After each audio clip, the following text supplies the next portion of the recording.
Hello, everyone. Welcome at the FIDE Women's Grand Prix in Nicosia, Cyprus. We are having round 10 where we're going to have a decisive situations because this is the last two rounds and soon we will know the winner of the tournament as well as the two players go to the candidate tournament. In the studio, we're working for you, Alik and Keti, and we are very much excited to see the first moves in a few minutes. Yes. Hi, Keti. Hi, everybody. Last two rounds, a lot will be decided here. In the last two rounds, we'll talk about it extensively later on. I'm excited for this final battles. Yeah, me too. Now it's time to take a look at the highlights from the yesterday to take a look back at what happened in the round 9.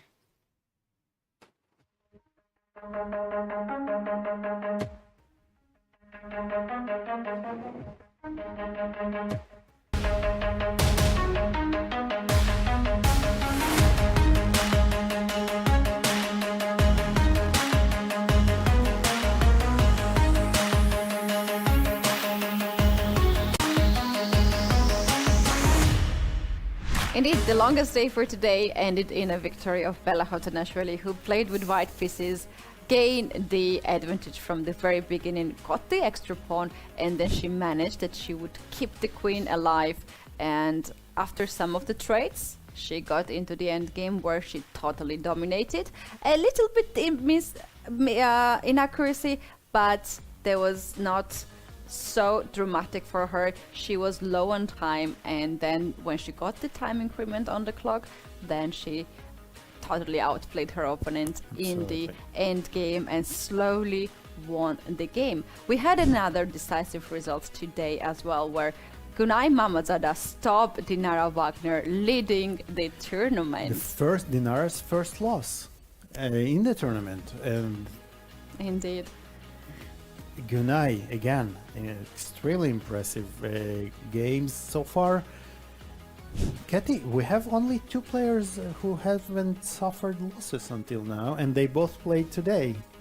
Yes, that's right. You can take a look at the results of today and summarize it all. A lot of draws. We have 4 draws, 2 decisive results. Today was a day for white pieces, as we mentioned. Gunay Mamadzada stopped Dinara Wagner, being a sole leader of the tournament. The game was very impressive.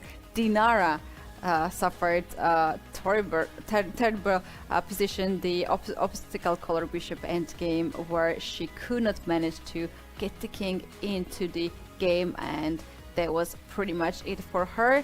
We had a lot of draws today, as I mentioned earlier. Olivia Kilbasa and Bibisara Aselbaeva played very interesting Sicilian defense position, and at some point they agreed on a draw because the time was going down on the clock, and they both decided that it was right time to stop the game. Katerina Lachno and Alexandra Kostyuk was the game that ended the first 10 minutes, I believe. They ended so fast, they repeated the position, agreed on a draw, and now they are both in very good position, as their direct opponent, Alexandra Gorytkina, just lost the game. Polina Shuvalova, Nana Zagnidze was a draw. And Alek, what's the current situation standing after 9 rounds? Well, now we are back to joint lead. We have 3 players sharing the first place. Dinara Wagner, who, although lost today, she is still shared first. She was caught up by Tanjongi and Harika Dronovali. It is quite hard to predict who's gonna win this Grand Prix, and 15,000 euro first prize. We have total prize fund 80,000 euro. But what's more important, this is the last leg of the Grand Prix. We're gonna have the accumulated points as well, and the prizes, which is 20,000 for the first place.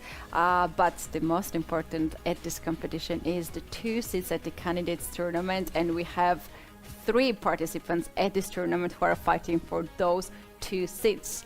We're gonna see all the actions in the last days. Now we still don't know who is the favorite of the tournament, who gonna qualify to the Kansas tournament. You guys, you don't want to miss the last round. Tomorrow we will come back at 3 p.m. local time with the round 10.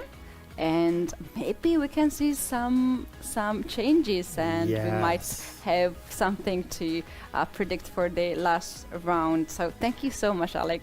Thank you, Keti.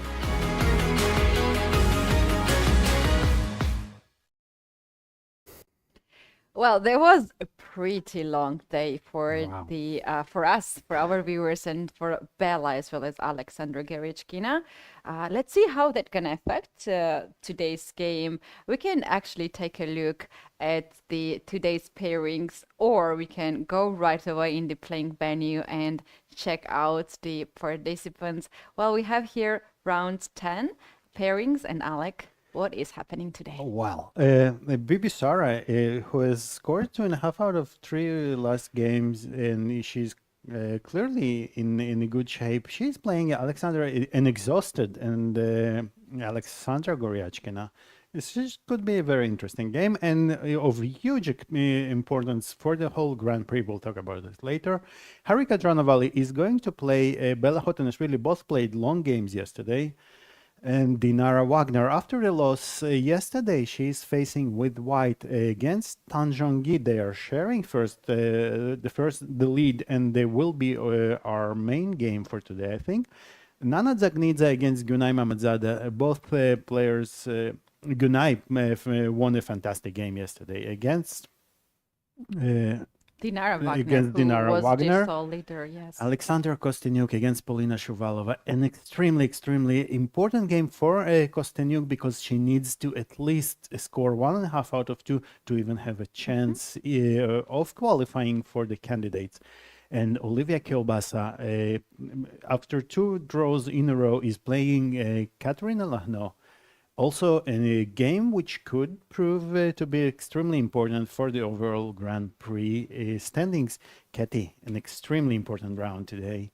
It is a very important round. Last 2 rounds to go, yet nothing is clear. We can see on the screen Dinara Wagner with white pieces, Tanjongi just came right now. They had a very pleasant smile and a handshake. Dinara is adjusting the queens, extra 2 queens, that in case if one of the players promote the pawn, they will not look for the queen. It will be right there on the table. So the round will start in few seconds, and we are very exciting to see the first move today. What will be, and also how the game's gonna go. Yeah, those are 2 of our 3 leaders in the tournament so far. They are playing very convincing chess, right? Tanjongi hasn't lost a game yet in this tournament. Dinara lost the game yesterday, but up until now, she's showing great chess. And I think we should expect a very interesting battle.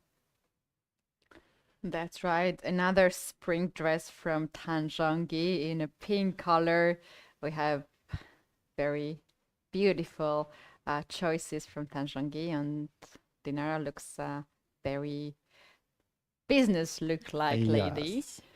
We have the guests joining today as well on the screen. We can see our special guest, Andreas Mihalidis, the president of Cyprus Sport Authority, as well as Mihalis Georgalas, Minister of Defense, visited this tournament. This is indeed the great honor to have so many important guests and sponsors and the authorities of the city and of the country coming at the tournament here. Keti, Minister of Defense. I hope it doesn't mean we'll have 6 draws today. Well, if it happens, that's the case. That is the case. So they will make the first move in the game of Dinara Wagner and Tanjongi. Let's see what will be the choice of the guests, our honorary guests. Our event manager is Victoria is explaining how that can happen, because it's sometimes it's very confusing. The absolutely. guests can see the tension of the players. They barely smile. At each other or at the guests. Although we see Dinara be also Tanjongi being very happy right now to have such a special guest making the first moves. So let's see The what whole is it. atmosphere is very, very positive, you would say, right? It is. D4 is the first move. It is always beautiful to see the smile before the long battle between these two players. Tanjongi says D5 and oh D5 is on the board. It's always a very tricky situation Yes. for all the participants, and Indeed, the photos we have here, this is great honor. Lots of people very often in our chat complains that why we have so many guests coming and making this moves. But guys, this is very important. More guests, it means more support for chess. And please do come every day, make the first moves, and also support the chess in general. So the handshake happened and the clock game started. begins. Wow. Okay. So D4. Tanjongi is playing knight f6. It gets Now smiling. yeah, it gets a smile out of Dinara, and it is always funny whenever a player shows a move and then makes another move, which is perfectly legal, perfectly normal. It's a game, right? It's a pre-game game kind of, which adds a little bit of interest to the whole Of thing. course, it's not mandatory to make your Absolutely. to play actually what the honorary guests are suggesting. It is just a ceremonial move, nothing more, just for photos and that's it. Oftentimes, you don't want to make too difficult of a move for the official, right? Knight f6 might have been a bit more knight move? tricky, Yes. right? Yes, that's very good observation indeed. They are playing so fast. What is happening? We have What is this already happening? the Nimzo Indian, and with the bishop b4 check after knight f3, this is one of the main lines. Bishop d2, the bishops were exchanged. And white, this is absolutely normal. D5, the game eventually will transpose into those similar lines of the Catalan slash King's Indian, King's Gambit, or even Slav, although without those dark square bishops, which normally I would say benefits black a little bit because the side with the having the less space really has the game a bit easier when there are less pieces on the board. Of course, this is too general of an observation. It all will be decided by concrete play. And guys, we have something new. Exactly. You might see a little board there. It's not the blurring situation that you somehow blurred the two board. This is the live board that you were asking so much, and here we have it. All for you. So basically when we make our crazy analysis on the big board, you can still see the more or less sane position on the small board, right? Exactly. This is the current live game, and you even have this live ribbon bar on the right side. Yes, so this is the live board, and the upper board, the bigger board, is the analysis that we will take you through a lot of very interesting lines. But if you want to keep the eye on the current position that you can see on the live board. About this opening, Alik, I was experiencing a lot here because this is what I play. And when white captured with the queen, if we can show that on the board on the move 5, very often we're learning the openings, and the process of learning is so fast, you don't have much of the time to go in details. The coaches are trying to take you to the your focus to the main points, how to set up the pieces, how to continue the game, the plan, and so on. But not very often we're taught why we're doing these things. So for me, it was very mysterious why I was capturing by the queen. I know that I should not make the moves with the queen too early without developing my minor pieces and castle. And I know that this queen can be under attack because knight e4 comes on the way after d5 or even now and attacks my queen. So I did a little bit of experiments. I tried to take with knight on d2, and after one game I realized that was really bad decision to capture with the knight because d5 can be played here and knight does not belong on d2 square, has nowhere to go, and only square that I could play this knight was back on b1, and then I realized that all right. So my coach did have a point when telling me to take with the queen, right? Absolutely. This is a very, very prudent observation, Keti. The knight does not belong on b2, and for that reason, it does look a bit strange to recapture with the queen. But what to do? This is the way it goes, and the queen will later on. It's not an optimal square for the queen, but it's anyway much better than retreat the knight to b1 and go to c3. We will go to c3 in one go, and as we see, Dinara is actually doing the best explanation possible for this concept. She played b3, and the queen finds its way on b2. This is the current position. As you can see, the queen goes to b2. It fills the shoes of the bishop, of the fianchetto's bishop on b2. It does not get in the way of the rooks, which will come to the open files, or to the files which we expect to be opened at some point. And this is the plan for white for the next moves. Black will try to also improve her pieces a little bit, and we are getting ready for some clash in the center.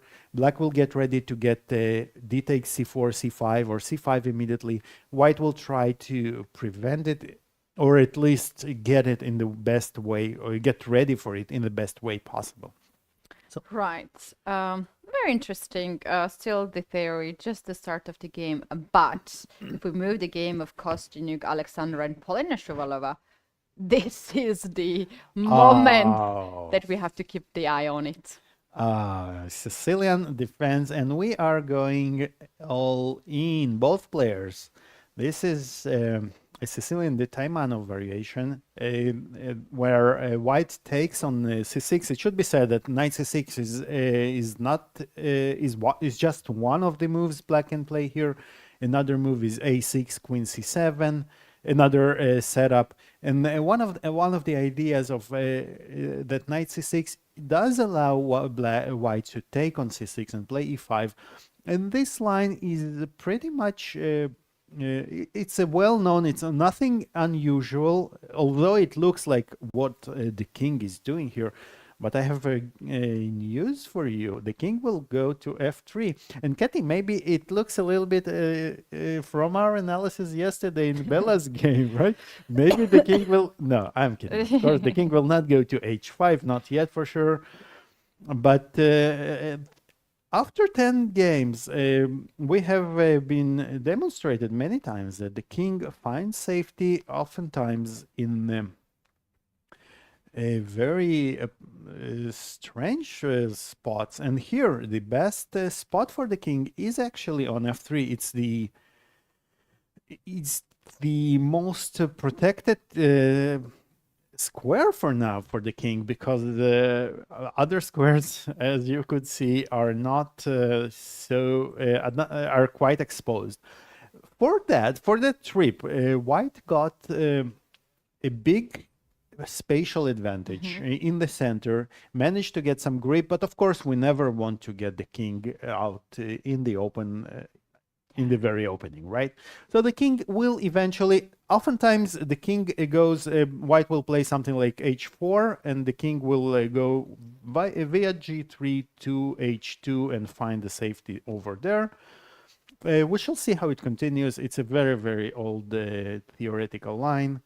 But now look at this. The king is actually doing some nice job helping white to develop the pieces, right? Protecting the bishop on e3.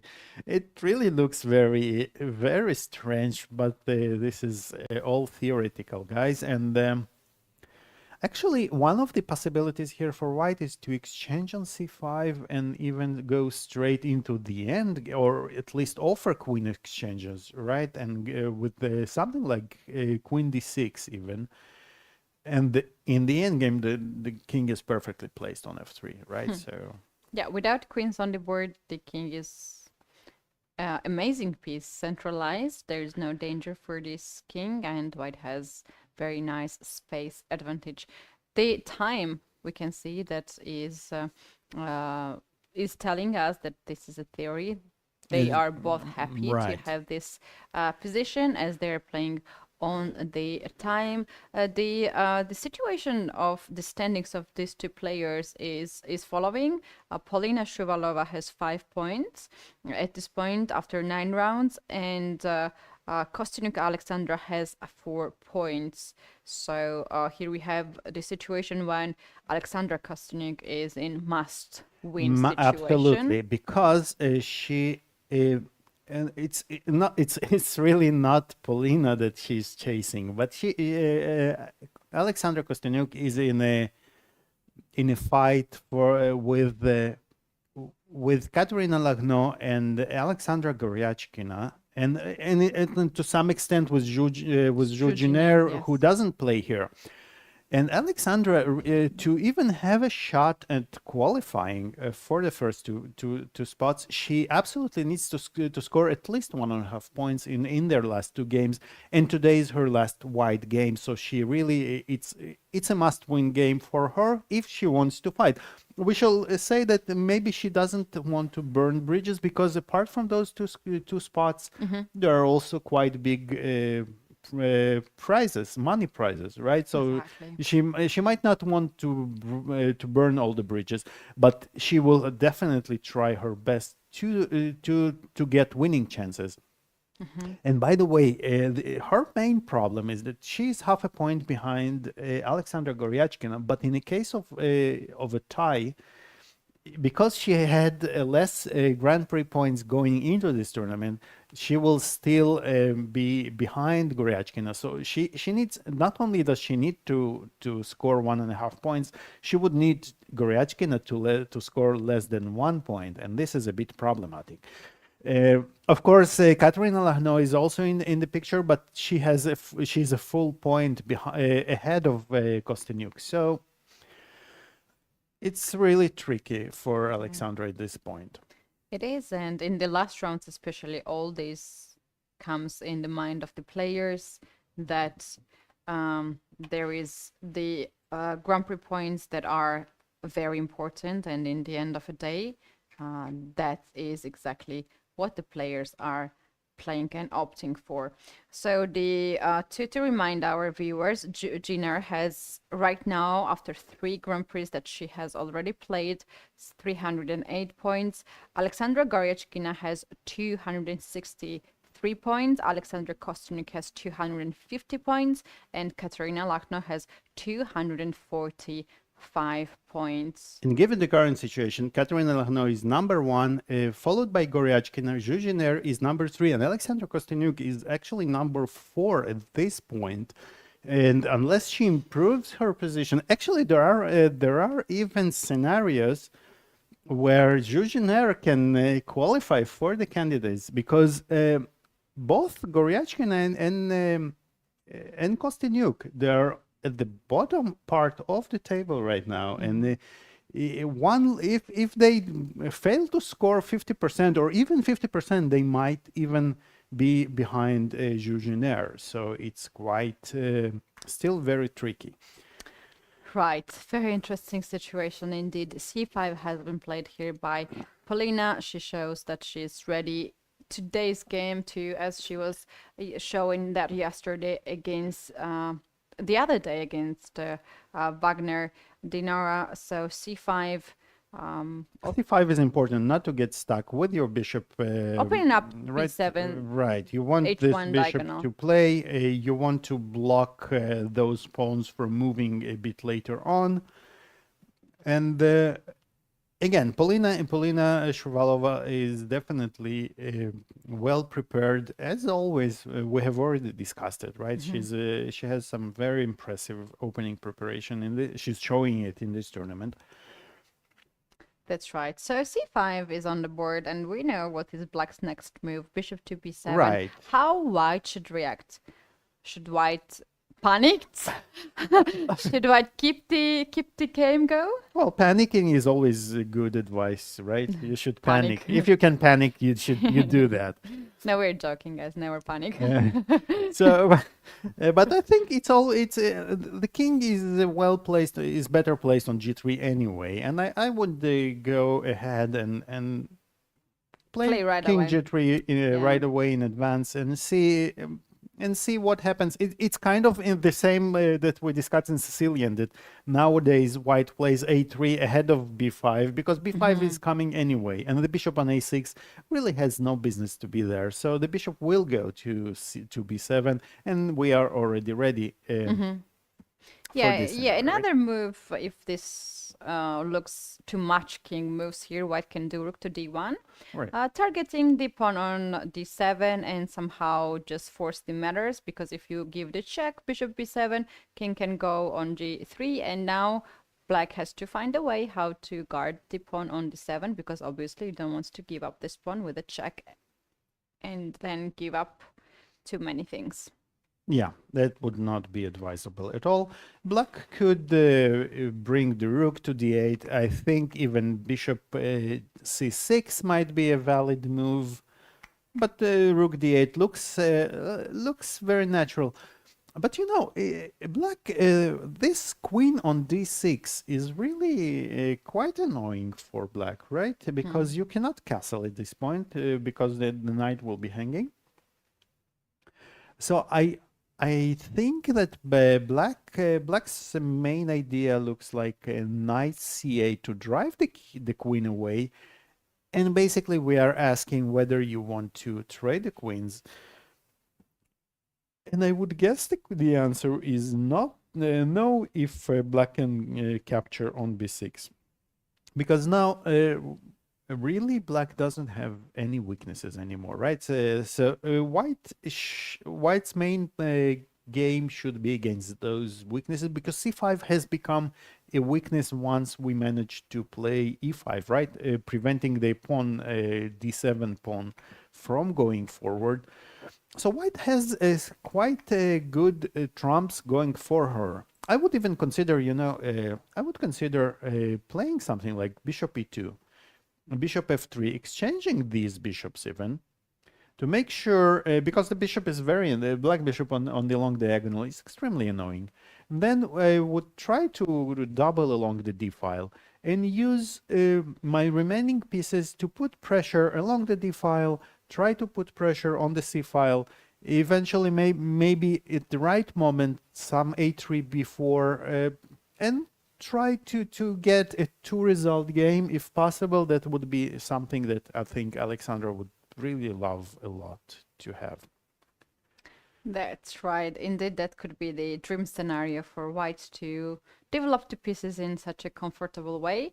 It is her time to deal now about bishop b7 threat. Polina seems to be just fine with this position.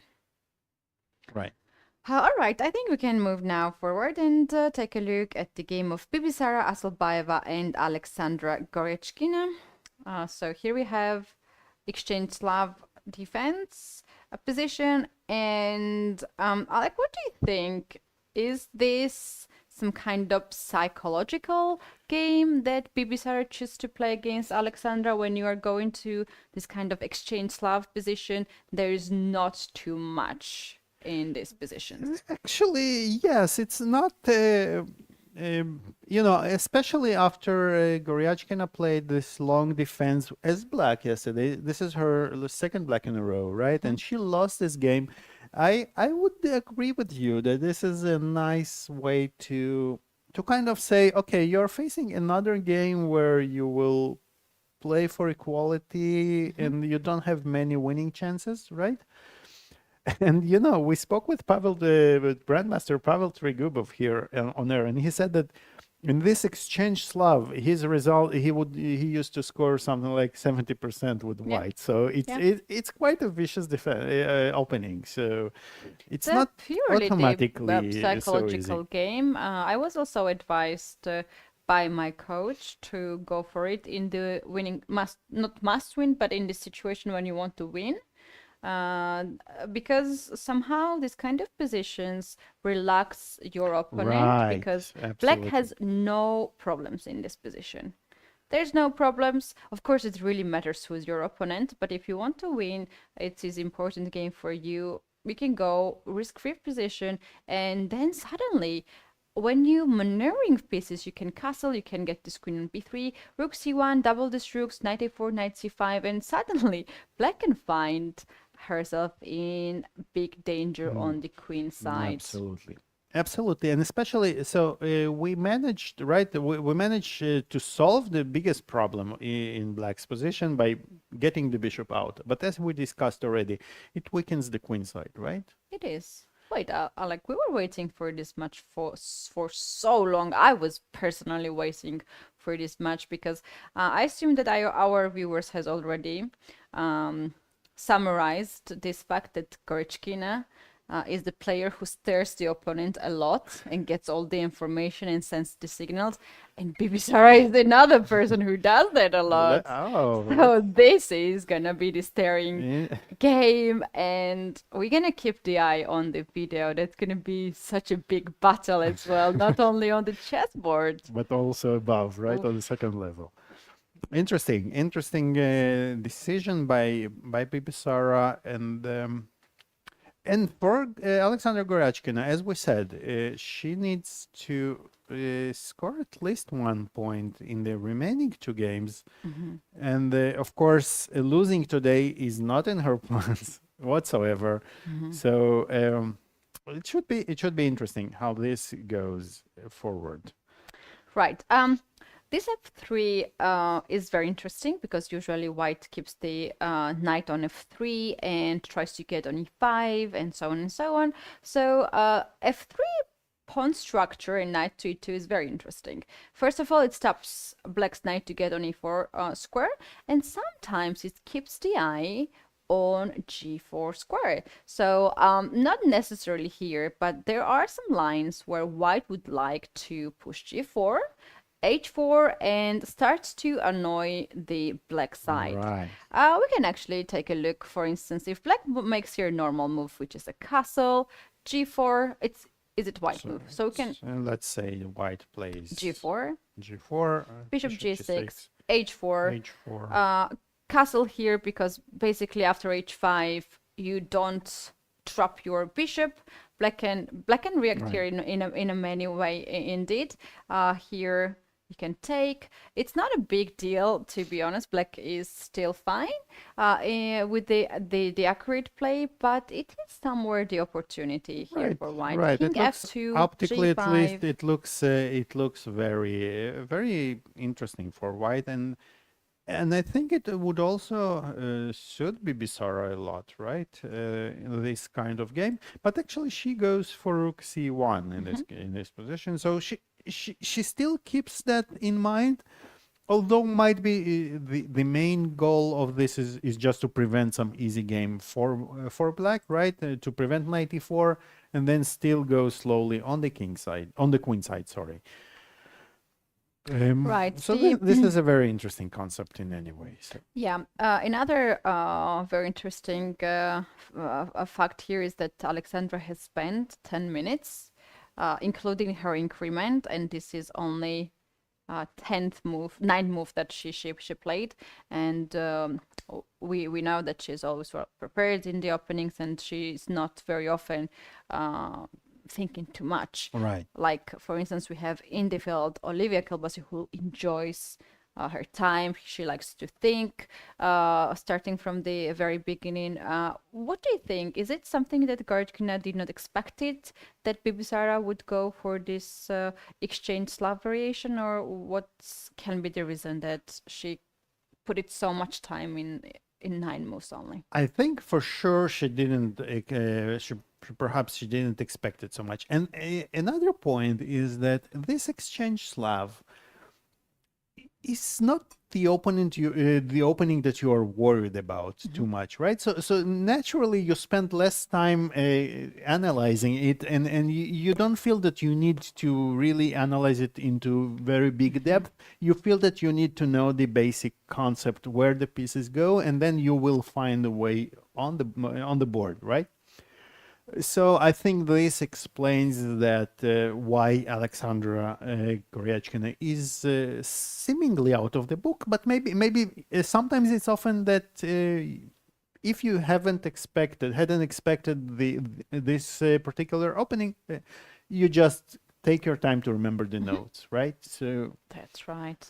So I agree with this, that she probably did not really pay too much attention to this exchange. And as you said, and apart from that, F3 is not the main line as well. In that not main line, so there are like many things that really go to the sidelines for Black to be so prepared for any of it. That's right. She just played bishop to g6 right now, and just making normal moves here. White's bishop on d3 looks very active. Bishop on h5 was not doing much, so this bishop actually belongs on g6, and white to wait, white to play g4. Why don't you just go there? Like, there is this the question that maybe some of our viewers might ask: what happens after knight to b5? I'm threatening knight c7 fork. This is an interesting question, and a very valid one. I think I can just castle for once, because now this is not a check, and when you go to c7, I can just threaten to attack the knight. And as we established, the knight and the bishop are worth more than the rook, so we would have to go back, right? And this is less than ideal for white to spend so many tempi in the opening.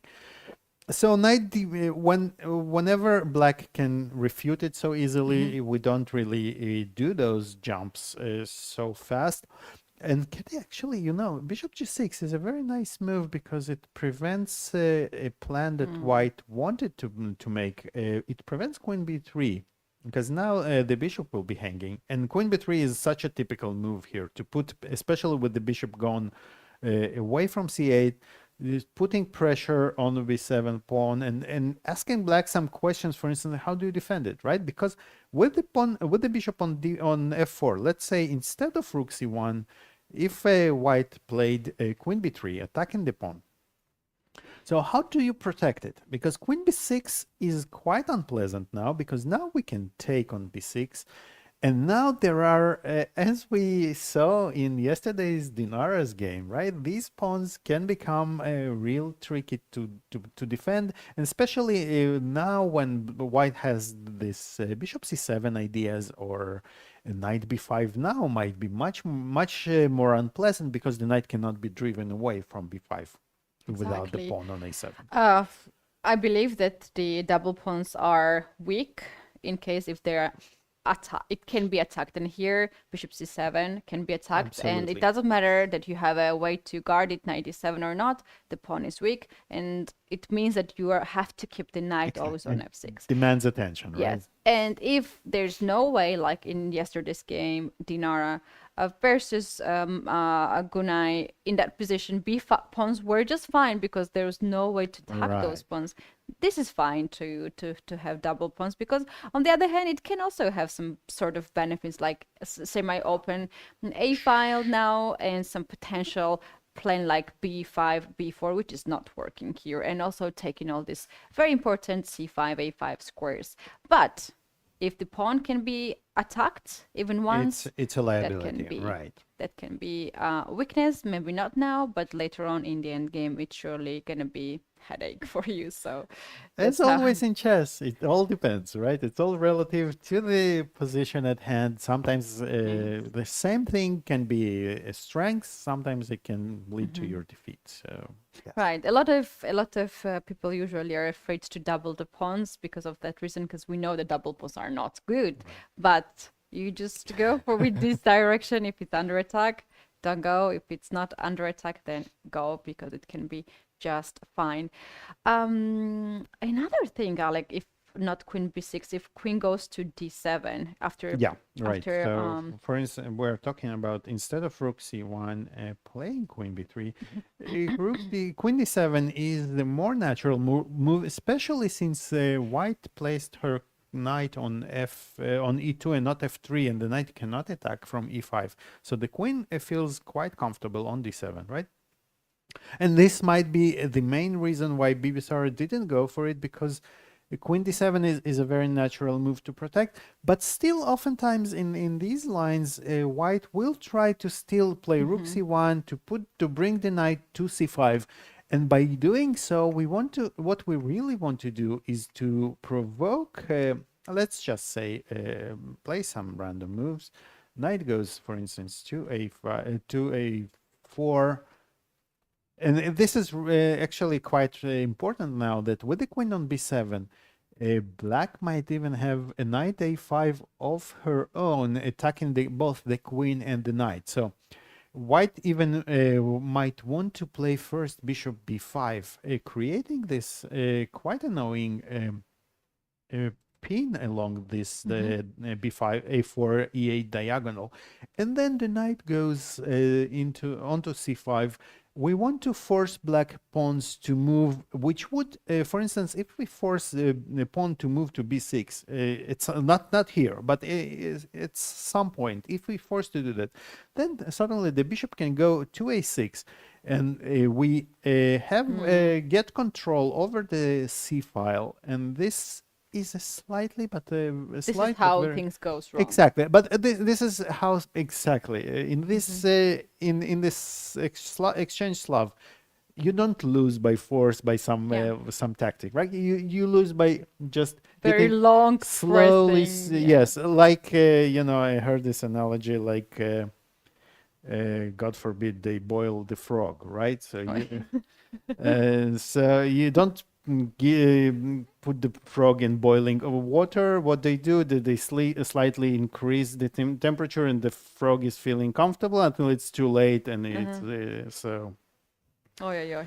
It's a horrible analogy, especially being a vegan. But I just heard it yesterday. So, so basically, in Slav, this is the main danger for black, to get this slowly squeezed, and for that reason I like bishop g6, because it kind of forces white to take a stand, to decide what she does with the bishop. Black would love to exchange as many pieces as she can, right? If she can exchange those bishops, she can exchange the dark square bishops. And now, as you said, Keti, so this, for instance, doubling the pawns in this scenario is much less important than the doubling of the pawns on the b file, right? Because here, nobody can attack the pawn, especially since the knight is on on e2 and not on f3. Because, for instance, if the knight could get to e5, this could be important. The pawn on g6, because we would not have the f6 move to drive the knight away, right? So those tiny things might become important later on during the game. Yeah, that's true. Here, Bibisara castled on the short side, and she is waiting here for Alexandra. Would rather she captures the bishop on d3 or first she castles on the short side. Both possibilities. It might be a slight difference because after castling on the short side, white might decide to double the pawns on g file. As we mentioned, it's not a big deal at this point. It's just about the do you feel, is it comfortable for you to play with the double pawns? If you are not feeling comfortable to play with the double pawns, then you can first capture the bishop on d3 and then castle. So far, not a big deal at this point for none of the sides. We might have here a little bit of maneuvering the knights on the queen side, knight a4, knight c5, maybe something like a3 b4. Black would like to do the same, knight a5, knight c4, a6 b5, double the rooks on c file, and the player who gets that first will have the advantage. If they get at the same time, it's going to be equal position. That's also possible. But white has the benefit of the advantage of the first move, right? So usually it is white. Alik, have you practiced to do the arrows? I just wanted to say, did you yeah, it's perfect. It's perfect. You said that until the tournament ends, I will manage Absolutely. Wow, impressive. It's good that you noticed because I practiced since the last game ended until now. No. All right, the other game that I would like to suggest to take a look is Nana Zagnidze against Gunay Mamadzada. Gunay is the person who stopped Dinara Wagner being the leader. Nana chose to play this Sicilian line, which is very interesting. I very often advise some of the players to go with this one because it's so easy to play. It's not too much of the theory. You go c3, you want to play d4, get the center, get this bishop on d3, c2, just to keep the eye on the king side, because sometimes you attack the king, and who doesn't like to attack the king? And there's like just the small nuances what Nana is doing to play h3 first, not to allow bishop g4, then she will play bishop d3, bishop c2, and slowly, but she will for sure control the center. Yeah, exactly. This is my very first game in the chess-based database. When I played, I took this pawn on e4 and I lost the knight double. Yes, this is if someone checks my games, this is the first thing what they're gonna see. Yeah, well, but they're in for a surprise, right? If they think this is how you play. Now you don't give up pieces anymore. Only for something. I'm not proud of that. Yeah, this is another known trick. We should maybe show it. Is for instance here, if black plays knight c6, how does it go? Let's say h3, knight f4. Another trap is to play here d4, and again the pawn cannot be captured because of d5 attacking the knight. The knight would go here, and then again we lose this knight. You know, one of I had if we're sharing childhood stories, I had played twice the following as white. So when I was just starting playing chess, how did it go? Did you play knight at bishop d3?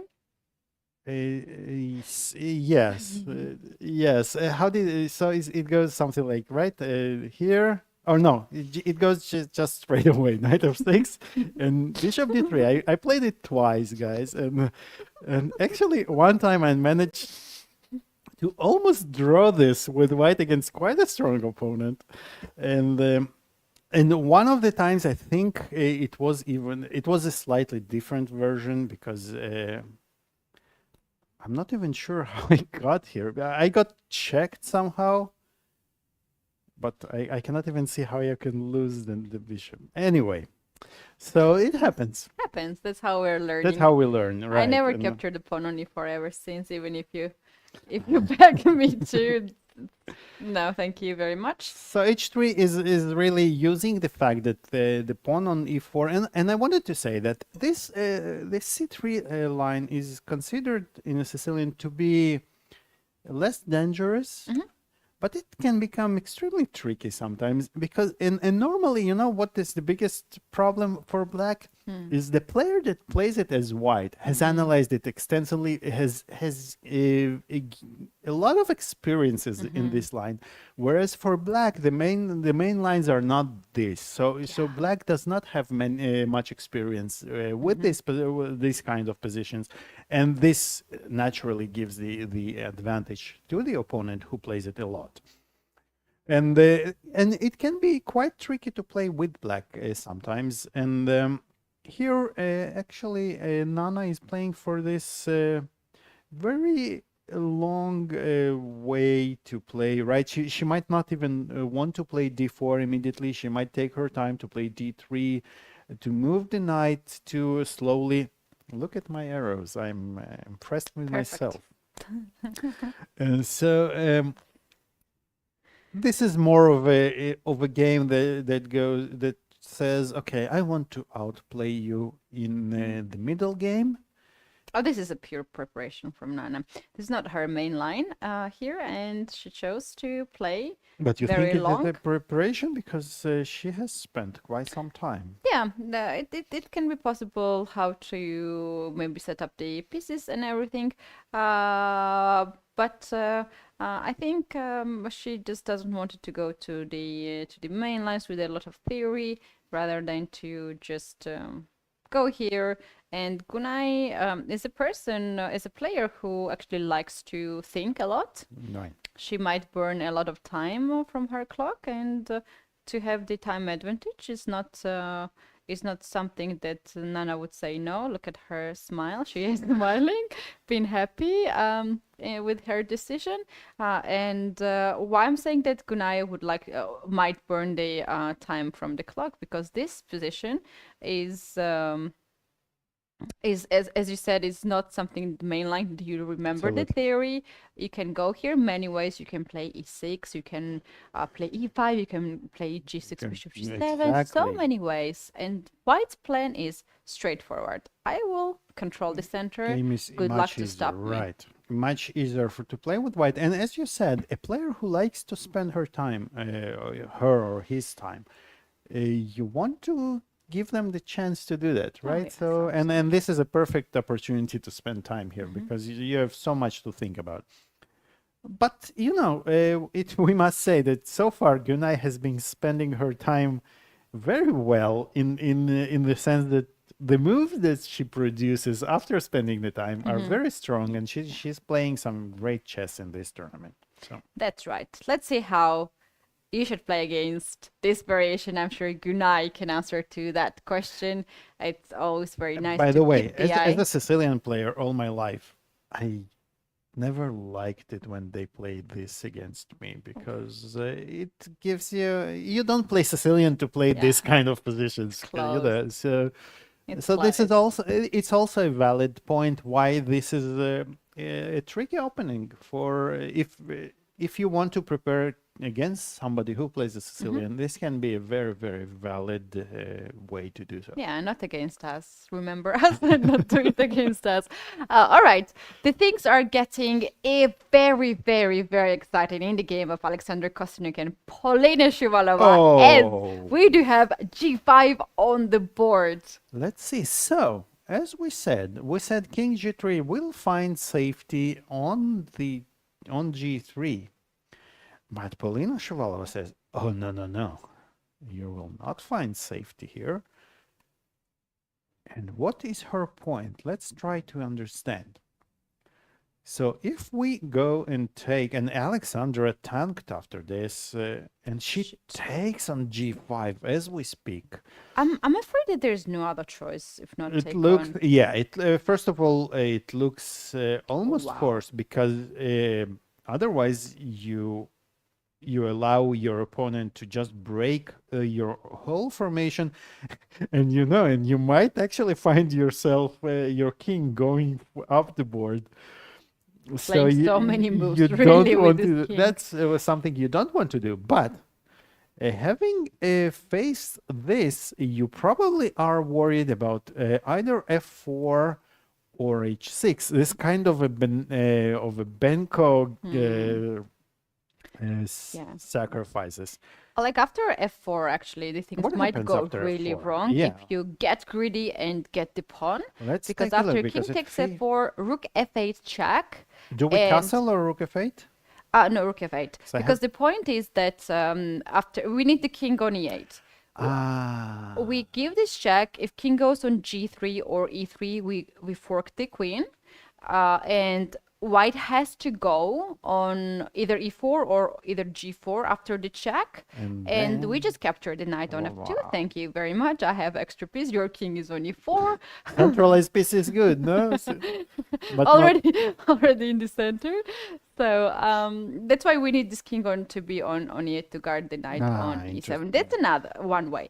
But after f4, you don't necessarily need to capture this. And the move that keeps white alive here is king to g4. This is It's pretty hard to much believe, almost though. the only move, right? Because king h4 runs into the fork again. King h3, I would think it's also a move, but then you run into some h6 moves, which are quite unpleasant. That's right. In fact, you don't really go king h3.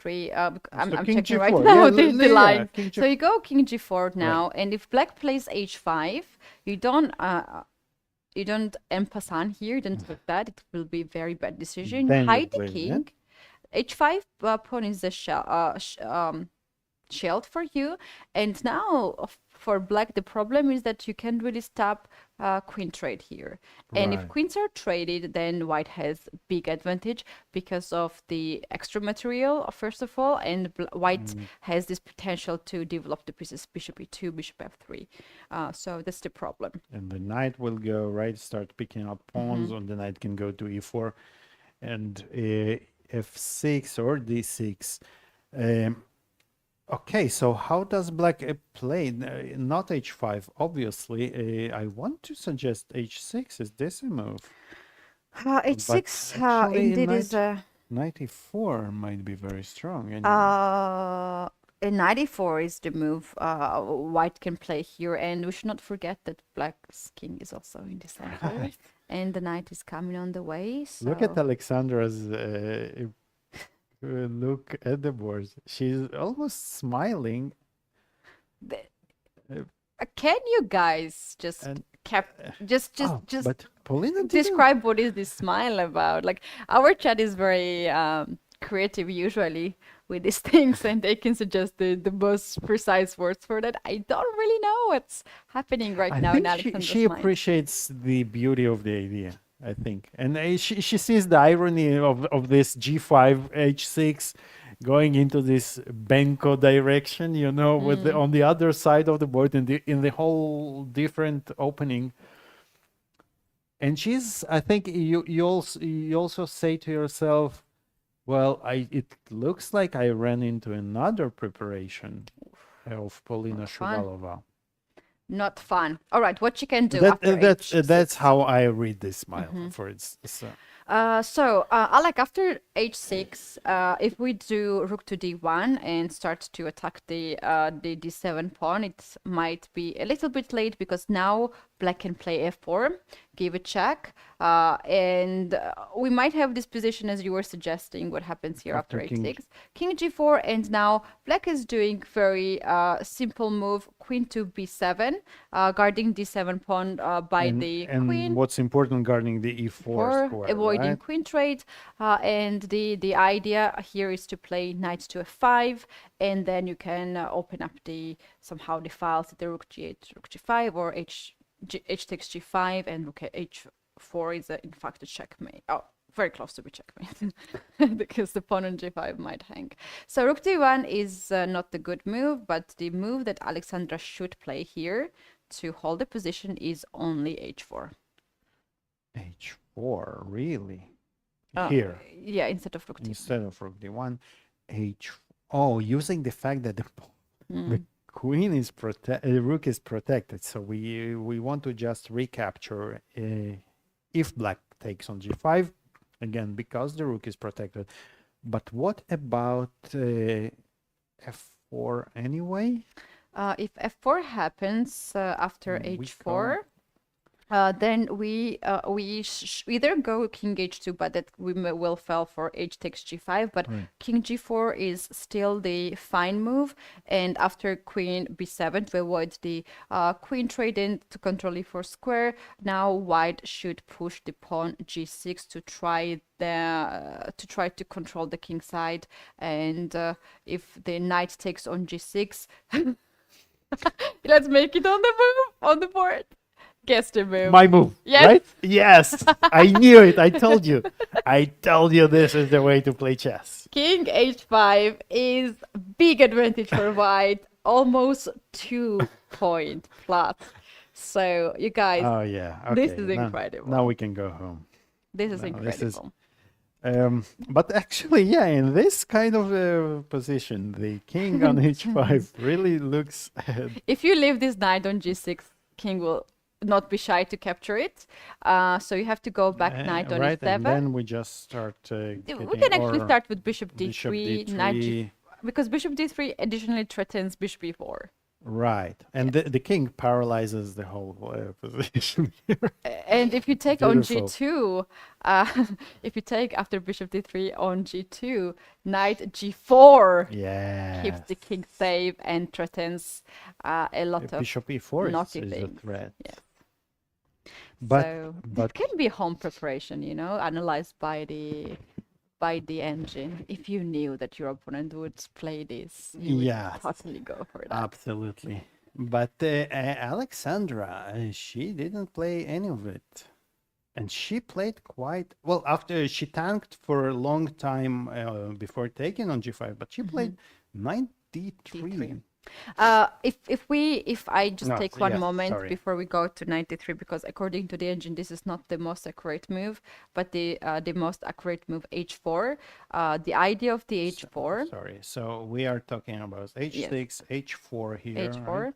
The idea of h4 is that, okay, we analyzed that h6, g5 trades the rooks, and f4, king g4, but instead of this, that black also has this bishop b7 or queen to b7 idea, and now the move that white plays and white has a good position is rook h3. So this is something that I wanted to This is important. show the... And the king runs. This is my first Oh, no. misclick. The king runs away to h2. And the rook is in the game, and the rook covers the h file covers It's a the king. beautiful idea. Beautiful idea. But of course, Not easy to spot, let's be honest. yeah, during the game when you have to figure it all out, it's not clear how to do that. And Alexandra makes a natural looking move because she wants to take on c5, and I think she's also getting ready, preventing in a way any ideas of queen b7, because now queen b7 always runs into knight takes c5. Of course, the obvious drawback of this move is that we just allow black to recapture on g5. Right. But now I think she just wants to take on c5 and exchange the queens and claim that she's a pawn up in an endgame. A claim that is very hard to trump. And Rook to c8. rook c8 is a Paulina's very answer. natural move by Paulina, but still, I think we can argue that queen b7 is still not threatened, right? Not yet. I have to be more clear here in this position. What I mentioned earlier about knight d3 not to be the accurate move. It's not the move that gets white bad position. It's still white can have normal position here. It's just h4 was gaining at almost big advantage. I see. Yeah. Yeah, but maybe this is exactly the part of your if you are black, you're kind of opening semi-bluff, which you might know that giving the perfect play h4 and rook h3 and king h2, white would get this even almost big advantage, as you said. But the chance of your opponent, if she's not ready to find it over the board, is not very high, right? And Alexandra goes for the human way to deal with this, and she just eliminates. And I like the way she handled this. So she played knight d3, forcing the rook to c8. Now she exchanges the queens, because now the rook is not on on the a file, which she would happily be there after the file is open. And now she takes on h6, claiming that she is a pawn up. And yeah, she is. Another thing about this knight to d3 is that in all those lines that where Polina could play f4, it will be just simply captured now by the knight. Yeah, after the queen exchange, so there is no no forks anymore, and the knight covers the pawn on e5. So it is a perfectly a logical move to make. Interesting. I think Alexander should be very happy with the outcome of all this. I think having this is one of the better positions she got with white in this tournament so far. And that might her smile earlier on, or half smile, was maybe saying just that. How do I keep running into those home preparations by my opponents, right? The whole tournament. So. And Polina keeps blitzing the moves out. She's not recapturing the pawn, so she keeps the pawn on h6 and plays bishop b7 right away. And this is really a Benko type of position, because just reversed, right? In Benko we have the dark square bishop on g7, right? Pushing, applying a lot of pressure on white's position, whereas the rooks put pressure along the. I'll pretend that I wanted to draw the line here. So the rooks really put pressure on the A and B square files, whereas here we'll see something very similar, where all those pieces play together, and the knight is exactly as in Benko. The knight from d7 oftentimes jumps to b6, a4, and here it will go to g6, h4, putting the pressure on those pawns. And even compared to Benko, I would say that the e5 pawn is a weakness. It is and in weakness. Benko, it's considered to be that once you manage to exchange the queens, black is completely fine, which is very maybe unnatural for you to think of it, because you think if I'm a pawn up in an endgame, I should exchange. It's better for me. Yeah. But the queen is such an important defender, so oftentimes it actually benefits black to have the queens exchange. And I would say, Keti, I would say that I would love to exchange this bishop now as fast as I can. That's right. And this So- is, sorry, Yeah. just one to finalize my thought. So I think a bishop why bishop b7 was important is not to allow white this time to play bishop e2 f3, because now bishop e2 after bishop b7 is met with by rook g8, I think.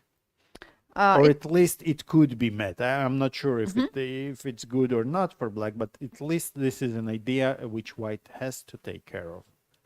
Yeah, the thing is, this position is very interesting. It is a very interesting position. So if after bishop e7, white plays bishop to e2 and bishop to f3, according to the computer, it can be equalized. It's equal position. But because the bishops are going to be traded and black is just super active there. Black has enough counter. If you right? keep this bishop on f1 and guard your g2 pawn, so there's no rook g8 moves or king f8, f7, and another rook on g8, and you keep the knight on d3 here to guard your e5 weakness. If you jump knight f4 here, black gets here some nice position after knight c6, attacking the pawn on e5 right away, getting the knight centralized on d4, king f7, rook to g8, rook h6. That's very nice counterattack. So.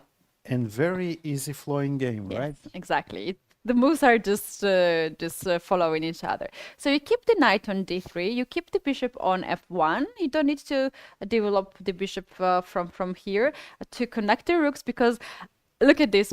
H4 is the great move here to play. Black has to now take the pawn on H6. And at this point, you can either push H5. You can I push actually H5 like to it. stop knight G6 at some point.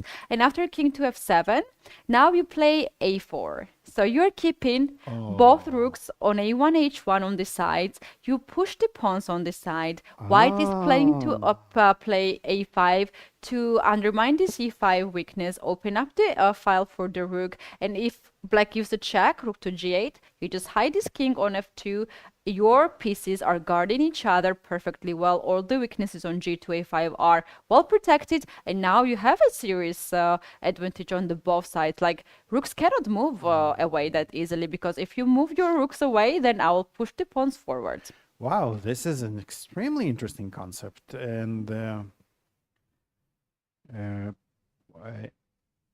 And actually, thinking if I'm still stuck in this parallel with Benko, and then there too, if white manages to push the pawns fast enough, the A pawn, A4, A5 there, or H2, H4, H5 here, white does get the advantage. But you know, I'm not sure that it's still, for instance, if I prevent A5 from happening, right, by playing knight C6, and then if I start attacking this pawn on H5, what is happening? I feel that white, if white has an advantage, might be not that big of an advantage. Okay, this is very, very interesting. Here, knight c6 can be played indeed, because this knight is would be perfectly placed on d4. Now white, the engine suggests to go rook to h4. I don't know why, but I follow the line.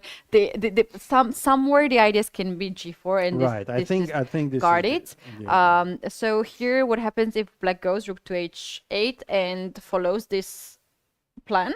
I think that also the idea is to meet knight d4 with b4. That's probably that's the idea, to have on h4, not on h3 or h2. Wow. Yeah. So rook to h8 now to attack the pawn on h5, and here if white plays bishop to e2, then knight d4 makes a lot of sense, because b4 is no longer working, because your bishop is hanging and I'm winning the time. So instead of bishop e2, there is a sneaky move, and I like this move. Instead of bishop it doesn't e2. matter. Yeah. Okay. It's good position for black. black. So instead of bishop e2, you play rook to d1. I'm giving you the pawn on h5. Just like that. I'm giving you pawn on h5. If you now capture it, if you're not careful with black, rook takes, and knight to c5 here gets the big advantage. Beautiful. Take here and capture back, and this is game over. Wow. This is a very, very sharp position, Keti, and I'm not sure if we say, like, okay, why do we play so premature in this position, why we capture this? Actually, there is also some very interesting line if we go there. Not here. After so rook yeah, d1, rook d1, and why should I take this pawn on h5? I can play king to e7. So simple move, right? To guard on d7. Right. And after this move, white plays bishop to e2. And knight d4 will be met by knight to f4. So that's the position. You guard by the knight. Sometimes you are threatening a knight to g6 forks. And if now black somehow reacts here, knight to e2, king e2, look at this position. This is knight great is a monster on white f4. already, yeah. More than a pawn, it's the knight that is a monster knight. Right, and if you don't take this bishop on e2, you have to always keep the eye on moves like b4 or on the moves like a5 again, rook a1. You have shown me this idea. I would even argue that this is even an idea for white. For instance, let's say black shuffles for a second. So I think that this might be and exchanging, even maybe going some positional, it could be an idea. Maybe I'm exaggerating because black has this d6, which is quite important. Yeah, if not this breakthrough, I think it makes a lot of sense to have this knight on f4, the Right. pawn on h5, which takes at least the forces of one rook of the black Absolutely. pieces. And speaking of material, right? White is not really that much material down. It's only one pawn, and if we can capture this weak pawn on d4, it will be all over white, taking all over the position. But here again, tactically, it probably doesn't work because black is very fast, breaking in the center, and then white will be in trouble eventually. Right, very interesting lines. Even in the end game, chess is so beautiful. You Absolutely. can It's totally just- enjoy. But you guys, this is what if white plays h4. You can see this small diagram. It is very useful to have it. So this is currently the live position. If And shout Alexandra, out to our production team Yes. for editing the diagram. So it really Indeed. it really makes things clearer and more easy to follow. Right. I think we can actually leave this game right now because we got too much ideas in this But position. I saw you analyzing. You're really having a lot of fun in this position, Yeah, right? I like It's this just- kind of position. Yeah. This is actually I have another confession. So Benko is one of my childhood favorites, and I still play it quite often, especially in some must-win situations, because people rarely understand it well with white. It's not easy to play because you have this long-term initiative with black from move 3 basically, and I just to summarize here, I love this idea by Paulina. Because all that you have shown, it's very difficult to find with Yeah. white, right? Over Yeah. the board. It's beautiful, It is but beautiful, but it's extremely difficult you to find. understand. It makes sense when you see the moves. Right. You see like 10 moves in But that. having to make sense of all this now, having to, having this knight on king on g3 and those pieces start flying at you, not easy. No, not easy But at all. if anybody can do it, this is Alexander Kostyuk, right? Yeah, and such a So- nice opportunity for her to enjoy the game. We shall go to the next game where Katerina Lachner is facing Olivia Kilbasa with black pieces. And here we have this position. The Rui Lopez and the the Arkhangelsk here, and this Katerina, I think this is one of her main openings, if I'm not mistaken, and she hasn't spent. And look at the times. Katerina is well familiar with this line and with the opening motifs, right? And Olivia is taking a lot of time here so far. And she played knight b3. The other move here, white has the eternal choice. Where do you place your pieces, right? Whether you go like that, or the knight goes to g3, bishop e3, or you, as Olivia played, bishop knight b3, and then try to make d4 work. And but it's not so easy because after bishop b6. D4 is not yet possible because e4 will be hanging, right? True. So D4 is a bit premature now, and Makes sense that you drag this knight from b3 to all the way d2, f1, g3. So this knight will right. guard So the often, e4 pawn. often, what white does in this kind of position is to place the knight on g3 and then try to play d4. But now I think black is in time to play d5 already. Because again, white is a bit slow in her development here, and after d5, all black pieces are ready for this d5 advance, and I think that for this reason exactly, Olivia chose to play knight b3 here. Katerina is thinking, and this is interesting that she's taking the time. So she does not move the bishop automatically to b6. Because this is a very logical square, because if you go bishop to a7, somehow this bishop, you have to It keep feels a the bit eye on it. uncomfortable, Yeah. right? You feel uncomfortable to place the bishop All right, another over there. thing what she might consider is to keep the bishop on c5 Right. and give up this bishop for the knight, however, open up the d file and to have this target on d3. That's probably what she's considering. Right, and but then you need a useful move if you want to keep the bishop. Yeah, you on already played h6 and you don't have pawn on a file, so it's very hard to find pass move. Very valid point.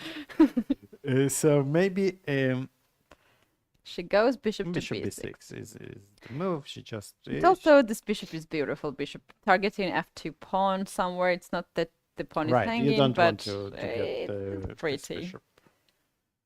And I think actually white wants to play bishop e3 here because this bishop on b6 is so annoying. You want to get rid of it. Just the same way as black got rid of white's counterpart on b3, right?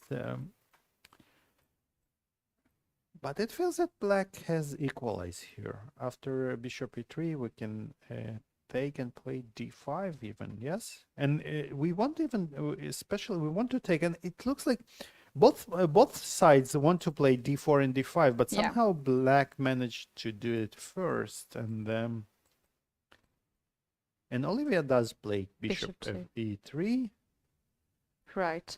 If Katerina takes on e3 and Olivia decides to take with the f pawn to double the pawns in the center to control more squares, then you have to say goodbye to d4 for a very, very long time. Forever, almost. I'll never say ever, but yeah. And While black will not to, want to play d5 either, I think, because of that, because d5 will play into white's hands a little bit, because white has so many pawns now in the on the e file. You don't want to help her undouble them.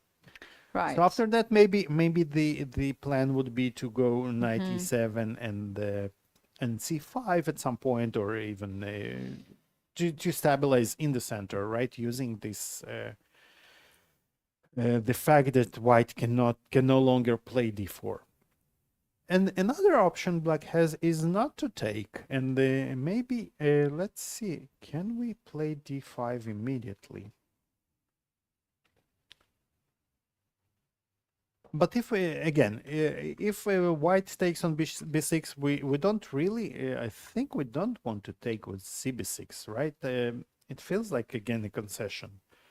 Why do that if we don't have to? And if we are prepared to take with the rook on b6, then why we might as well take on e3 and have the white rook on e3, because I feel that after d5 we want to have the rook on e3, and only because if white takes on d5, this would be with the tempo, right? So the rook on e3 looks a bit artificial, and it doesn't really belong there, I think.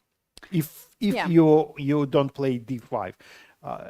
And Katerina, I think for those reasons exactly, she takes on e3, and I think we're safe to assume that d5 is her plan. Yes, probably we might see d5 right away. Maybe she will prefer first prefer a little bit and play knight e7, c5, or knight g6, knight f4. We're gonna see the continuation from both players, but meanwhile we can move to the game of Harika Dronavali and Bella Tsatsalashvili to keep the eye also on this game. What is happening? It's in English, right? Yeah, it's in English. Oh, copying? Okay, if I was so long as you can copy. Yeah, this is an interesting opening where black really doesn't have so much problems. And this is all theoretical, I think. I even played it myself with black a few times. The problem, what white is basically trying to play with this long-term strength of the bishop, and the the idea is that eventually white will want to break through with prepare. She needs to prepare well for this breakthrough, but eventually she will somehow try to break through. Or black can actually oftentimes block herself the king side with a move like b4, the queen side with a move like b4, and then white hopes to play against this bishop on g7, which is a little bit weaker because it is staring at its own pawns. And the only real thing going for white is this weakened d5 square, which black does, because black has weakened the square on d5 for good, and white hasn't. White still has the pawn on e3. But having played it many times with black, I should say that black is quite comfortable here. There are no real weaknesses here. Black often will play f5, some h6, king h7. We have all the time in the world to keep the position very solid. And I like playing with black in this type of position, because black's game, it feels to me that black's game is a bit easier here than white's. Right. But it's a matter of I also played a lot of times with black pieces, and I like it. And I was just thinking, like, I've never played with white, so how I know how it feels. Queen to d7 has happened here, and there is a bit of a very small nuance between queen to d7 and b4. B4, according to the computer, is slightly better. The reason of that is that you're controlling c3 square from the knight e2, and this knight on e2 will be passive, because another pawn also controls f4 square.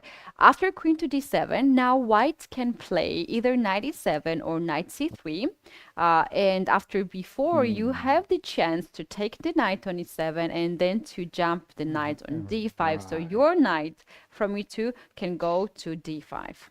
This is quite important, right? This can be quite important, because the knights, this is one of the issues with those knights, although they are, they seem... Knight also can go on e4, Alik, in that position. So you are basically, instead of having this knight, right? Yeah, after taking on e7. e7. After taking on e7, yeah, right. Instead of having this knight stuck on e2... Suddenly it has, it has some life, right. So this is a very valid point, but again, you don't often. Maybe another thing that black is maybe not really. Maybe she doesn't really want to close the queen side so much. Queen d7 is it's a very move that valid you say, move. okay, first of all, I know that you're so proud of this bishop. Let me try to attempt to trade it away, right? Yes. So. Why not? If I can, why not? Right. And now let's see what you do. And then I can probably, for now, you're not really, you don't really want to play before. So I can play before at my own leisure whenever I feel I want to do that. You never really want to take on b5. So why close it right away? I want to keep the tension, right? Yeah, that's right. Still, a lot of things might happen here. I believe that we're gonna have a very long game. Maybe the time will drop a little bit down, and then we might have some of the changes. But the game between Dinara Wagner and Tan Zhongyi is developing very fast. So we can take a look at this one before we take our first break. Yes. So it looks like Tan has barely spent any time so far. In this game, so it's all known territory for her, and as we said, she managed to, without we shall say without much issues, she managed to play c5 and d takes c4, eliminate all the pawns in the center, which leads normally to a huge piece exchanges, right?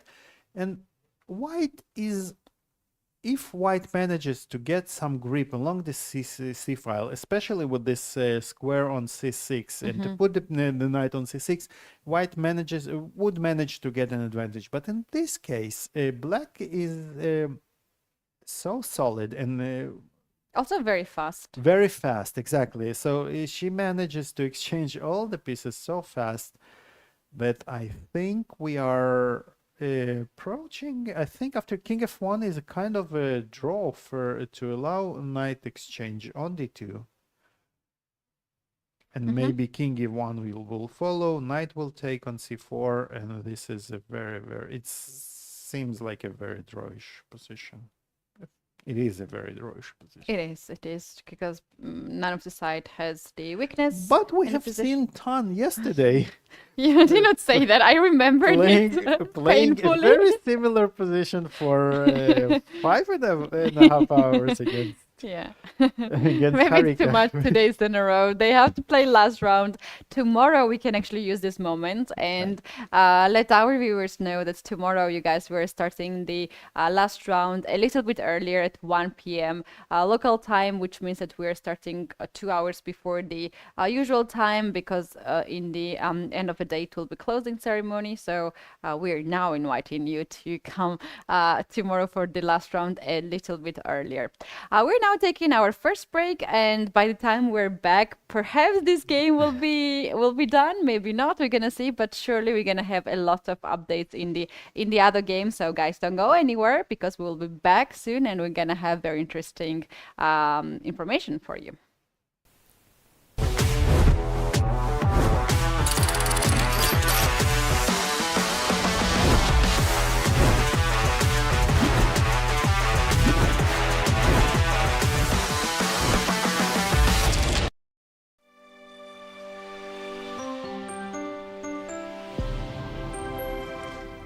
I'm joined by Gunay Mamadzada from Azerbaijan here in the press center. You've just won your game with the leader of the tournament, Dinara. I expect you're very happy. Take us through the game and tell me about this opposite-colored bishop ending. At what point you felt confident that you would win the game?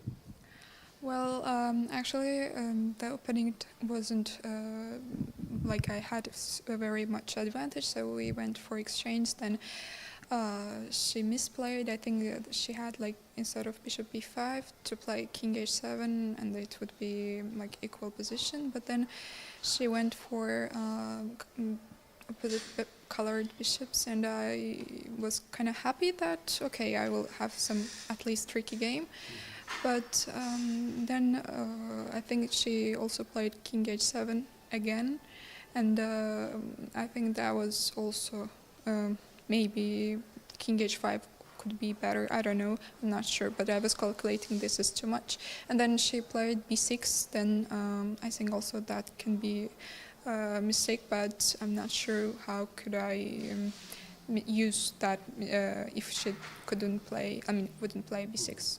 So with this win, you're back on 50%, and you've definitely recovered from a slightly shaky start. But we were talking before the interview. This is your third game in a row where you've had a more or less clearly winning position. You only converted today. I wanted to talk to you yesterday after Harika's game. What happened yesterday? What did you miss?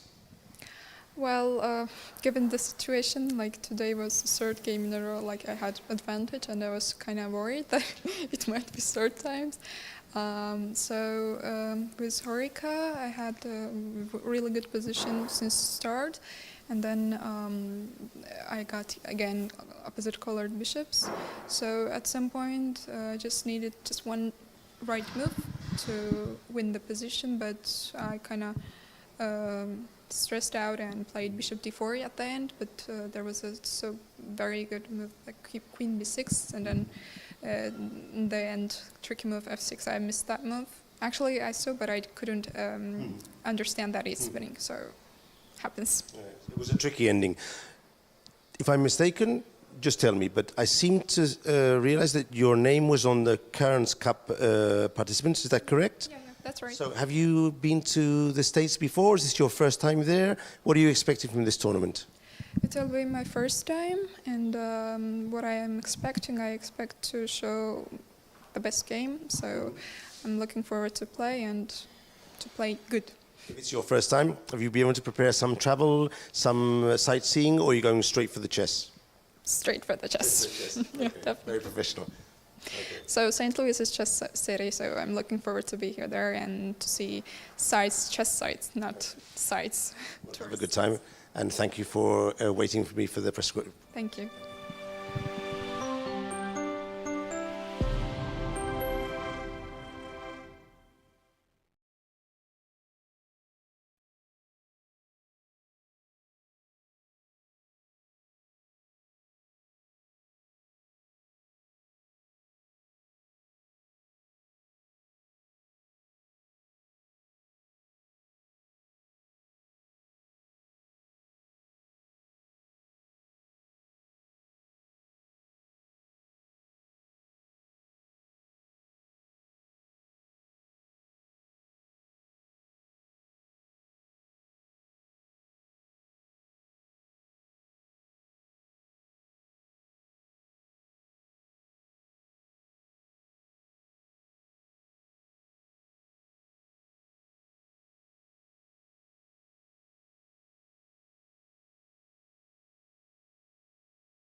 Welcome back, everyone. This is FIDE Women's Grand Prix final leg in Nicosia, Cyprus, and we're having round 10.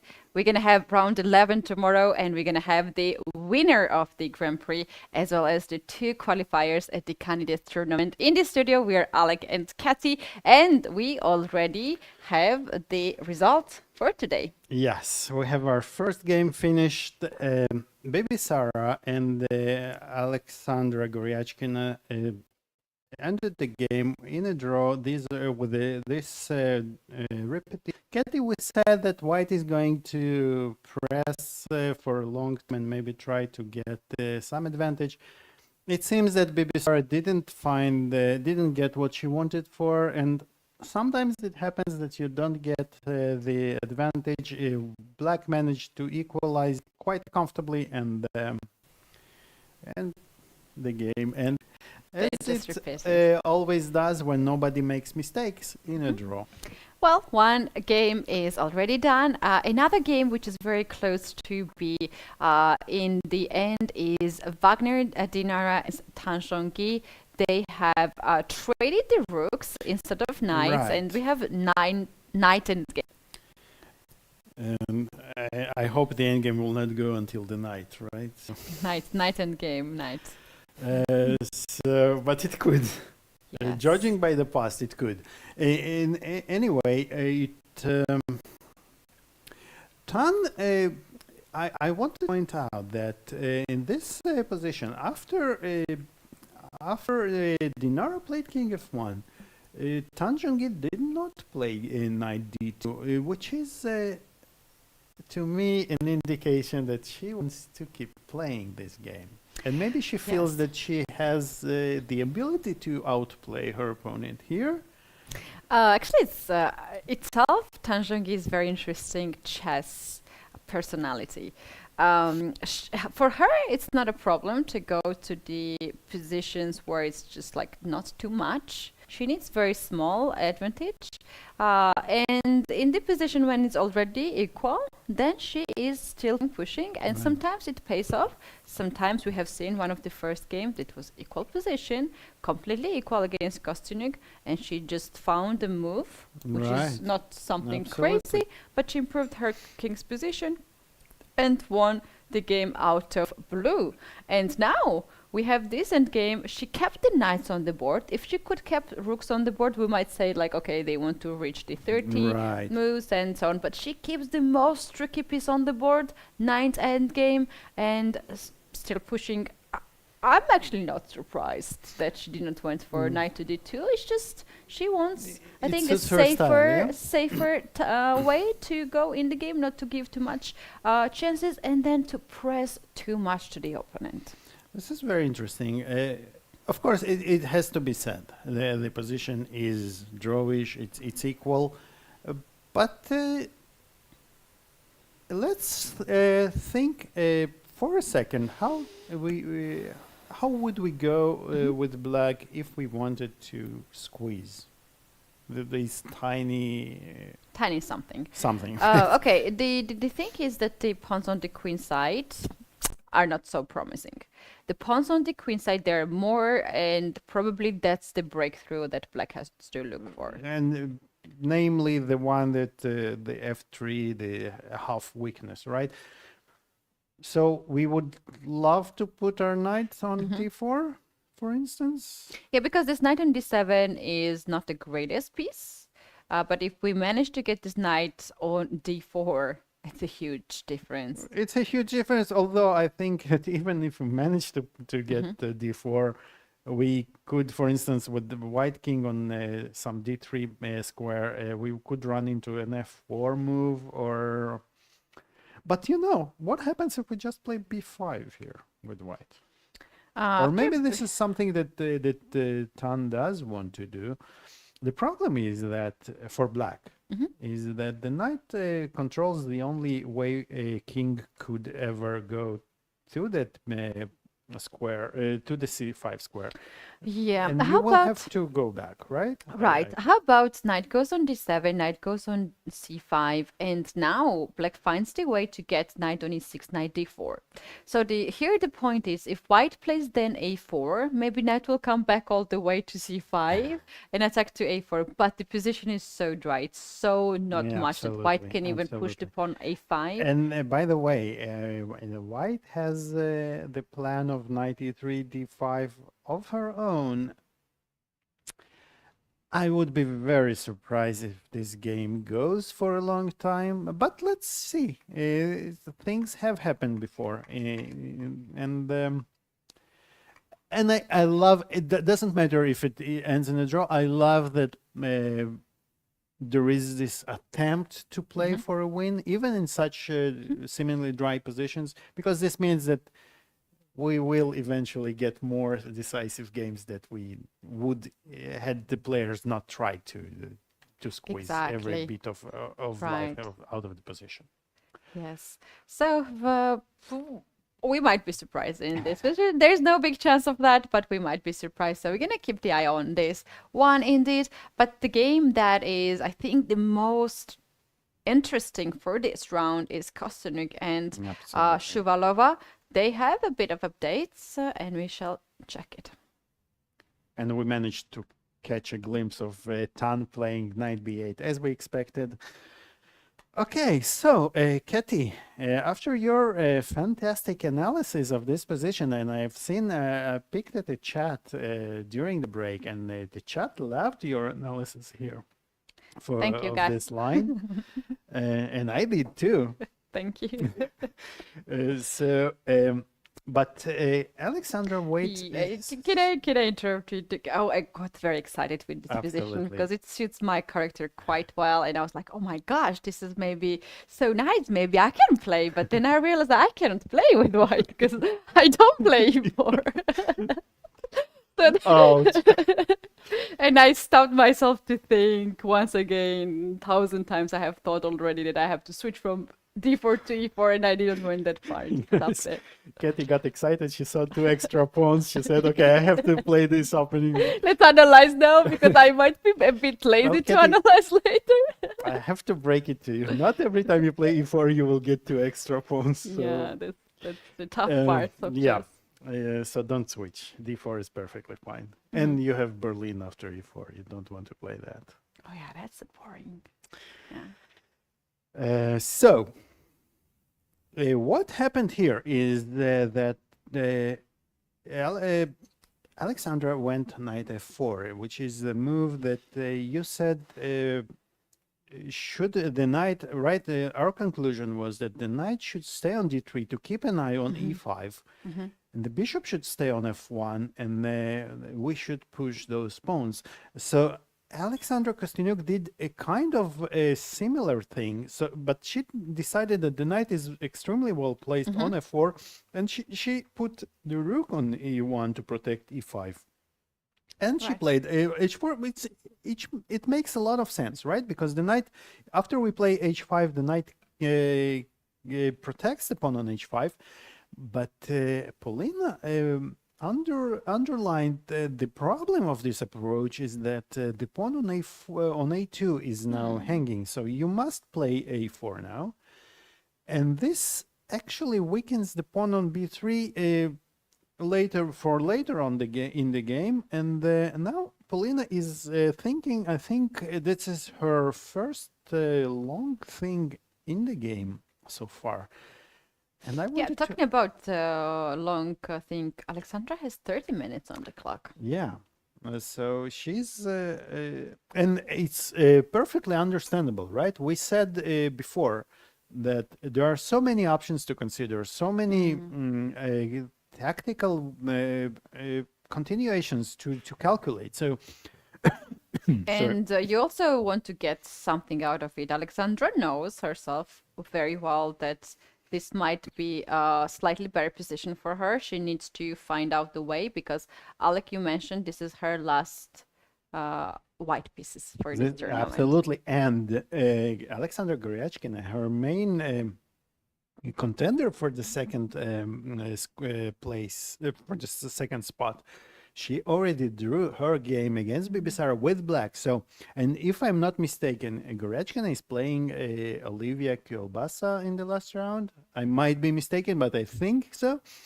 So Kostyniuk has to feel that she must win today because tomorrow might be too late already to do that. Right. Yeah, not the. Not And the, having an extra pawn is actually, this is something that even if it's not objectively better, this is something that you like when in a game when you must win to have this extra pawn out of the opening, which at least gives you some material advantages to begin with. So right. The last round, Gorechkina will face Harika Dronavali. I'm sorry. Okay. In the in here, and Lachno will face Bibisara.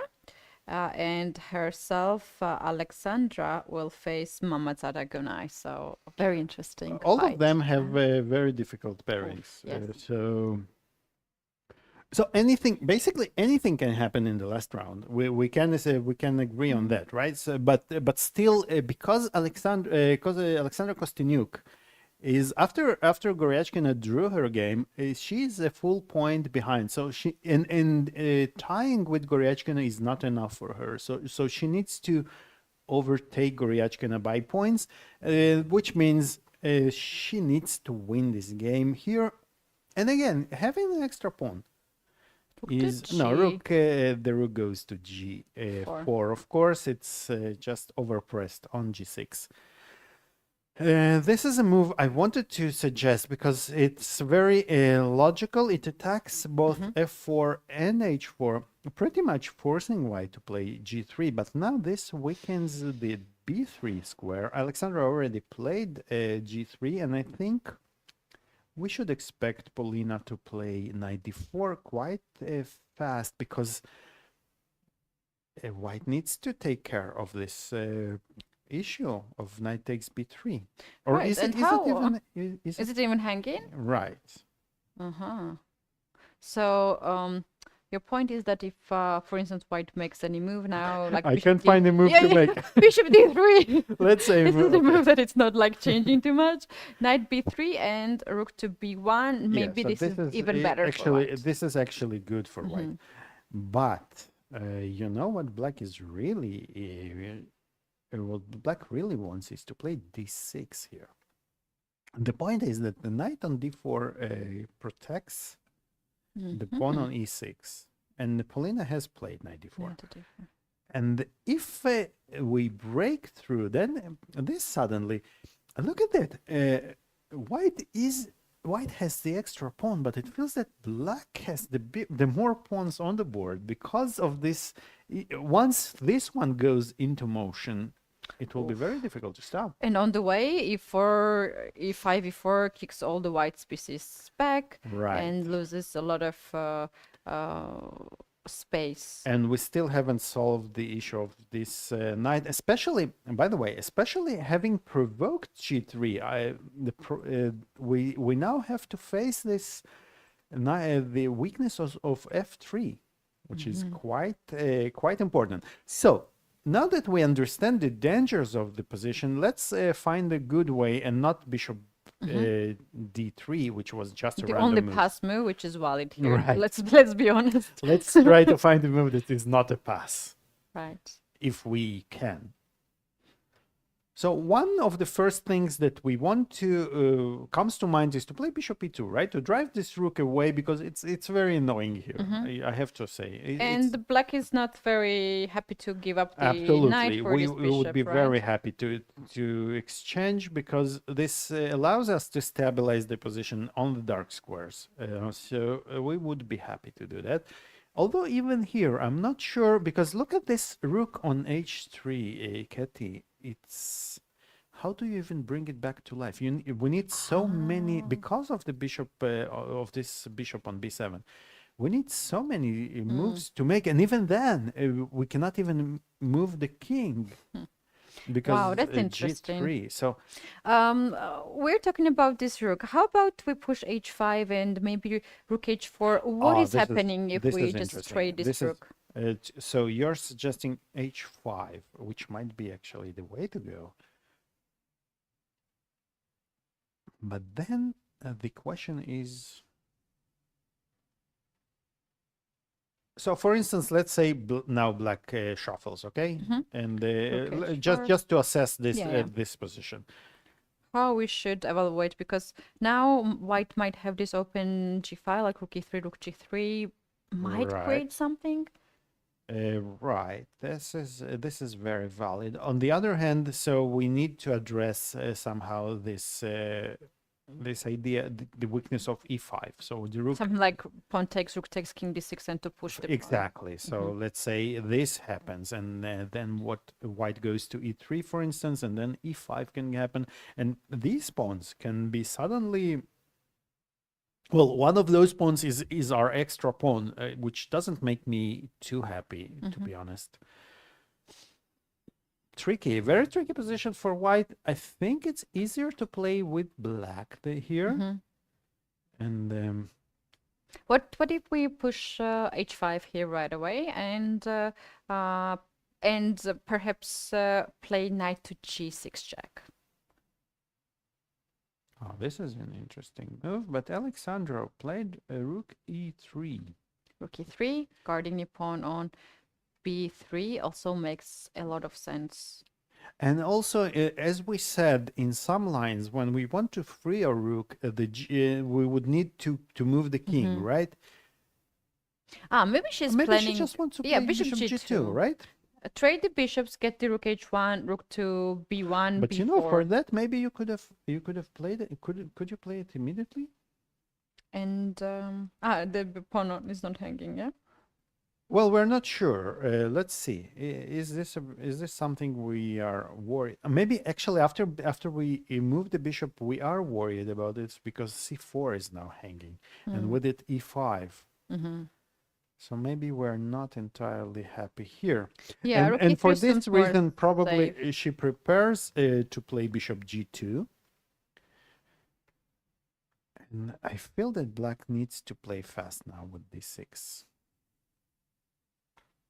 Because if we shuffle, then this is probably good improvement for white. True.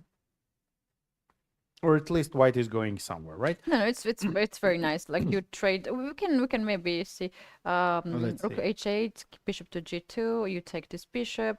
I will take with the king because I think this is safest way. And then you cannot do much if you leave this rook h5. Like where you really go? Right. On the queen side, you can't create any counterplay. You can push b5, right? So white's plan might be to play rook h1, rook to b1, and push to b4, or rook to Or a1 and to A1 push and A5, a5. right? You can always keep this pawn on h5 closer to the back rank. Knight guards it perfectly well. You have this extra knight g4 checks always that black has to watch out when rook is on h8. So this I think is very comfortable and what actually Alexandra I think wants that's to what achieve. she wants, right? Yeah. This is what she wants to do. And now that we understand that what white wants to do, it's our time as black to think what we do. We do, not voodoo. Would you- d6, yeah, d6 is D6. the move. How about we just take that and play knight to d3 and try to get knight on e5? Oh, this is very valid, but I'm not sure I will allow you to. Oy. Yeah. It might be in d6 D6 on the board. Okay, and if we play after d6 knight to d3 right away, bishop Right away, probably d4. bishop e4 still, right? All right. Interesting. And now we should find a way to proceed with white.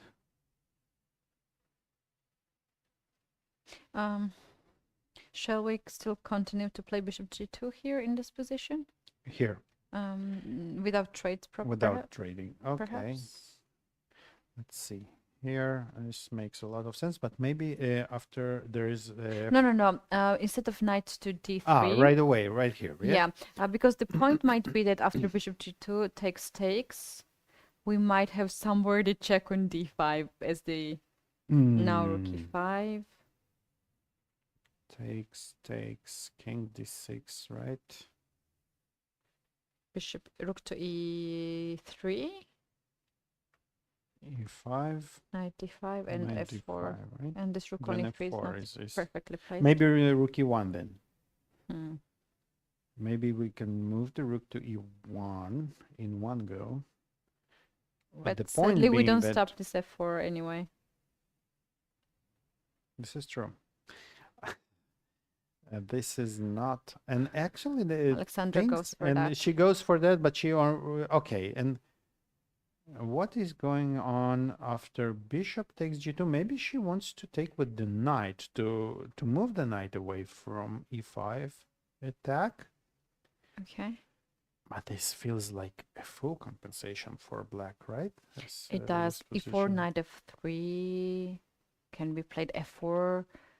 But how F4 wide is probably the immediate threat.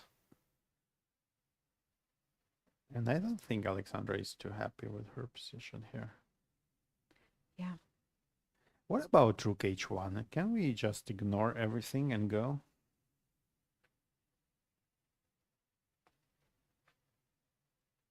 So we want to force maybe e4, and then it's kind of blocked, and then we can go back to go to a1 and start. Well, Knight f4, trying not knight to d5. blunder knight c2 in the process somehow. f4, I assume. I still, yeah, f4 I think is one of the more critical lines here, and here I thought maybe something like rook e4. So using the fact that you cannot play f3 unless I'm blundering.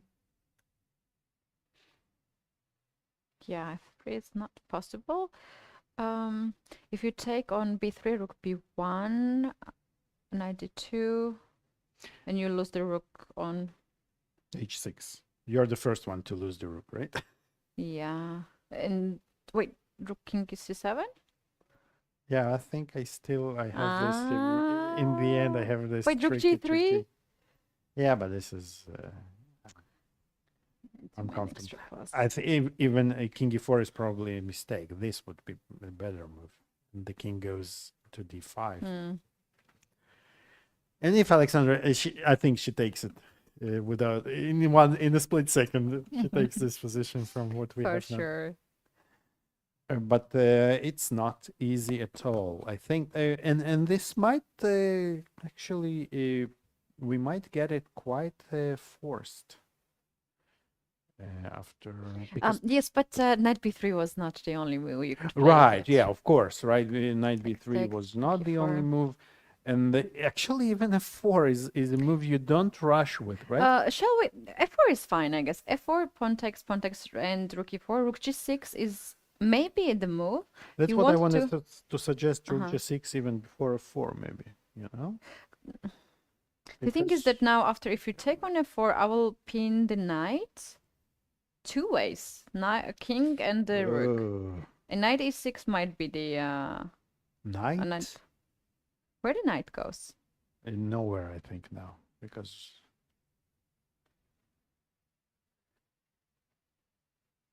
And what's the saving move? King to e3. I think black So many here, moves. I Knight think black f5, here, knight yeah. h4, knight c2, rook g3. Looks Very comfortable. extremely scary for white. The computer says 0-0-0, but But you don't feel 0-0-0. you don't You feel, feel you like feel you are anything losing but something. actually. Yeah. You feel like you're losing something by force. It's like a puzzle situation and you want to solve it. Absolutely.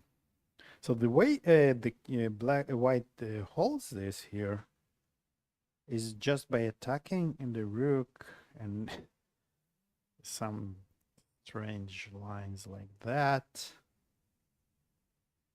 And then suddenly it's black knight which Wow. is pinned. But it's still not Interesting. enough because we cannot run away from this perpetual apparently. And king f3 gets into knight d4 check. So the computer says it's all zeros, but to a human eye, it seems anything but zeros. I would definitely prefer to take a black here as in a practical game. And maybe I would. So rook h1 looks a bit scary. Another thing I would maybe consider is to play h5 here, but h5 has the drawback of just losing the pawn on h5, and the black just keeps the whole position intact.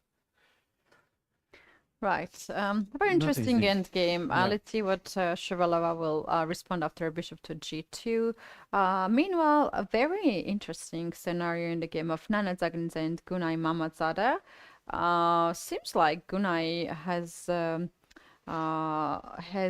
really nice chance now to get some She nice made play. a lot of progress here in this in this line. So after queen e2,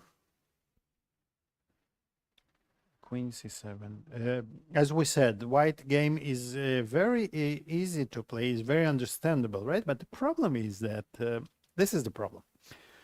I think who was it? Was it Gufeld who was asked what he thinks as a very known King's Gambit? King's Indian player. He was once asked what he thinks about the line with where white plays f3. And he says, "Why don't you ask the knight on g1 what he thinks about?" So, and I think if you want to know about this line, so why don't you ask this knight? And this is a very, very right way to answer that. Right. Wow, that's nice. Nice. The knight really has no good way to develop, and it needs to find all those knight a3 moves, and for that reason, I think black position looks very nice here, right? It also has a bit of concrete lines here. Is it a blacksmith? And black can take the advantage of this knight on a3 right away and the bishop on c2. So black can play c takes d4, c takes d4, d takes e5, e takes d5, and bishop a3 wins here a piece, because after you take it back, the queen and the rook doubled on the c file wins the bishop. So Nana has to take care of this somehow. And of course not to capture everything back that Gunay captures. So c takes d4, and now Nana has to make her decision how to capture what to capture. Do we have this intermezzo, or? But this feels like really positionally not so good, right? For instance, if we take, then queen takes, and when we recapture knight f4 is the threat, so we cannot take with the bishop with the knight because G2 pawn, yeah. It's a disaster on g2. We have and we don't want to take here, I think, because knight is misplaced. As we said, right, and the knight is not your ideal knight to play with an isolated pawn. And again, black has all the, and I like b5 here, right, to keep the knight on a4, on a3. So the blacks are pressing here, and what do we do then? Is it advantage? Maybe we can use the fact that the pawn is pinned. Oh, you didn't see my miss arrow. This is good. I was actually checking one interesting information. Oh, please do. Please share with us. So Gunay, by the way, just captured the pawn on the d4. We might see here the answer by Nana, which is going to play. So I like this knight on a3 is obviously not the greatest piece. We want this knight to be towards the center, get the center by the pawns, then bring all the pieces towards the center, right? So shall we just go back on the first move? On the first move. See how where I'm starting from. First move. And instead of e4, first move here, knight to a3. This is a sodium attack. Sodium. Sodium attack. So a3 it's a term which stands for sodium. Oh, It's a chemical term which stands for the sodium. And now I'm repeating the phrase that I recorded it for YouTube. And it says that if you play too much of knight a3, if you use too much of sodium, that increases your blood pressure. It's not good for your health.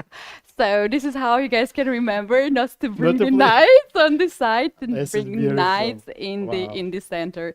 So yeah, this knight a3 indeed is not the best move at the beginning, at the first move. Please don't do it. But also when you want to do it in the middle of the game, consider twice, because it is just far away, it's very limited, it's not very active, and unless you really need this knight on a3, don't do it, because it has this a3 sodium name. So we have the sodium knight, right? So we have the octopus knight on d3, right? Okay. And you guys, only if you want to 62 squares left.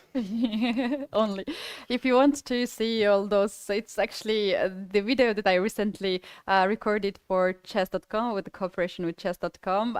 The name of the video is Every First Move. All the 20 moves that we recovered, including knight a3. It's a lot of fun, so go ahead and check it out, and then watch. tell me the feedback of what you think about sodium knight. So c takes d4 is now on the board. What do you think? Can you read now Nana's face impression? No, I can never read her what she means. But I think that here White has time to do something, because the pawn is still pinned. That didn't happen. So the pawn is still pinned, and we maybe have some time to protect our bishop, or even move it altogether from the diagonal to something like b3. Finally, with the idea to bring the knight into the game somehow.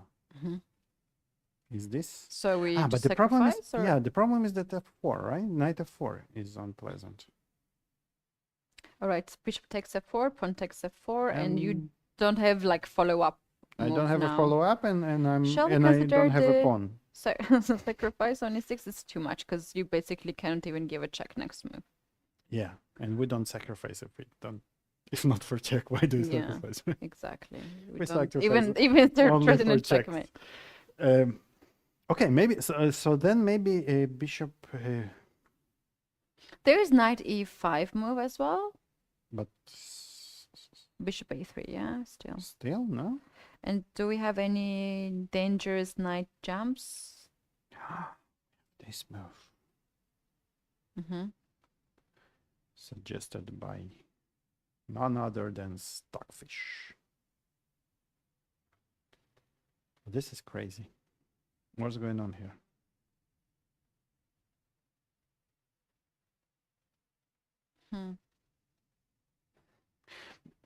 Because we have maybe something like that. Is this a move? King type. Oh. Wow, this is interesting. This is very interesting. Or even, I would say first take here and now take on f7, because d6 is not covered anymore, and if the queen goes, then just check and. Shall we take the other rook, or? I want to mate, actually. Okay. Not so materialistic. Come on. Not at all. Wait, how to checkmate? Check is almost a mate, right? The way. Queen somewhere, h5, or. Yeah, or h5, or some chances take the rook. here. You say take the rook, right? I can almost hear you screaming, take the rook. But this is not easy because we might get checkmated ourselves. We don't even have a check here for white. Absolutely.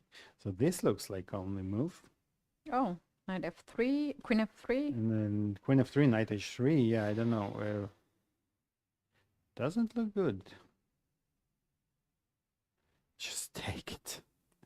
And this is not going out, right? Actually forgot how we got in here. Like we You played. forgot. I never knew how we. Oh yeah, we tried to understand what your move, knight takes e5, Mm-hmm.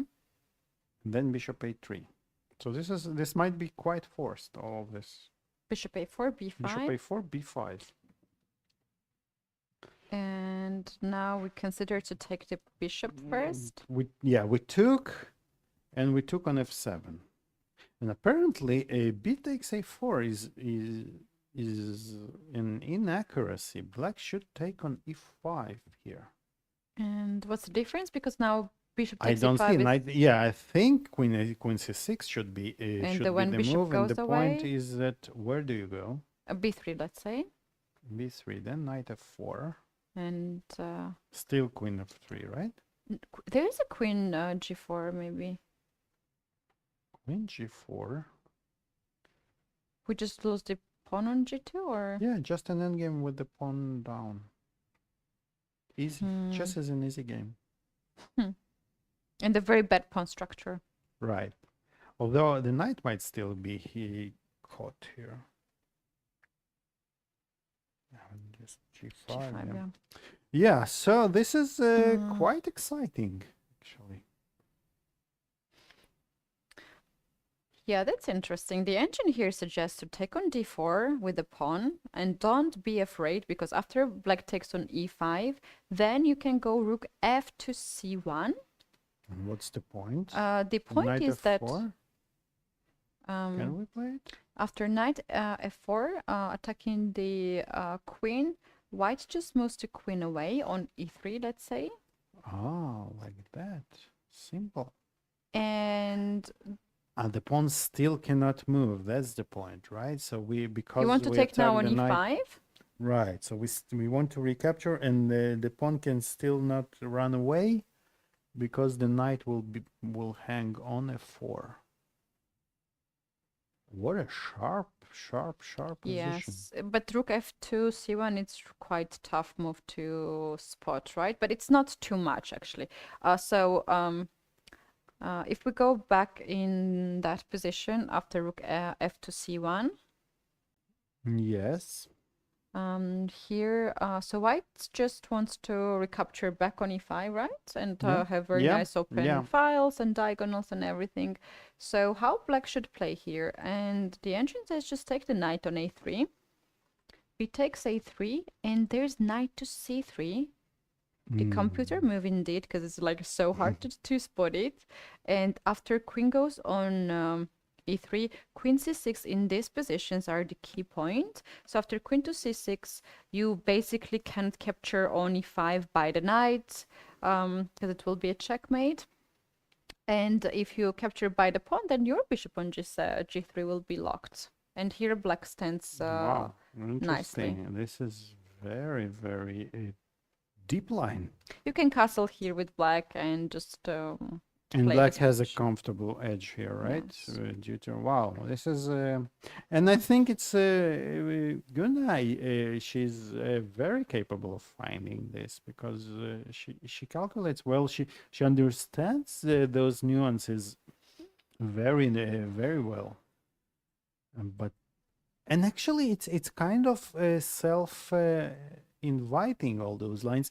But Keti, let's jump into Dinara against Tan Zhongyi because I think they are about to end the game. Oh, king d4. I like this move. So I like this move. instead of capturing on h4, Tan is not Brutal. is not taken yet, but she places her king. She wants to win before pawn. She wants to win this pawn, I think she will not manage though, and I think Dinara will play a3 and king c2. We might well see this being played until naked kings. Right, it's so But amazing how look at much this she's pressing, even last move. Nano chances, I But would look at even her say. time, 1 hour is Right. too much time. Too much time. You should penalize the If You I have too play much like this, tires. my coach will say to think a little bit. Yes, but actually, how did they? That's why she's the world rapid champion. Absolutely. She loves to play rapid. It's very comfortable time format for her. Yeah. And she's absolutely talented. I think her first successes were as young as even before she was even 10 years old. I think she was also. Don't remind me that. Don't remind me that, because we are in the same age. She's 1 year older than I am, and every tournament she played, she won. So I remember one story. She played in the first round against one of the participants, and this participant was crying because she was so unlucky that she played the first round against Wow. Tanzhangi under 10. Wow, tough luck. Yeah, so she used to be in the chess world for a long time and very successful. Yeah. But Dinara is not impressed, and I think we should expect a draw quite soon. Maybe king b3. What do you do? Do you play king b3, or you play a3, or you play any other move which I doesn't think king blunder? b3 makes a lot of sense, not Meant to prevent, yeah. just to make sure then King king b3, doesn't then you go. can play a4, a5 to try to trade the at least one pawn, or just bring the knight. Like, I Or- can't believe that we're talking about this. Yeah, position. okay. So actually, I thought that we should go to see the handshake, Yes. but we might Yes. not. So What let's. is the move? It's 42 actually. It's very often very hard to offer a draw because you don't know what you're like. You see Tanzhangi, she kind of plays for winning even in this Right. position for Right. Dinara, and also there is some sort of like could I call it ethical moments? Like when you have a lower rating, you don't necessarily like to Right, offer a draw. absolutely. And there is this unspoken, non-written rules, right? That if you, as black, you don't offer draw unless you are much higher rated, right? And if you are low rated in an equal position, you also don't offer draws. If you are in a worse position, you don't offer draws. So those are exactly the ethical points that you mentioned are there. Right. And Once I've got offered draw 4 times from my opponent, again, lower right. rated opponent, it was very annoying after every move. He was one, and I was just, in the end, I didn't even react it. I pretended that I didn't heard it. He was even asking me more and more times, and it ended in a draw. And he said, "I told you it was a draw." I have a funny story about draws. I was once playing, I think it was a round robin tournament in Bermuda or something. And I was playing in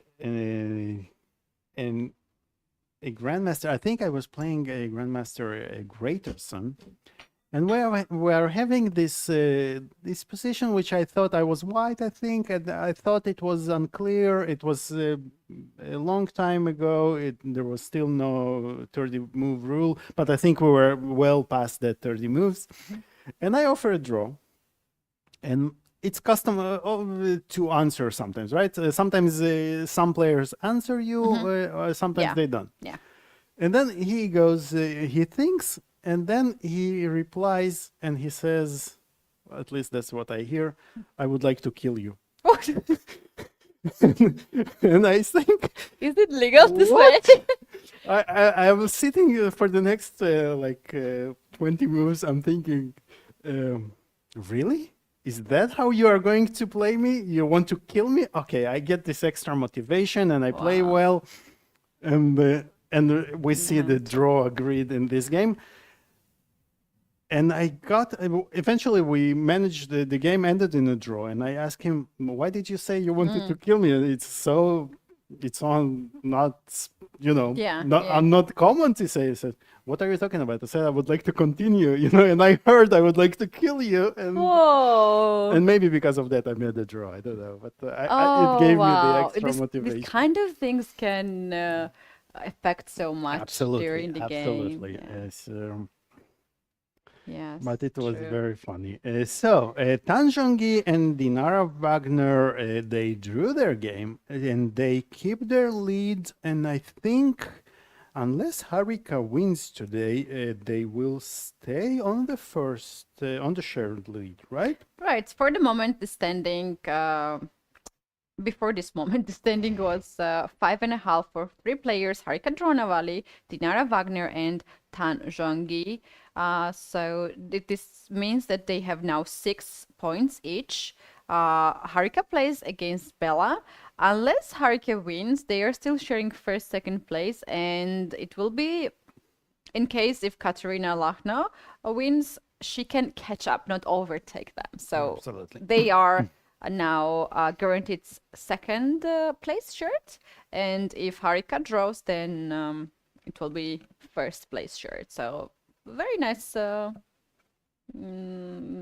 result, I believe, for both players. Yes. Because in the end of the day, this is a tournament where we do have highest money prize for the women tournament, and has been increased for last year, and the total prize fund is 80,000 euro. The winner will get 15,000 euro, and in case of the share, the players are also sharing the prizes as well as the Grand Prix points. Right. So every draw now, every result now costs couple of thousands of dollars, right? Of euros, right? And this is very relevant.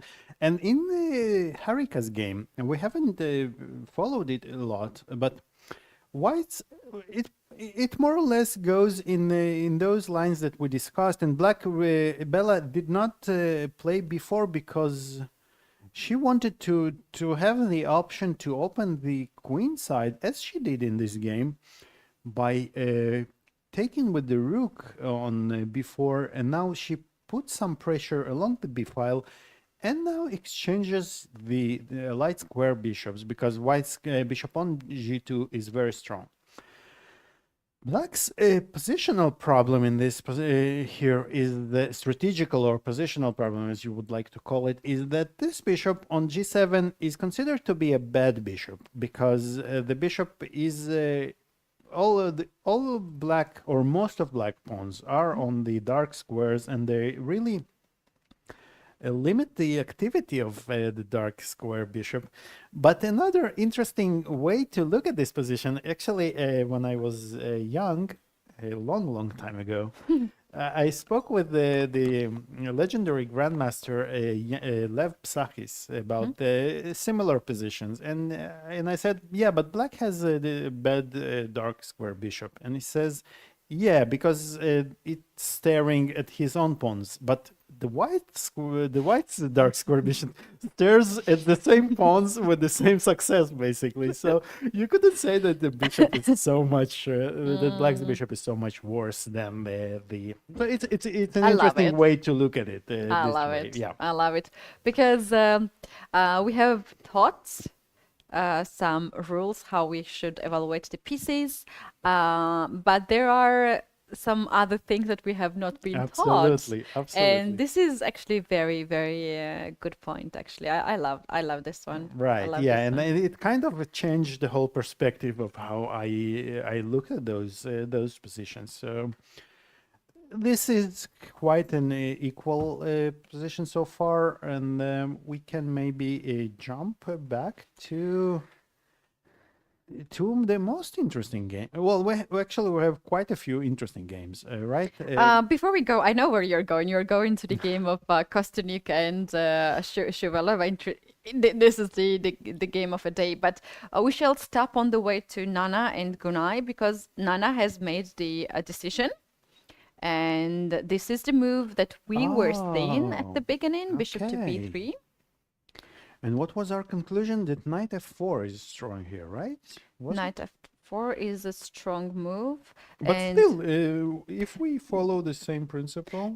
Exactly. After this one, the difference is that when we had rook on c1, Yes. we were threatening, for instance, after castle here, black and castle, short side, we were threatening bishop c2 to win the queen. Let's show it. This is important. So in this position, after queen e3, black does not have a short castle because of this very unpleasant check on h7, capturing our queen. Whereas now, with the bishop on b3 and the lack of the rook on c1, this is not a threat, and black has a time to, I understand, To castle. to castle. And it's very important to castle now because basically white cannot transpose to that position with the rook to c1 because this gives some some chances to be super creative. This is the chance, basically. So the rook cannot be recaptured. And as we established in the previous round, the queen is not worth 10 points. 10 pawns. It's worth only 9 pawns. So two rooks are stronger than a queen. Especially in this position when Especially in this position. Pieces are so active, white's pieces are somewhere locked or misplaced, and this is the position every player would like to choose here. Black side indeed, yes. And like after castle. After castle. If white now takes on e5 with a pawn. With a pawn, because the knight cannot take. There is g2 hanging, right? So. Yeah, after the pawn, now at this point, black can start to be very annoying with the knight. Knight to d5, attacking the queen. Queen goes on e2, and b5 is the move that I love. Ah, yes. You are just pointing out the sodium knight. You have this knight on a3. If you don't feel Doctor, I don't feel so well. You have a sodium problem, right? So rook c1 once again not possible. Black controls the c file, and if you decide to get this knight back in the life and play knight to c2 with either knight to d4, now black has knight c5 move with a threat to capture the bishop and capture the knight on c2. Ah, this is a really, really nice position for black. And Keti, if Gunai wins today, she will not yet join the leaders, right? But she will be in the runner-up group.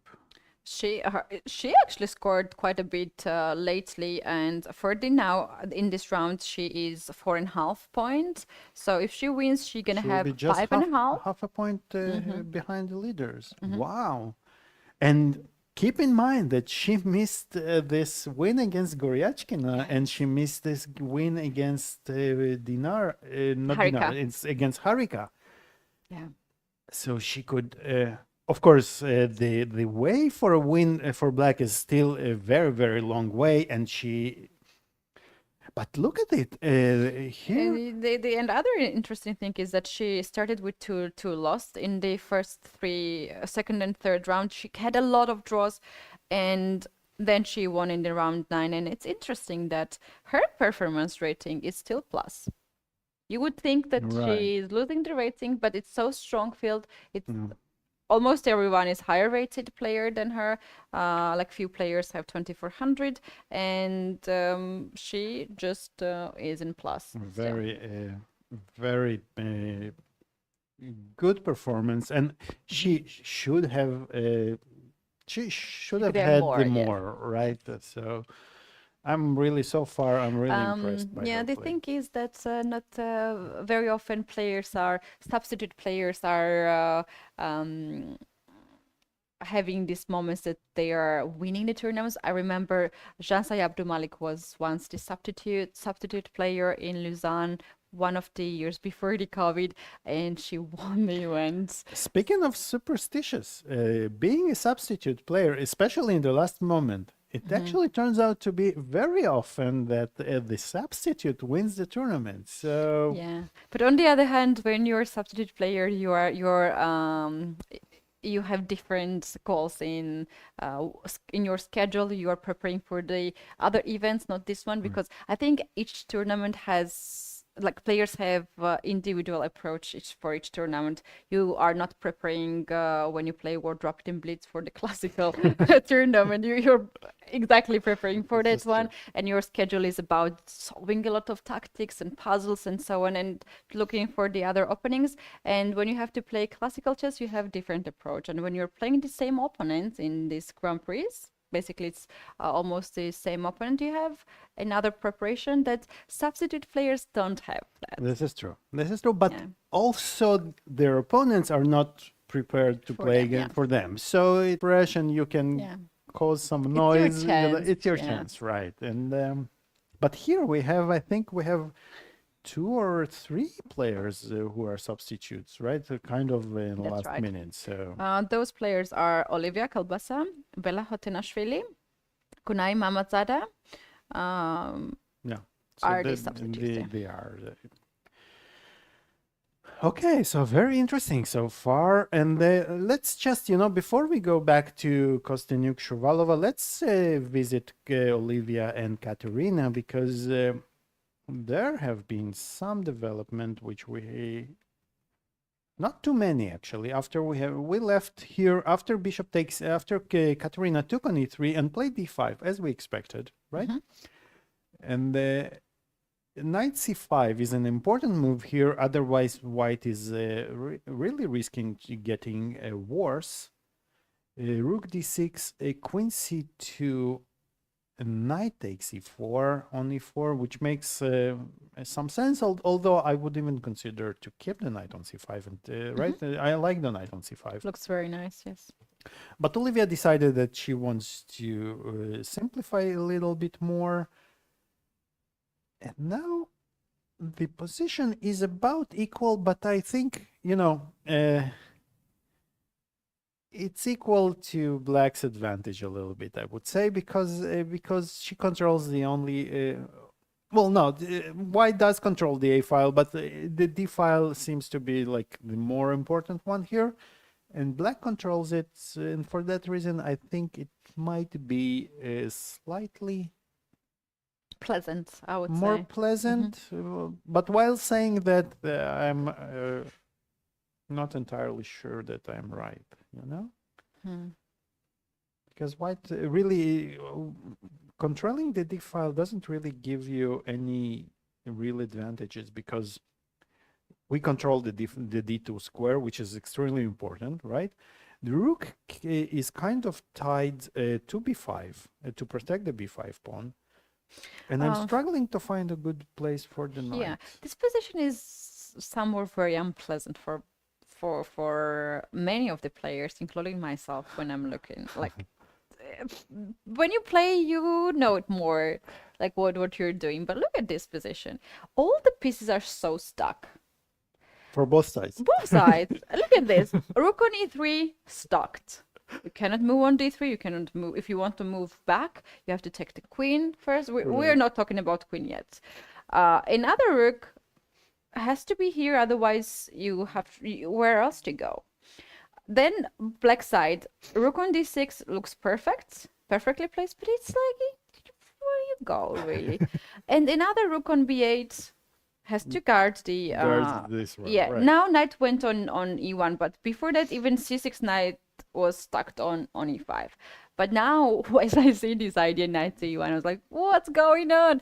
The knight goes on c5. And maybe that was the point why Olivia chose to exchange that other knight, so this knight can go to e5. But this also frees the black knight to go to the same way. Or maybe not. Maybe we are not in time, because now the point is that after knight d8, knight d3, we are threatening the pawn on e5. So black does not have time to play knight e6. If knight goes on c5 comfortably, this might give white very nice absolutely, chances. I agree. And so I take back what I said, and maybe it's really. Can I take back? Yes. Words, smooth, everything. That's the advantages of being a commentator and not having to Indeed. play the moves, right? Indeed. All right, But 91. still, the it position looks is quite even, and I like this queen e6 move, trying to install it on c4. So if you play knight d3 here with white, black plays queen c4. I think the it steamer. might be quite unpleasant because, well, not really unpleasant, but without the queens on the board. The b5 pawn is really- not hanging. Maybe right, rook so to now d8 we can or go to something. d8 and do some exchanges, and I will not be surprised if this also ends quite soon peacefully. Right. It seems like there's no too much of the weaknesses in the both sides, and when there are no weaknesses, basically you don't have a target, and your moves are Absolutely. just not so dangerous to the opponents. All right, let's get back to the game of Kostyuk and Shuvalova. This promises to be, and okay, what happened? So, oh, look at that. We haven't even considered this move. Polina played e5 after bishop g2, sacrificing, well, giving up this bishop on b7, but claiming that after e takes f4, G takes f4, she just wins back everything. rook f4. Rook f4, rook takes h4, and Knight is perfect on and then d4, knight and is I will not perfect on even name this d4. bishop on b7. How No naming names, please. silly bishop. Whoa. That's a very bad position for black. So after e5, you can't take after the bishop. e5, yeah, Alexandra chose not to take the bishop, and she played knight d3. And actually here she allowed black f4, which didn't happen. This would give black a pretty big advantage. What had she happens after played. rook e5? This is a great question, which I cannot answer without the help of our silicon friend. Oh, please. F takes g3. The point being that this is impossible because we dropped the rook. So we have to go with the king, the traveler king, right? The king has done quite some travel in this game.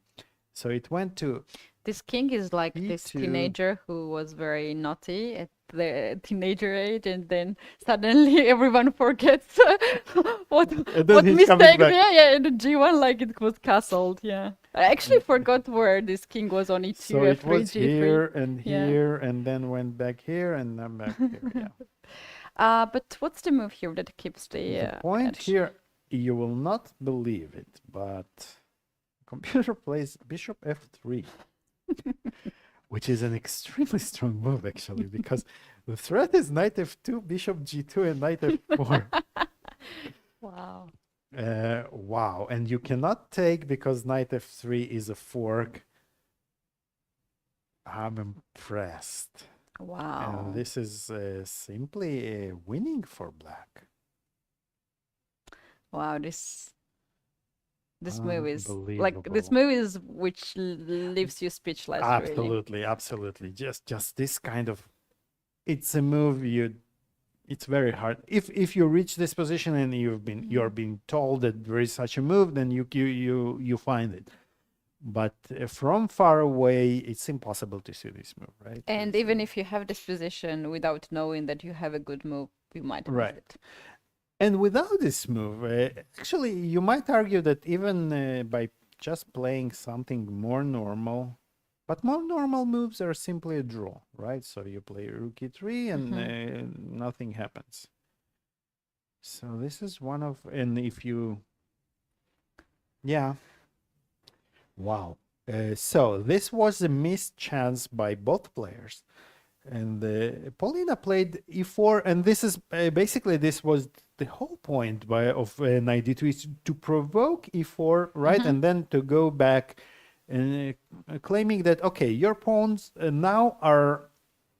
So the basic claim here is that the pawns on e4 and f5 are less dangerous than the pawn on e6 and f5 because being on e6 the pawns are mobile, right? Yeah. And this is one of the main themes when you are trying to play against those pawns, right? So you want to make them block them, right? To prevent them from moving.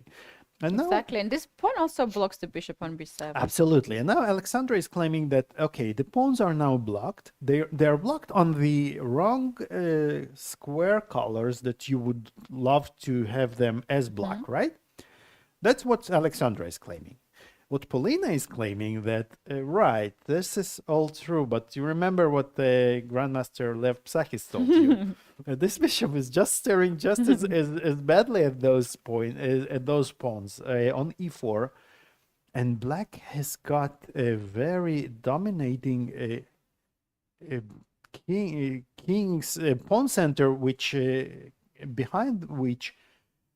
Actually, I'm thinking, Keti, now the ideas of those king e5 and exchange sacrifice might be quite unpleasant for white because...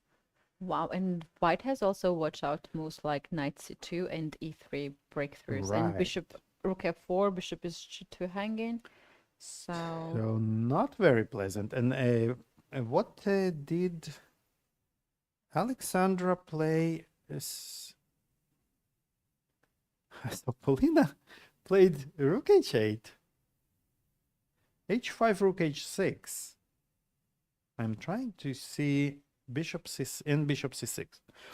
So she's just shuffling for now, and maybe it's just a way to say, okay, let's make a draw. no, okay. Okay, you go first. No, you go first. I think I think we wanted to say both the same, right? That the point is that king e5 is always can be met by knight d3, and then when the king goes, then the knight goes back to f4. So this is probably. Okay. No, I didn't. You didn't want to say that. Okay. So. Okay, so what I thought, why rook h8 and rook h6 then? She called for this h5, right? For a reason. Yeah, but I don't understand why a rook h8 yes. provokes h5. Yes, so she wanted to have on h5. Let's now get in the current position what we have. This might be targets. Let's say we don't have this knight d3 because I didn't see that it was happening. But to combine this earlier idea, you said king e5. Bishop g2, bishop f1, Okay. yeah? Yeah, Bishop we can g2. shuffle here. Alexander actually played bishop e2 That's gonna be against the... against what you were trying to say. Yeah? So king e5 here, bishop f1. Okay. And in these positions, maybe she considers to play bishop to e8. Right. Targets h5 and then sacrifices the Right. the exchange. So in some positions, this pawn might be better to be h5, can be As a target, right? extra headache for white.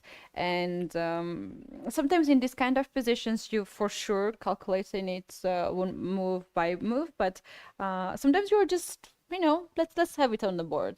Yeah, It might be later. It might be. target. I might agree with you here. But and as white, do we really want to play h5, or maybe we don't? I guess the idea was rook g8, right? To somehow put pressure.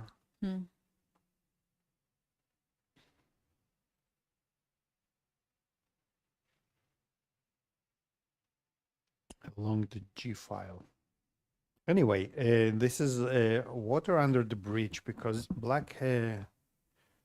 Wow, I like what Alexandra just did. Yeah, Bishop she to she takes control over all of her weaknesses, basically, right? True. And she solves this issue of having to deal Yeah.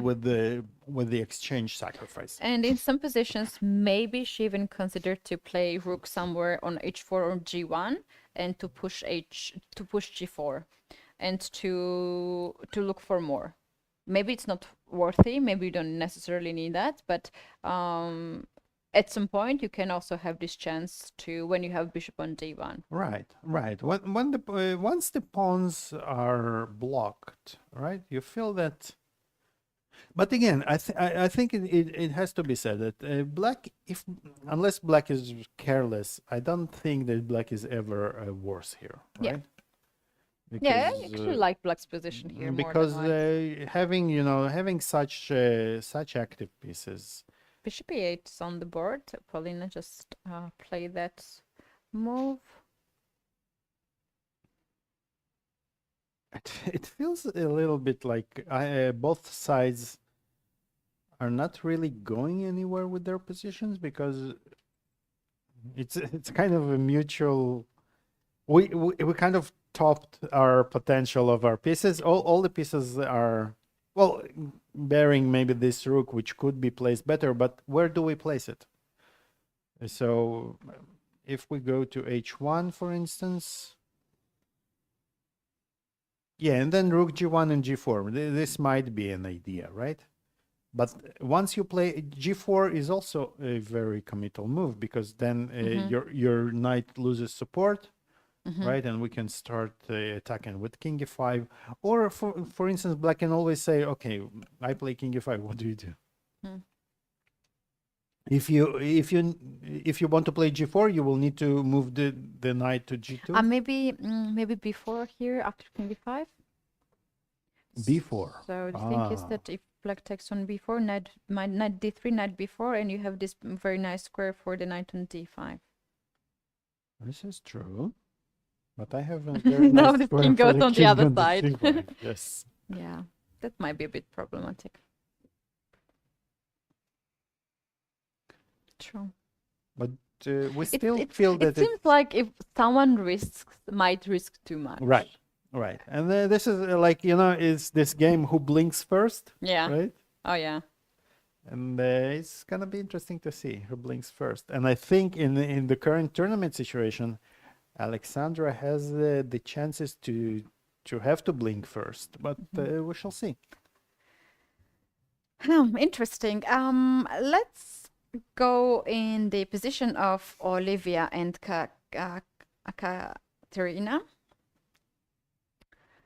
Here we have the moment where you might think, What? "Oh, this happened." It's actually interesting. Like rook d2 is so natural move here, right? So, Knight left yeah, the f3 square. and Right. rook- We just said that the knight covers this d2 square, and rook d2, and immediately met by rook d3. And the point being, Interesting. So perhaps Katerina saw this nice coming on c5, and she says doesn't like, like why it, to right? suffer here? Let's trade the pieces. but the point is that if you take on e2 now, I think that this rook has, because of the pawn on c7, the rook has some good prospects there, because if we trade this, I think this works to white's favor clearly, because now this will be a weakness, right? And we will be able to create some Yeah. passed pawn here. And also, this rook on c7 looks very dangerous. Right, the rook is much more dangerous, so we don't want to give this rook takes c7. On the other hand, how do we prevent it? So do we play rook c8? It looks a bit ugly and gives white the chance to protect the pawn on e4. Now, if white has time to play knight d3, knight c5, or knight d3, rook d5, it might be quite unpleasant for black, right? True. So I don't think that black really wants to take on e2 because this is quite annoying. And if we take with the rook on d3, Then knight d3, still not pleasant, because again, our rook is a bit passive. It needs to defend on d5, and the knight will go to c5, on b5, sorry, and the knight will go to c5, and But maybe Katya's idea here is to play after knight d3, rook d8. And when white will jump the knight on c5 to play yes. queen to d2. Ah, So if you tricky. take the pawn on b5, I'll take the pawn on c3. And using the fact that the rook Back is rank hanging issue and back before rank pawn. also, so this is drawish, I guess, or even white maybe needs to be slightly careful. And if we So don't do that, if we trade, it's my rook being now, on the second rank. now it's a bit different, right? But we still need to calculate a little bit because this might be the knight is a bit Yeah, struggling to find right. the square to go. That's true. It was struggling, struggling with squares as I was struggling with words here. Yes.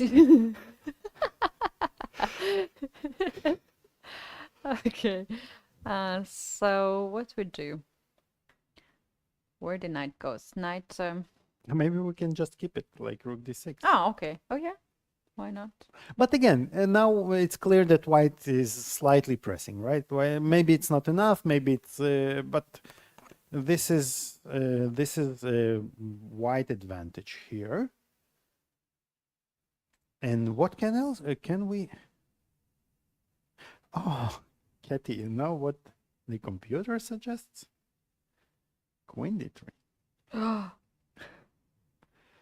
Forcing forcing the queen exchanges and claiming this that is this so is a nice. slightly better version for black because we still haven't played rook a6, and now the rook on b8, it might be quite important to meet rook a6 with rook b6. So for instance, after a move like king to f6, although I still prefer white here, but it's But maybe this is so fancy. Like when, just imagine you played this Yeah. move queen to d3, looking in the eye of your opponent, and Says, she cannot do much against it. She can't punish you for it. It's already a very nice move. right. Oh, wow, It's this is it's a so move that nice. you love to play, absolutely. But still, white has a slightly better end game, and both players have 15 minutes for 14. Let's say no less, for 15 moves. It will be interesting to see. Right. Let's go to the game of Nana and Gunai, because here we have some moves already. And more moves as we speak. Right. So the point we have seen, this one was knight f4. Oh, and it all happened. Yeah, and here Gunai played queen to Gunai c6. played queen c6, forcing the matters a little bit, right? So she's Yes. threatening to take on h3. Thus, But she gives up the pawn on right, f4. so she gave up this pawn. She gives up the extra pawn. We would never give up the pawn, right? No, Me and not you us, not us. would die Never. but not give up this pawn on f4.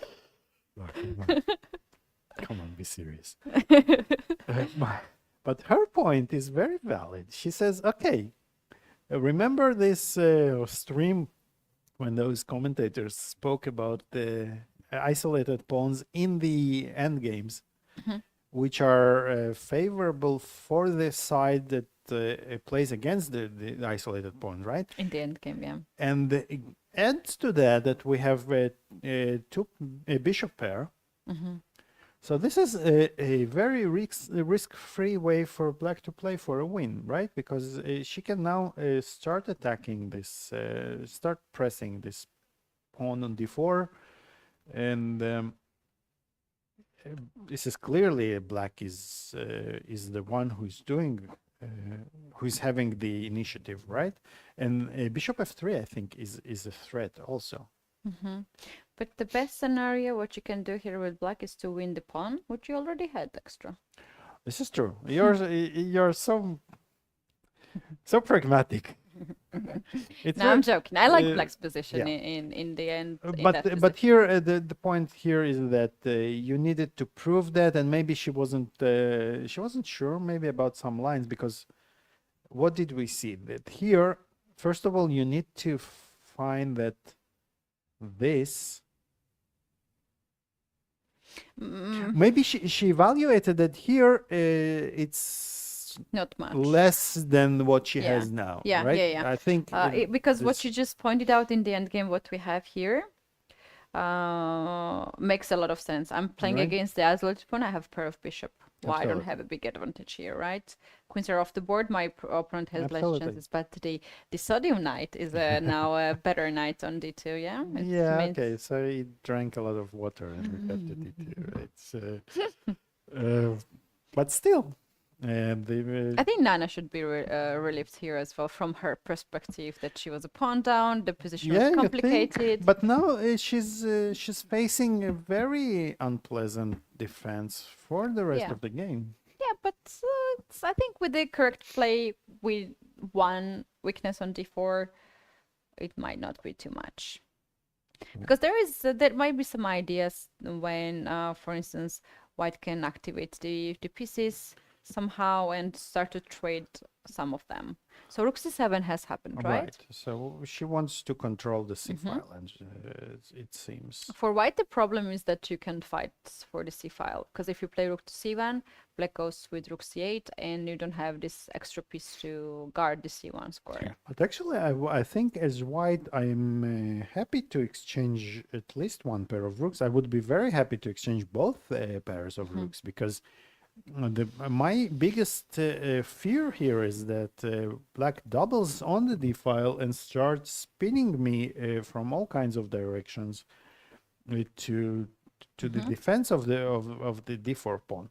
Another issue which I would be worried about is that my knights here are basically doing the same job, both of them. And this knight cannot probably leave, because I don't want to allow bishop takes f3. Nana plays rook to Nana c1 plays, from and f. I understand it a lot, because I would also be happy to exchange one pair of rooks. And in this position, can white just play knight to e5 to try to get d2 knight on f3 and just to have I think that knight to e5. I will just, let's say, what happens if I play this? a knight d to f3? f3, right? And now I want to start. I don't like the rook on c7, to be honest. I would really love it to be on something like d8. Okay, let me think for a second.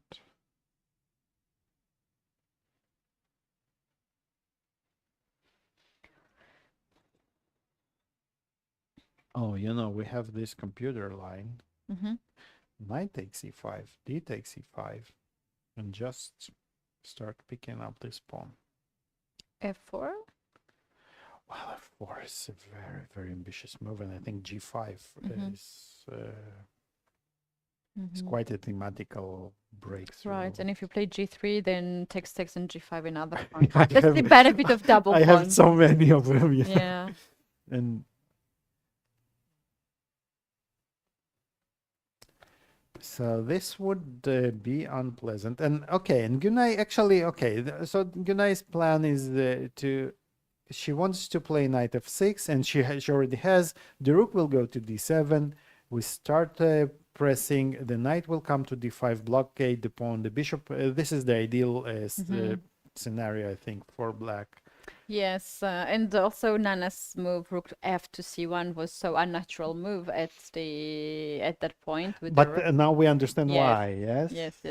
I was like, why she played this move? And very often we struggle with rook to move on the open file. So the move, for those who were questioning why rook f to c1, that's so unnatural move, Nana's idea was to bring king in the center to guard the pawn on d4, because Right. this is a weakness.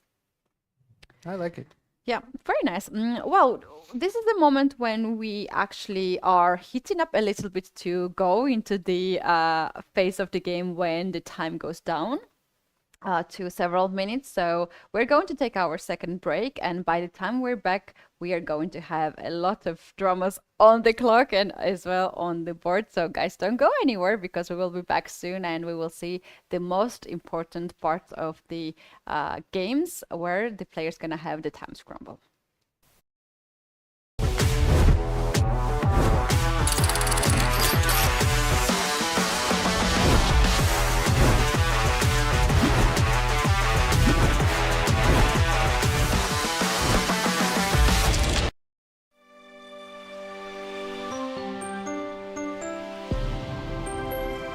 So I'm joined by Bela Tsatsalashvili. Thank you very much for staying on and talking to us, Bela. I know you had a grueling game. You have a headache as well. But anyway, thank you first of all. And so today you just defeated Alexandra Goryachkina. It's a very tough opponent. Take us through the game and tell me about the key moments so whoever looks at the video can understand what has happened. Oh, it was really tough game. So after bishop g4, I decided to take on b7, and probably her plan was not really good because just I had slightly better after that all the complication variations. So in time trouble, I was afraid not to blunder anything, but after that I had a solid advantage. So it was just of the matter of time, I think. You took more than 80 moves to bring the point home. At some point, when you were clearly better, were you wondering, will this victory escape my hands?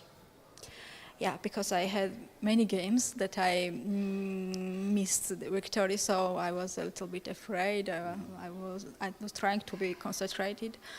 So I'm looking at your results of the tournament, and this is actually the first win in the event for you. But I know some of the draws you have had here, there have been missed opportunities for you. So I suppose you must be happy to finally score your first win here. yeah, I'm more than happy. And I don't mean only this tournament. Usually I have many blunders, so that's why I try to be carefully. But I see you always fully concentrated in the game. Is it something to do with time trouble, maybe lack of practice? What do you think is the reason for these blunders? Yes, lately I did not play main tournaments, and I feel that I have no energy at the end of the tournament. That's why it happens sometimes. Okay, well now, again, thank you for staying with us and recover energy, because tomorrow you have to play against Harika, who is one of the leaders. So it'll be a tough game, but congratulations on your win and good luck for the last two games. Thank you.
Welcome back, everyone. This is FIDE Women's Grand Prix in Nicosia, Cyprus, and we're having round 10 in progress. 2 more rounds to go before we know the winner of the tournament and 2 players who will go to the candidates tournament. Well, we had the first game already, ended in a draw, and we still have a lot of games in progress. In all those games, we have time pressure on the clock. Let's now take a look at one of the games, and which is this one. This one, Olivia against Katerina. It looks very promising for Olivia, right? For a second, we said, Oh, they what? got here? The rook is on. What's going on? It's Harika against Bella, I guess. Let's jump. This game Yes, seems to be... Harika against Bella. They drew. Not much happened since we visited here, right? These, as we said, both once the knights are exchanged, both bishops are bad. You remember this Friends episode where there was an arm wrestling between Chandler and Ross, and they were like fighting for a very, very, very long time, and in a costume in exactly this costume concert, and so one of the girls looks at them and says, "Wow, they're so strong. Both are so strong." And Joey says, "Or equally weak," right? So, and this is basically the same. Equally And yeah. so the bishops are equally weak here, and Yeah, for good that point. reason, it's a draw here. Yeah, good point, indeed. Good point. So we are left with. Let's take a look what happened here, because the rooks on the sevens are always some source of excitement for And the there are commentators. 2 rooks on the There are 7th rank. 2 of them, and it feels. Oh, so what we thought that here white does have some advantage, right? But Olivia just misplayed it a little bit here with rook d1. The right way to go was knight d3, not an obvious move, but the point is that after rook takes c3, knight e5 is game over basically, because this knight is Almost lost because we cannot protect it because of rook f7 and Is that a checkmate? not a checkmate. Rook a8 is actually not immediately winning, or it is. Wow. But like that. Actually, the stronger move here is surprisingly rook back to pin. c7. Pin again Back the to knight. the pin, and now rook a8 is a threat, and this wins. So not obvious at all, especially that Olivia, it's unfortunately for her, again, she is in a bit of a time trouble. So she didn't find this knight d3, which would pose very serious problems to black, because believe it or not, black's best move here is knight d4. No, okay, the engine changed its opinion a little bit, but white is threatening to play knight c5, forcing the black knight to go to some very unfortunate squares, and the pressure and putting a lot of pressure in the position. Instead of that, Olivia went for rook d1, which seems to be perfectly, extremely tempting, but she sacrifices a pawn for that, and for that reason, while she has enough compensation to not be worse. Is it? Because I can now play knight to c5, attack the Right. knight, and I think also target e6 square. that was her idea, but I think it's met by knight d4. Ah, that's a problem here. That is a problem indeed. And What to do now? After knight f4, knight d4, black manages to keep all all the threats protected, right? And there's no some kind of tactical motives here, like rook d4 and knight e6, because Funny you should mention that, because the computer suggests f4 here. For that reason exactly, to take on d4 and play knight e6. But since it's not checkers, instant check. we can give check. You can give a check and take it with a knight, and take now it with a knight controls and from knight this side. controls from here. Oy. And for some strange reason, it's still a draw. So white, even being 2 pawns down, it's still not losing for white, because we chase the knight away. The knight cannot leave at this square from f4, and black is basically obliged to go back and forth with a perpetual.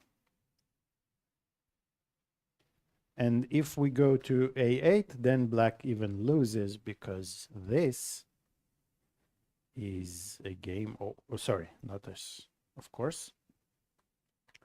Rook cf7. Then rook goes to e7, and on king, if the king goes to f8, there is mate of d7. Oh, nice. And king d8, and then we go from here. Very, very nice variation. And I'm not sure. Okay, so at this point, Olivia is thinking, right? And both players are calculating. But you know, I have now, having seen that, I have another question. What if we start with f4? Is this a move we can? Oh, look at the time as well. Olivia has 1 minute 40 Wow, seconds against 5 minutes 10 40 and seconds. 9 minutes to 9 moves to go. Wow, that is a time pressure indeed.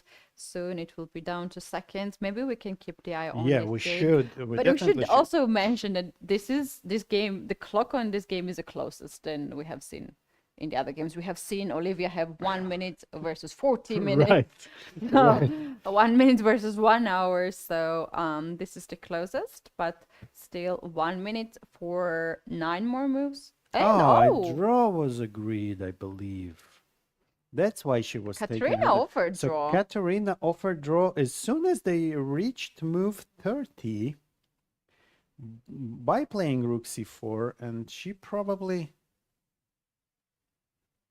That's a very interesting decision. Yeah. Seems to me that Katerina has made some calculations. She didn't like what she saw, maybe, yes? No, overall calculations Ah. that she needs to make a draw to get some certain Grand Prix points Right. to secure Absolutely. herself. Yeah, if she the makes... finals. I also made some of those calculations today. If she makes 2 draws, basically, today and tomorrow, and tomorrow I believe she should be white tomorrow, right? So it doesn't matter really whom she's playing, because she's not playing Every opponent is neither the opponent is not Goryachkina easy, nor Kostyniuk.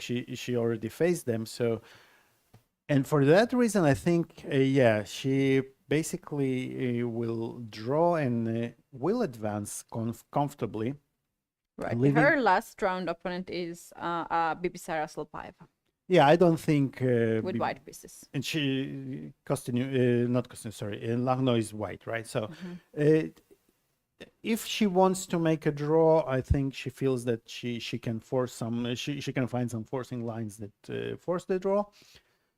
And Bibisara really is not fighting against her, so there are no reasons to believe that Bibisara should avoid such a draw against Katerina Lagno, one of the strongest players in the world with black pieces. So Right, so that means that we have a lot of games down, 4 games in particular down, 2 games in progress, Kostyniuk, Shuvalova, Nana Zagnice, Gunay, Mamadzada. If we go for a moment in the game of Kostyniuk and Shuvalova, there was one moment when Alexandra could get something out of it. So at this point, when Polina played king to f6, here there was a possibility to play g4. The point is that after you take the pawn on g4, otherwise I'll capture it myself, Now you play knight to e4. You are getting rid of this pawn change, which is Finally. so annoying. King to f7 now, and at this point, you might target the pawn on g4 somehow. Maybe king to king g3 is actually impossible because knight f5 Right, might king happen. g3 happens to run into knight f5, but maybe So I not would say so rook easy, yeah? f1 or knight d6 would be the moves that I would Rook consider. f1, I like this move, preparing, threatening actually king g3, right? But you know, If you this is play a game knight, two can play in, so we yeah, can. smart way. Not like I wanted to suggest if knight f5, then you take the pawn on g4. But this might be the idea to get rid of the pawn chain. Yeah, again, absolutely, I absolutely agree with you that this could at least get the game out of what kind of feels like it's a mutual dead end, right? This position. Now Alexandra take is a look. repeating the moves rook h4, rook f4. Maybe she is comfortable to make a draw. Not sure she's comfortable to make a draw, but She has to. She has to. Yeah. She barely sees, I think, a way to continue here, and because the white's extra pawn is really not felt at all, right? So Oh, exactly. This extra pawn on the queen side is blocked. Like white has three extra pawn, 3 pawn, and black has 2, and those pawns 4 now are just Right. stopped. and we cannot really force any exchanges, and black is so comfortably controlling the center.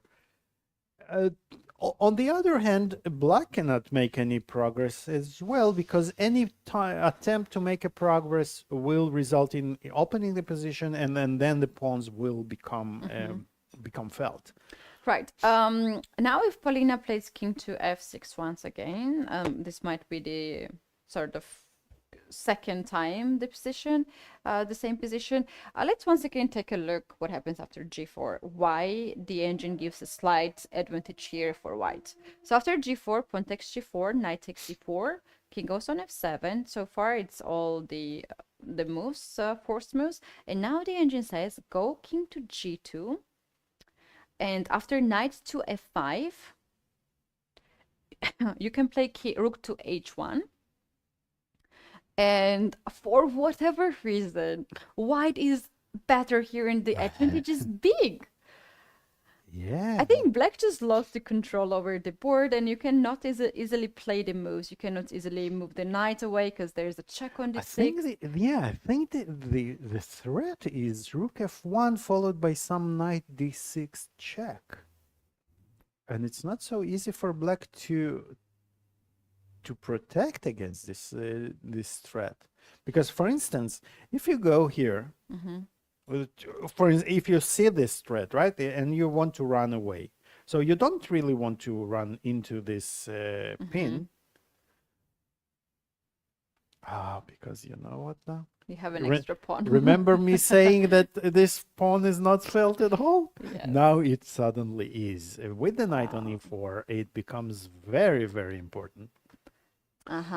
So then the king cannot really go to, and actually, this is the point that in many scenarios we will play a5. Either now or now we can, with the king on g8, we can even play rook f1. The point being that this pawn is untouchable because of the exchange, because of us winning the exchange. And Paulina, she sidesteps this idea. She senses that something is wrong, and she goes bishop d7. Right? She does not go to king to f6. Yeah, she sensed that. Basically and after, saying, you had your chance. Yeah. I'm not giving you it once again. I'm not even guilty for that. The thing is that after bishop d7, g4 now is not working because black has king on e5. And this might change some of the situations, because after bishop to c6, you cannot take, right? Yeah, you can take it because it's the same, or times, even yeah. After you're taking now, g takes f5, knight can take on f5 and attack the rook on h4. And this is a bit of different position. If you move the rook away, then on h1 you will lose to H1 e3. is different, yeah. And So if you we're- move the rook on h2, then what are you really doing here? You just created a pass pawn for me. Thank Right. you very much. And now black can even try like rook d6 to play rook to d2, or even rook f6 is a bit Rook like f6, I unpleasant. love this rooks here. It's anything but pleasant for white. Right, and white actually has fine position Sorry, there, sorry, and sorry, I can hold it rather than to get worse position. So we were saying here is sorry is Yeah, and that is the exchange sacrifice. You have to sacrifice now. Exchange rook e4, yes, this bishop looks takes e4. actually it makes a lot of sense. We have 2 pawns. We're getting 2 pawns for the exchange, right? And it might actually, it might be a white's best chance for a win. Yeah, because now you play knight to b5. You check. I would even first maybe go here, but no, then knight d4, right? So we have to play knight b5. The idea is that if you play king to d7, then bishop g4 pins the knight. Yeah, it's actually quite And if you interesting. play king to c6 instead, then bishop f3 comes with all the comfort because you threaten the discourage check. And we're threatening mate in 1, Yeah, which even, is always even nice. worse. which is always nice Mm-hmm. to have. Wow. So maybe this is the way for Alexandra to go, but it's also it might be a bit risky as well for her. Now g4 is a very, very committal move, and she's actually thinking. She knows that she needs to win today, right? She needs to exhaust all her chances for a win.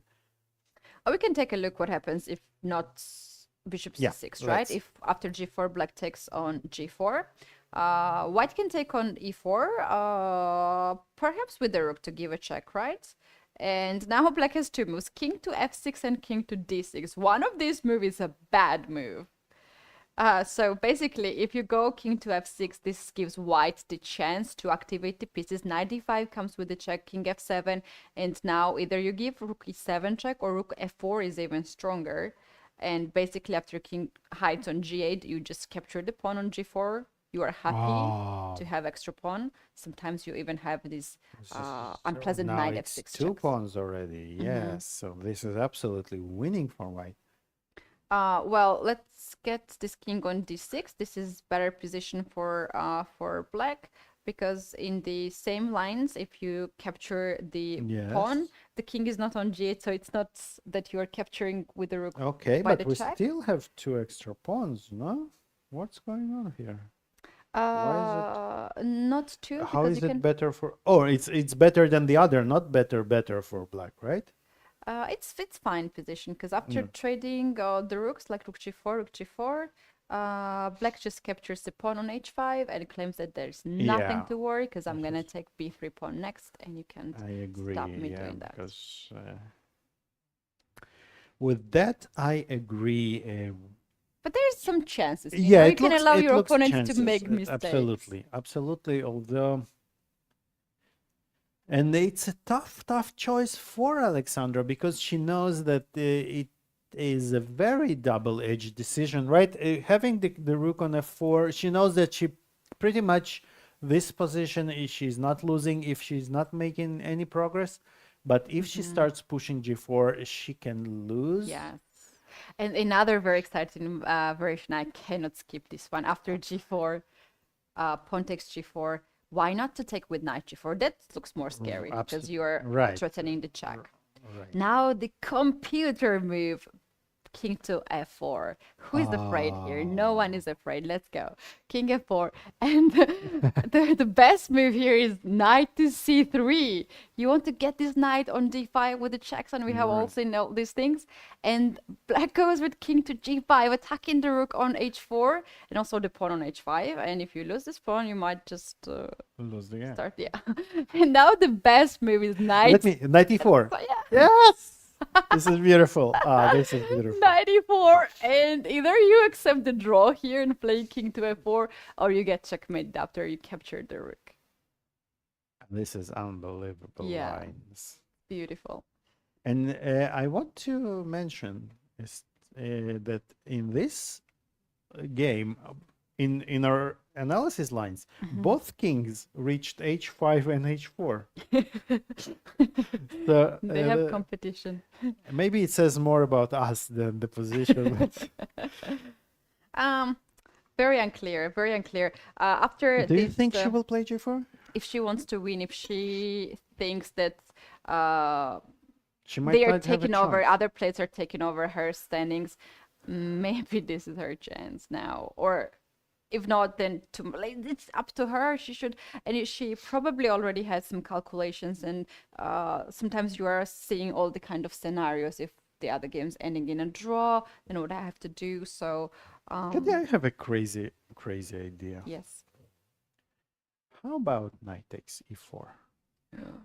this is even improved version, I think. Improved madness. Yeah. And you want to push the connected Well, pawns, I right? have 3 pawns. That's my claim, Mm-hmm. right? I don't like that my pawns are, and we have another game that ended in draw, I believe. Let's see. Nana Zagnsend, Nana Gunay and Mamazada. Gunay. Actually, so Nana held this game very convincingly, which we thought that Black might have might be able to apply some unpleasant pressure, right? But instead, Nana, and quite quickly, she maneuvered her her knights in a very masterful way. And here, after 95, Gunay basically gave up on her attempts to get anything out of this position. So hard to get, actually, too She much. just took on e5 and just followed with the repetition. Yeah, I actually felt that in that position in the middle game, when Gunay had a chance to complicate a little bit, there was the moment. Because Nana was not feeling comfortable to have that kind of, Yeah. chances for the opponent. But with this one, with only one weakness, she can easily hold it. It even did not spend too much time to do it. Yeah, it's actually quite impressive, the speed with which she managed to do that. Okay, let's get back in the let's get position back and to the- sacrifice the piece. Yeah, well, I think it's more an attempt to lose rather than win, but we should probably check it, right? So we say that in the current position, sorry, let's go back. We take here, and now we take with, I'm not sure with which rook. Probably we want to finally get the Topple rook the out, rooks, right? yeah. And the king goes here, and now we play something like, if we can, I would love to play g4. I would love to have my king on h4. Yeah, like for instance, and push, check right? check makes a lot of sense here. Like rook f6 too. You Rook kind of f6. look checks first. Okay, then I go here, right? And now, to me, the logical move is knight to e6, somehow to Knight stop. to e6. And then, okay, Things. now I go... I start king h4, or maybe first rook e5. I Oh, like rook this d5, move, yeah. and rook d5 is coming. And it feels that white doesn't have much, but it might also not be that I'm risking so much here. Alexandra is making her decision. Either she's sacrificing something here, or opening up the position, or she repeats the moves. Right, yeah, and it's more, I think, of a how desperate are you to try to win here? She plays goes g4. Yeah, Whoa, g4. Alexandra, you have your fans here. Tomorrow we're coming here with the t-shirts with the name. Team Alexandra. Yes, chess queen. Absolutely. Yeah, I don't know. Yeah, actually, we have guys. We have contract. We can't wear any t-shirts. That's the Right, name of any absolutely. player. What we can shout out for fighting spirit, and this is definitely the case. Again, This is not winning, not anything. The computer is extremely unimpressed by showing Yes. 3 zeros, 0, 0, 0. 0, 0, 0, and this is actually the amount of But it's Coke Zero that I drank today during the commentary. the commentary. The 3 glasses. Exactly, this is What the a coincidence. evaluation. What a coincidence. But you guys, this is not a game of any engine. This is the game of Paulina and Alexandra. And what matters is what they feel right now. One detail here is that this is after the time increment. Paulina has more comfortable time on the clock, more than double time on the clock, 43 minutes. Alexandra has 19 minutes. When I have less than 20 minutes on the clock, when I see the seconds ticking, I'm panicking myself. I believe Alexandra has her approach with that, because position, she just opened up the position. Now it's starting. It's not something that they're gonna repeat the move. Maybe it's gonna be draw in the end of the correct play, but it will be a lot of complications. And as we mentioned here, Black has several moves. One of the moves is straightforward to capture this pawn on g4. Another move is to play bishop to c6 to guard the weakness on e4, because after g4, white is playing to capture on f5 and take the pawn on e4 with h pawn. And there is another move that engine has not seen it before, and this is rook to f6 to be ready to capture on f5 and give the check with a rook. But it feels almost as too clever. It also falls for 95, which is a very natural move, and Right. then you are getting this rook on the f8, which allows white to push the pawn on h6 with all this This is comfort. not a move you make as a human, right? Yeah, and it also needs a bit of calculation. After h6, you have to capture the pawn on g4 with the check, and when king goes on g2, then you play rook to h7. Somehow this looks to me a little bit passive. There's check now with rook On h5, h5, right. and rook takes on Alexandra e4. played, Paulina played bishop c6. Right away, this is the most human-like move, right? It And so, surely is. and it does it really? Does it force white to sacrifice the exchange, right? Pretty much. It does. If you take on f5, then your rook is quite limited, and there is no any square for this rook. But I think here I'm quite happy with white to sacrifice this exchange, because I feel that I'm still not risking much at all. Maybe I shouldn't be so confident, but I feel that I have enough play. Well, first of all, I have 2 pawns, right? And those pawns are not going to disappear anytime soon, right? My only problem would be here if black manages to activate her rooks very fast, and then I would be in trouble. But having covered all the entry squares, and black has a problem with her king, because, for instance, just to illustrate, right? King f6 here. So we have knight d5, king f7. We can start pushing like something like bishop g4, and white's pressure is quite unpleasant here, because if you must move the knight to some place like to d4, then all of a sudden b4 is very strong, and we start opening creating another passed pawn, and black needs to prove. So the computer goes for this bailout here to take to sacrifice the exchange and take the pawn. But again, okay, this is much better than what we have from white's perspective, right? This is much better than what we had. Right. Alec, there is another line where white, we might have another sacrifice. Let's first of all mention that when you take on e4, then you have to take with a rook, because if you take Right. with the we should mention that, right? Because we cannot take here. The rook is no, rook h4, knight f4. You mean here? Rook e4, bishop e4, and knight d4 is It's like looks like king is stuck, but king is very thankful that to can go to on f4. F4 Yeah, or this is D4 even and D3. this is Yes. really, yeah. You feel that you wanted the rook on E4 because So yeah. one of the few mistakes. But the thing is that king F6 looks a bit like Exactly. okay, enough. That's the line that we just Yes. saw. So King king D6. D6, but king is D6. Also, I would be quite worried with black here, right? Because you feel that with this bishop on F3 coming soon after knight Knight B5, B3 check, yes. it's tricky.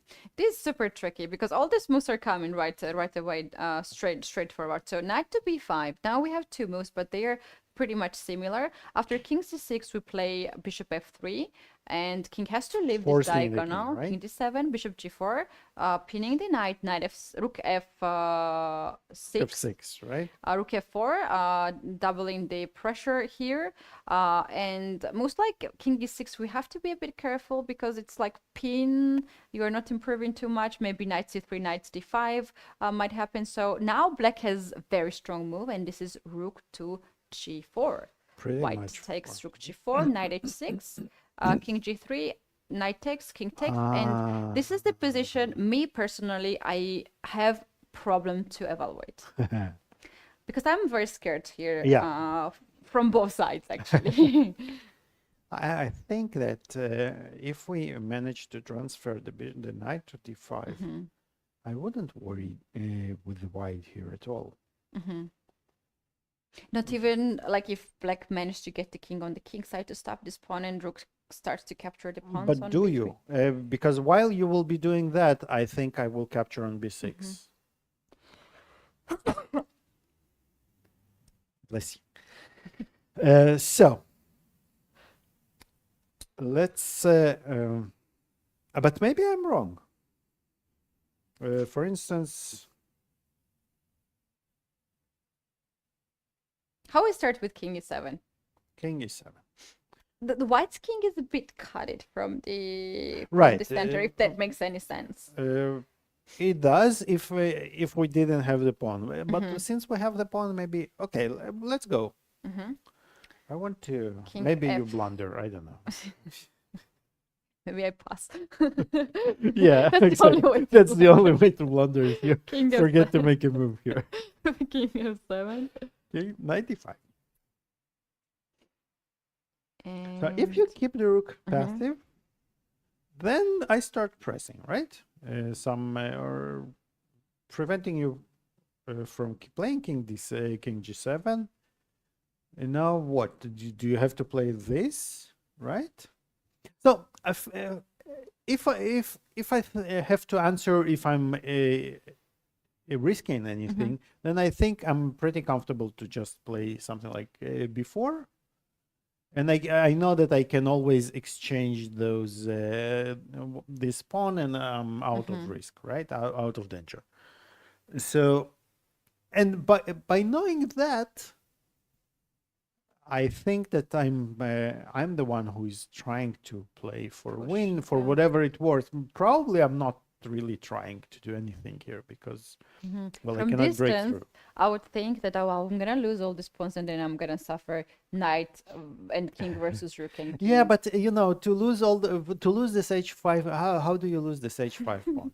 Because you know, if you just stay here with your king, if the rook goes to take the pawn, then you just run with the king, right? If the king goes, then you are two pieces. In any case, you are two pieces against one, and I think you're quite safe here. And Alexandra goes for She the goes for it. exchange sacrifice. Paulina answers quite immediately because she was also expecting it. Now where the she king will goes. take a few seconds to think, but I think king d6 is almost automatic. Yeah, king f6 looks. It looks Like a scary, chance. right? It looks a bit scary to go for it because it's also very straightforward and concrete. I think, right? Knight d5 check. We don't have bishop king g5. It should be mentioned because rook g4 is It's a winning absolutely move. winning. And of She course, goes I king d6. managed not to give mate in one. Oh, nice checkmate. Yeah, right? Nice. So, king d6 is on the board, is the obvious move. Knight d5 also played immediately. It doesn't really matter where we go, right? So both players have probably calculated until here. And now, Keti, I'm thinking maybe bishop g4. If we see that black has this resource, this strong resource, maybe we don't rush with I like that idea. bishop g4. Shall we be very creative and play like a5 move? With the idea that I want interesting. to, after b takes a5, I want to play rook to e5 and get something out of this pawn structure. I like it. But I also have a few questions, if I may. After taking on c5, Yeah, this might be dangerous, right? knight h4. Knight h4, you have rook is c7. This I is was beautiful. planning knight d4 to This guard is the bishop. beautiful. So, rook c7 is a threat. And Rook f7, perhaps? which one? Does it matter? G. Because G, maybe we have bishop g4 now, right? Oh. And we solved our issues, our chess issues, not the other issues. But maybe this rook.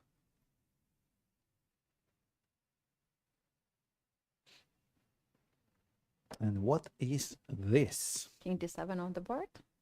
King d7. So how we're rook f7, right?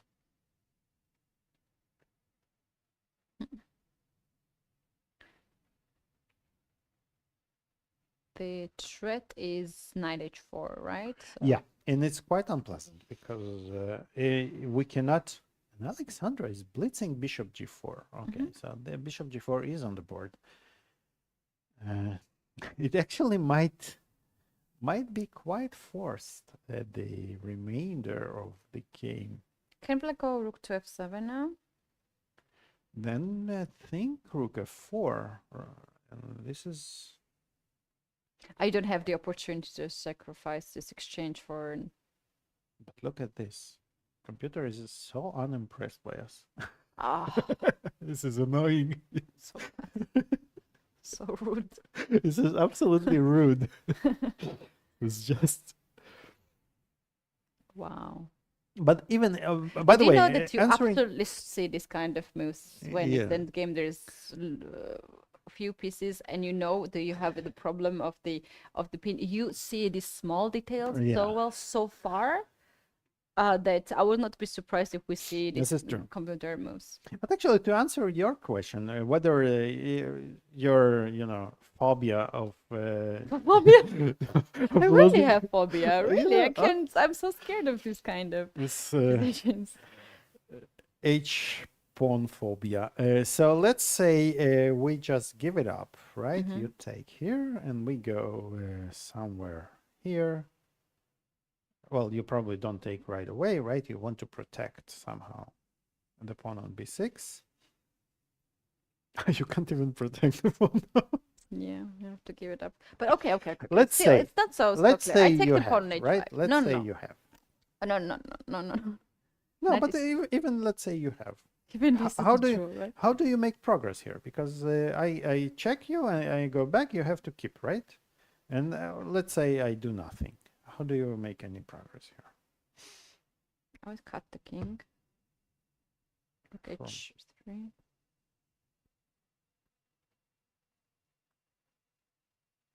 Yeah. Because if you once you start running, I think this is how you lose those games with black, because you have so fast this counterplay. So you will probably need to somehow place your rook on h6, right? Activate your king. And then start. But then how do How you to do cross that, this right? How do you, rank? so Rook you need to d6, do something yeah. really artificial, and white will always have this Yeah. option, right? To play b4 and a5, and So you might then, play for some time with rook and king against king and knight, but this is really nothing. So white is not really risking anything here. The bad news for white is that she's not really risking to win probably as well. But I think if anyone can try here is white. So I think if anyone can try is us. At the most we can try out of this position, because it seems like but everything will be at least destroyed, so- Alexandra found some ways to ask some questions. So Yeah, which is to allow the opponent to make the mistake that this sometimes is wins. what you have to do.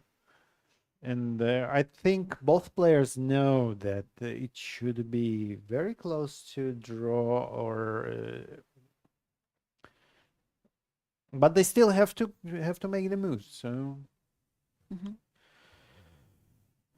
this is going to be, and of course they have the other goal, to not let us finish any round before 8 o'clock. So this is the extra benefit they get for the long game. And it's quite tough to imagine. You play 11 rounds every day, Yeah. so long. It's quite tough competition for the players indeed. And they only had one rest day, which feels like not almost not enough, right? And when you have a such rest day, intense- you are working actually a lot. You are preparing for the next game, analyzing the previous game.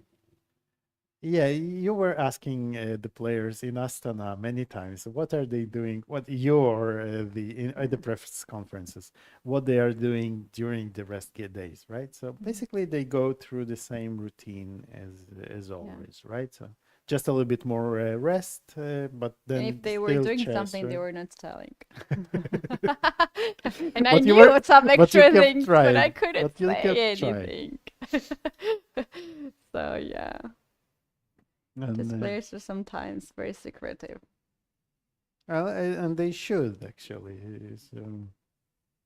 In the first rounds, the first press conferences that in Astana, I almost when Dean was answering all those questions like open-heartedly, like very open, and I was like almost. I wanted him to not give away so much information, right? Because you feel Stop now.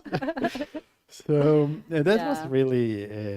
really That was nice to something see, that right? we have not seen Absolutely. for long. Everybody is very discreet about their feelings, right? Yeah. Trying to hide, and he was extremely open about it and very honest and I could like the first day was quite shock for me. I was not prepared for that. I have to admit. was I didn't know what to do. It was not according to plan. What I have planned before, the scenarios that I planned before was not there. that was So yeah, it was a bit of experience indeed. It's very emotional. It is very emotional competition, and each of these games are so much emotion. But when we're talking about the World Championship title, it's not just the title; it's the huge competition, a lot of stress, a lot of endless days and the nights. So people that we don't see who are involved there, teams and the country that you are representing. It's so much things. absolutely. Oof. And you've been with the players every day after wins, after Yeah. losses, and what was the biggest? What made the biggest impression on you in this whole? It was a lot of tension. Like without even words, they were the tension itself was describing the way how heavily they were breathing, and we were very close to each other, and they was telling a lot details how. And when I was asking the question, someone else was asking the question, the reactions, how they were reacting was Yes, also. it was. You could really feel the tension. Well, we were so- really close. Next time, give us 2 No, meters. I mean even from via the stream via the video, I could feel the tension, right? So it was Yeah, it's interesting because obvious, in video when when there's only one person captured, when one person is talking and this is focused, right? Right. You don't know what the other two are doing. So, and also the microphone catches when microphone is on, that's when you're Yeah. hearing what the person is saying, but microphones were off. So there was way more behind what the people were. After each press conference, I was myself watching the press conference because there was some moments that I was not catching the words. I was not catching the questions actually, because it's like for viewers Because they we, might. we heard it well, but you didn't, I don't right? hear the Yeah. microphone. I hear from the distance. And for instance, when a person asks the question in the audience, and I had huge problem. We all had a huge problem to answer the Twitter segment. We couldn't hear anything from Jessie, and I was asking her every day, like louder, because we can't hear you. If we had the headphones, we could hear as Right. everyone else. But when it's a big room, we have almost 100 person in the room. It's a lot of noise. People were talking as well, and some people were working Absolutely there. right, So yeah. it's very hard to, if you don't have a high voice, you don't hear what they are saying. So I was watching. There's like, So that's what the what's the question was question about. about? Yeah, and we saw that a few times the people needed to repeat like 3 or 4 times the question. Yes, Because, there was one journalist from Australia who I asked myself 3 times to speak a bit slower and then to repeat, and then Ding was like, "What?" I don't know. And then I listened, and I was like, "Okay, everything is clear." Like, why I yes. was asking, because it's so clear, but he was talking in a microphone, and from the distance it was just impossible to hear. And same was with the At answers least you with didn't hear "I want to kill you," like I did. no. Oh, So better for them that I didn't hear that. But the thing is that, for instance, very often Ding was also a bit quiet when he was answering yes. the questions, and sometimes I didn't know, was he done with the answer or should I wait a little bit? Like there was a bit of these moments that you can't really do much about if a person. Myself, I also don't have too high voice. I have also quite low voice, especially when I'm super tired, and it was like sometimes very long days after the work, and my voice also was very low. But no one hears that in life. It's just Right. everyone's It balanced voice of and course, because nothing. Yeah, due to the the yeah, yeah, technical. yeah. But I wanted to ask you, the players were some questions were visibly irritating to the players, right? And then they because it's quite understandable that they had a tough game. Sometimes they lose, and they still appear to this press conference, right? And so, how is this process of question asking selection goes, or everybody just ask whatever they need? Yes, like I can't control the questions beforehand because we don't agree what questions should be asked. There was few journalists that I was asking them what kind of questions they're gonna ask, because I was the first person who was asking, and obviously I would prefer journalists to ask the question because it's their job. My job is to moderate between the players and the journalists.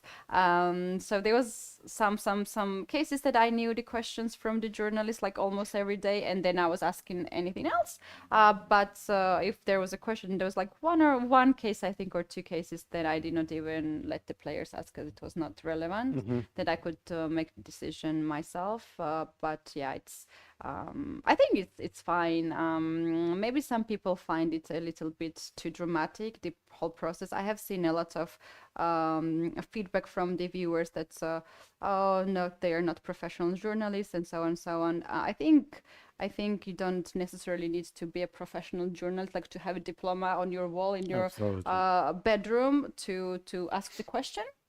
To ask the question is not a vandalism act. You're curious, you want to ask the question. You have a chance. You traveled all the way, so why not to give the chance to people who wants to ask, even if you consider to be not relevant. It is relevant for them, and in the end of the day, they are putting themselves into like the spot camera. So like it, and they're not used to, not often. yeah, sometimes used some to it, people have like shaky voice because they it's not going out, they're stressed. So yeah, I don't judge them. It's and also players.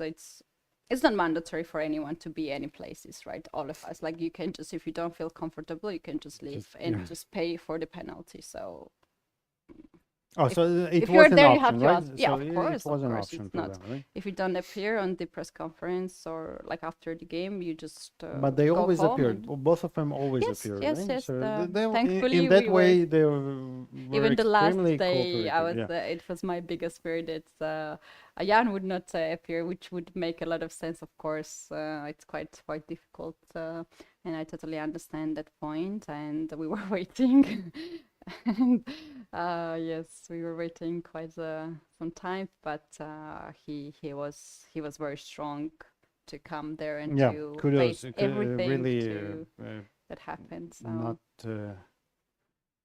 Yeah, just I think we should be just thankful for everything what We are both extremely players did. exactly. Yes. We're extremely, as a chess world, I think we are extremely thankful for them, for the huge show they put up, for the fight, for the fierce fight, right? So, and yeah, it was one of the Yeah, I wish most fun events Yes. to watch. In I wish that everyone experienced this once in their lifetime because they're gonna have different opinion about all the things that going on there. So myself, I have watched a lot of press conferences myself, a lot of commentaries and of tournaments, and you know we all always think things oh, why this, why that, complaints and so on. But when you already see how much of the things are happening there, you are more understandable to you get a different journalists. perspective. You are Absolutely, you understand of the players as well. So and I have to give a big shout out to all the people who were moderating the press conferences before me because it's not easy. But yeah, it's perfect experience, lifetime experience for me. Absolutely, it was. I can't even imagine how great it was. So Yeah. okay, back to our game, and Alexandra played knight c3 here Instead of rook to instead of rook f4, f4. the knight is anyway pinned on f5. So if Paulina made this decision to get rid of the bishop and go to knight h6, white's knight is already very close to Exactly, d5. the knight on square. d5, and this is correct that the knight is much better placed on d5. And And Paulina she actually does forced this, get- I think. right. This otherwise knight d5 comes into the game and b6 pawn But was hanging. now, actually, wow. Do you know which move? No rook f4, rook g4. Yeah. No. You know which move Fight had here? This is amazing. Instead of take on g4. Yes, knight d5. Oh It wow. was actually would lead to a much better position for white. Wow. This is basically forcing black to What? give What? up Wait, the rook, the whole rook. Knight d5. Guys, what a move. But it has to be said. wait. Knight d5, rook f8. What happens now? Rook g4. Rook takes g4 and we have rook f4. The point is that the knight covers f4 now. So it's unbelievable. Those machines. Two extra pawns This and a knight and this game. is just the game over. So black would be forced to play rook g6, and because rook fg6 is also losing the same check. Oh my god. So this would be the only way for black to proceed, and now No white way. is just a pawn up. Well, not just a pawn up, it still is, it has to be said, it still would be a Rook draw. g6 is no, come on. But it's a joke. you know, there is a good chance that when you play 95, you just win the game immediately because Your opponent is having a seizure here because he's facing Heart his- attack. a heart attack. Yes. Wow, what a chance. Alexander Wow. played very fast. Yes. Well, because you. Wow, this is This is an amazing. amazing resource. Of course, Rook F4 was not played. She took on G4. The whole plan was actually to get the same what we looked at, and now she's probably considering 95. Is she? Oh wow. Can she be considering 95 here? Because she She's taking hasn't some taken. time, yeah, yeah. because she hasn't taken on G4 yet. And the only explanation for that would be if she's considering to play 95, and it might be the better move, and she's just checking that she's not blundering anything. Wow, 95 would be an amazing move to make. That would be the move of the had Alexandra played it. I think it would be the move of the tournament. Wow. I thought nothing would surprise me today after what we saw seen Bishop F3 and his rook moves. But look at this one. So, but now Alexandra has. No, she hasn't played yet. Or maybe. Oh wait, is she? Oh, Oh, oh. she doesn't like it. What she's seeing. Maybe she sees now that Maybe sometimes she- when you make the move, Yeah. you see it afterwards. Maybe Maybe she heard us scream from 300 meters away. We should have. She is very unhappy. She took on G4 Whoa, and she's so unhappy. it looks She like is she. visibly unhappy. Wow, I think she just sees realized that, it. Yeah. By her emotions, I'm pretty sure that she just realized that. And Paulina also has a She bit had guilty this look. I think she option. also realized that 95 was a And she's problem. extremely angry now. Or maybe she was planning to play knight d5 And here. whoa, exactly. She might plan that, and she made a very fast move, and now there's no rook f4 move on the board. Because knight is on d5. Oh, you think she just mixed up the Yeah. move order? Can be. She's very upset. Like, Yeah. that's Oh, so what a heartbreaking. drama. Oh, yeah. Wow. This is so heartbreaking for her.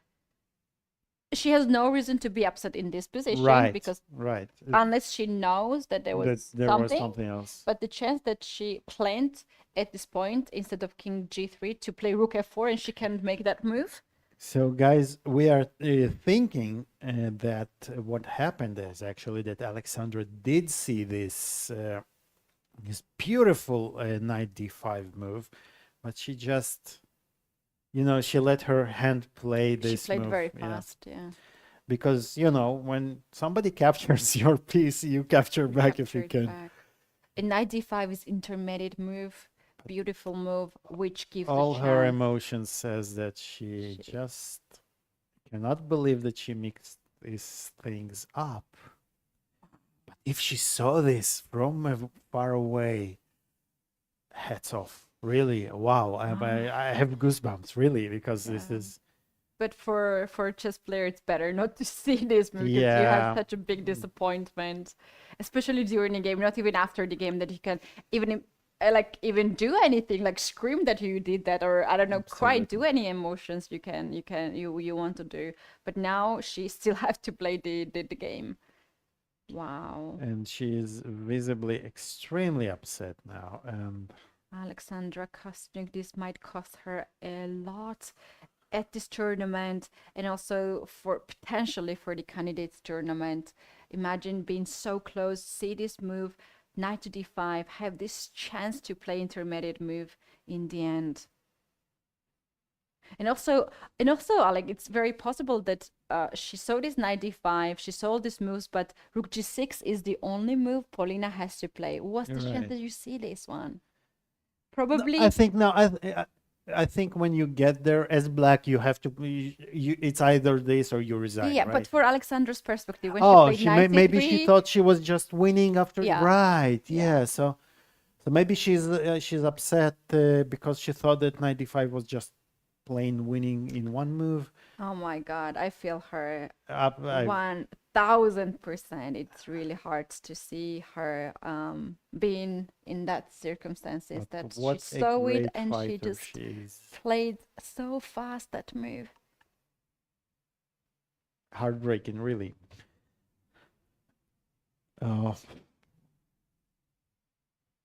And she's really having a hard time to get herself to pull herself together right Is now. it just a bad luck? You can't describe this. Yeah. You can't describe Yeah, what happened. it's You did everything to complicate the position. You get yourself into this position and you have a chance. you found and again we don't know it for sure. We will find a way to ask her because I don't think she will want to speak to anybody after this game, but we will try to get the real info on what had happened here. Exactly. We can just speculate. And if Paulina didn't see it, I mean, if I'm Paulina now, right, and I hadn't seen this 95, I'm wondering what has happened, right? Because your opponent is visibly extremely annoyed. Am I winning now? Right, and not winning I see the position. I'm not winning, right? By any means, I'm not winning. But Alik, it's so worth to mention that you just need one little thing to understand the whole picture. Absolutely. She knows, Alexandra knows, Pauline knows, and we know also that something went just so wrong. Wow. And we might actually see after the game ends if Alexandra shows this, because normally after the game you want to share it, right? Yes. This with your opponent. So I doubt she would be able to even say a word after this. This is extremely, It's not just the extremely game for annoying. her. This is the game she needed. She needed to score here. Yeah, absolutely. And she came as close as she could, basically, right? Finding this again. Let's go back to this moment. Move 52.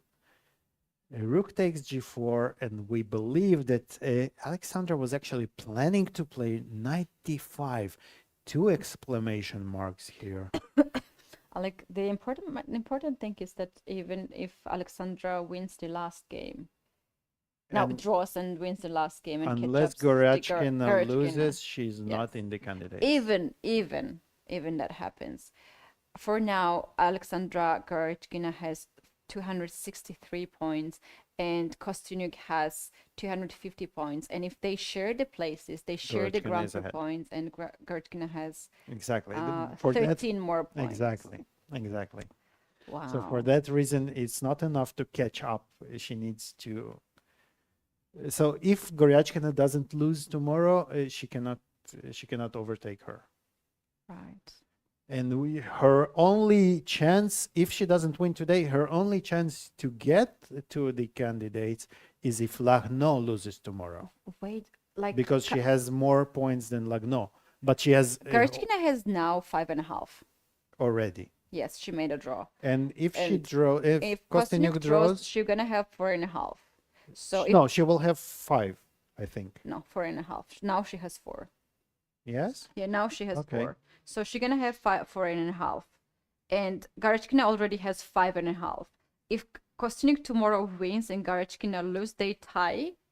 They tie the then it's this over, 95 right? for her meant more just a point, more just any 1,000 here. It was the sit at the candidate. But again, we should say she's killing herself for no reason really, because even after 95, we have to say it was probably still. She doesn't know. I think she doesn't know Rook G6. I think I think she thinks that 95 was winning on the spot, and it was a. And also, there's an extra pawn there in that position, and so she could try, right? She could try to. All right, there is some chance for her. It's not that she doesn't have any theoretical chance, because she has 5 points more than Katerina Lagno, and Katerina Lagno has 5.5 as well. Before the round or after the round? 5.5 after the round. Okay. So theoretically, we're talking If theoretically Lagno now. loses and If- she wins and Yes. Kostyuk wins, then They tie. Kostyuk advances. 5 Right. proper point. So Right. still there's a chance for There is Alexandra. a theoretical chance. This is true. And there is also, I think there is also a chance that if all of them lose tomorrow, then Jujiner goes Oh through. my So, God, what is this? so we are in for a big drama tomorrow. But Alexandra, as we said, she is a huge fighter. She still tries to find a way to squeeze something out of this position, although she will have a hard time doing that because, well, there is not much life left in this position, and you know, the problem here is that she's not even thinking at this position.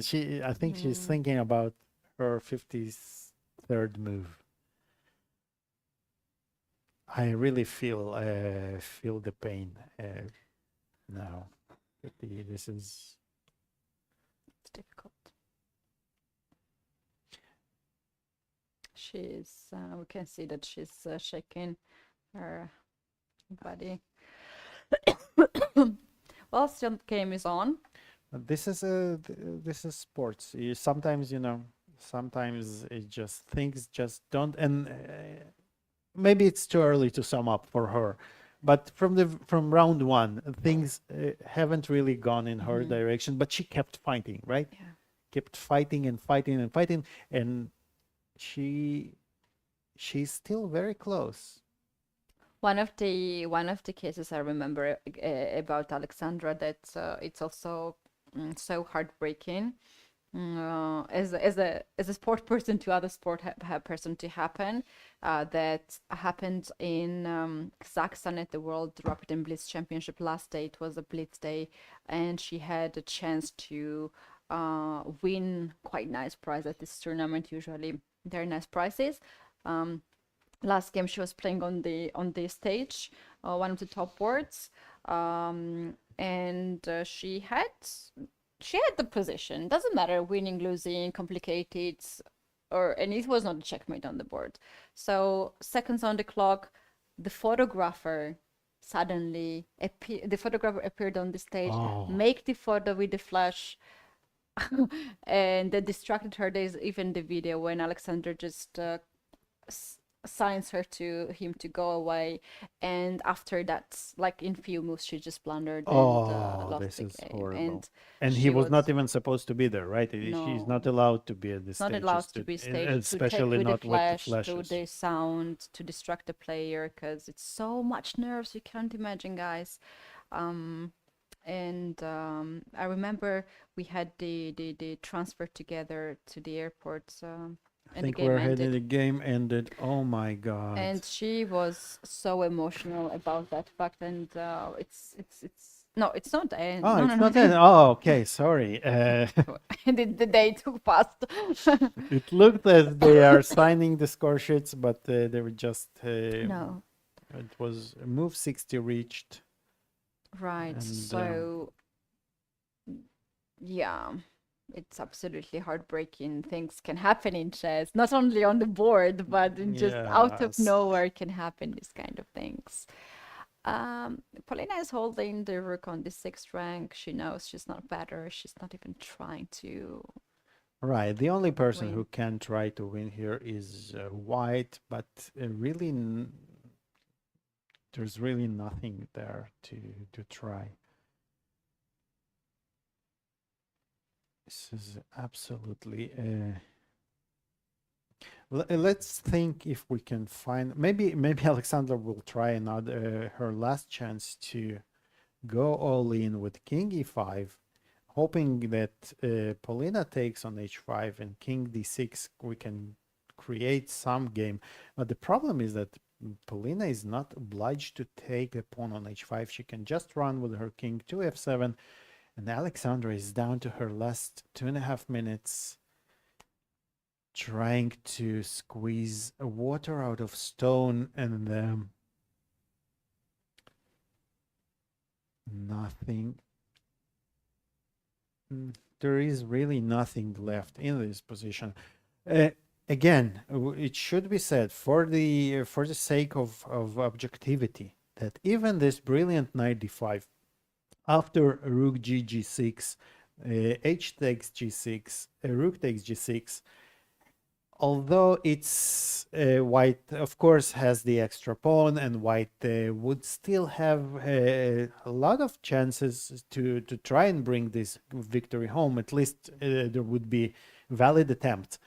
It's still not it's probably objectively it still is a draw, but we have a feeling that Alexandra didn't even know that there is rook g6, or even if, or maybe she knew it, but she knows that that was her attempt to play for a win. But now she is really left without any real chances to play, and she repeats the moves. And I think we should expect after king g5 the end of the game. Tough luck for Alexandra Kostyniuk.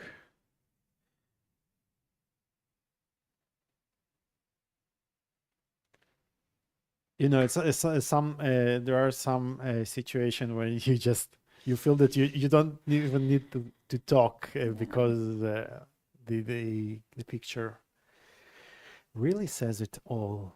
Yeah.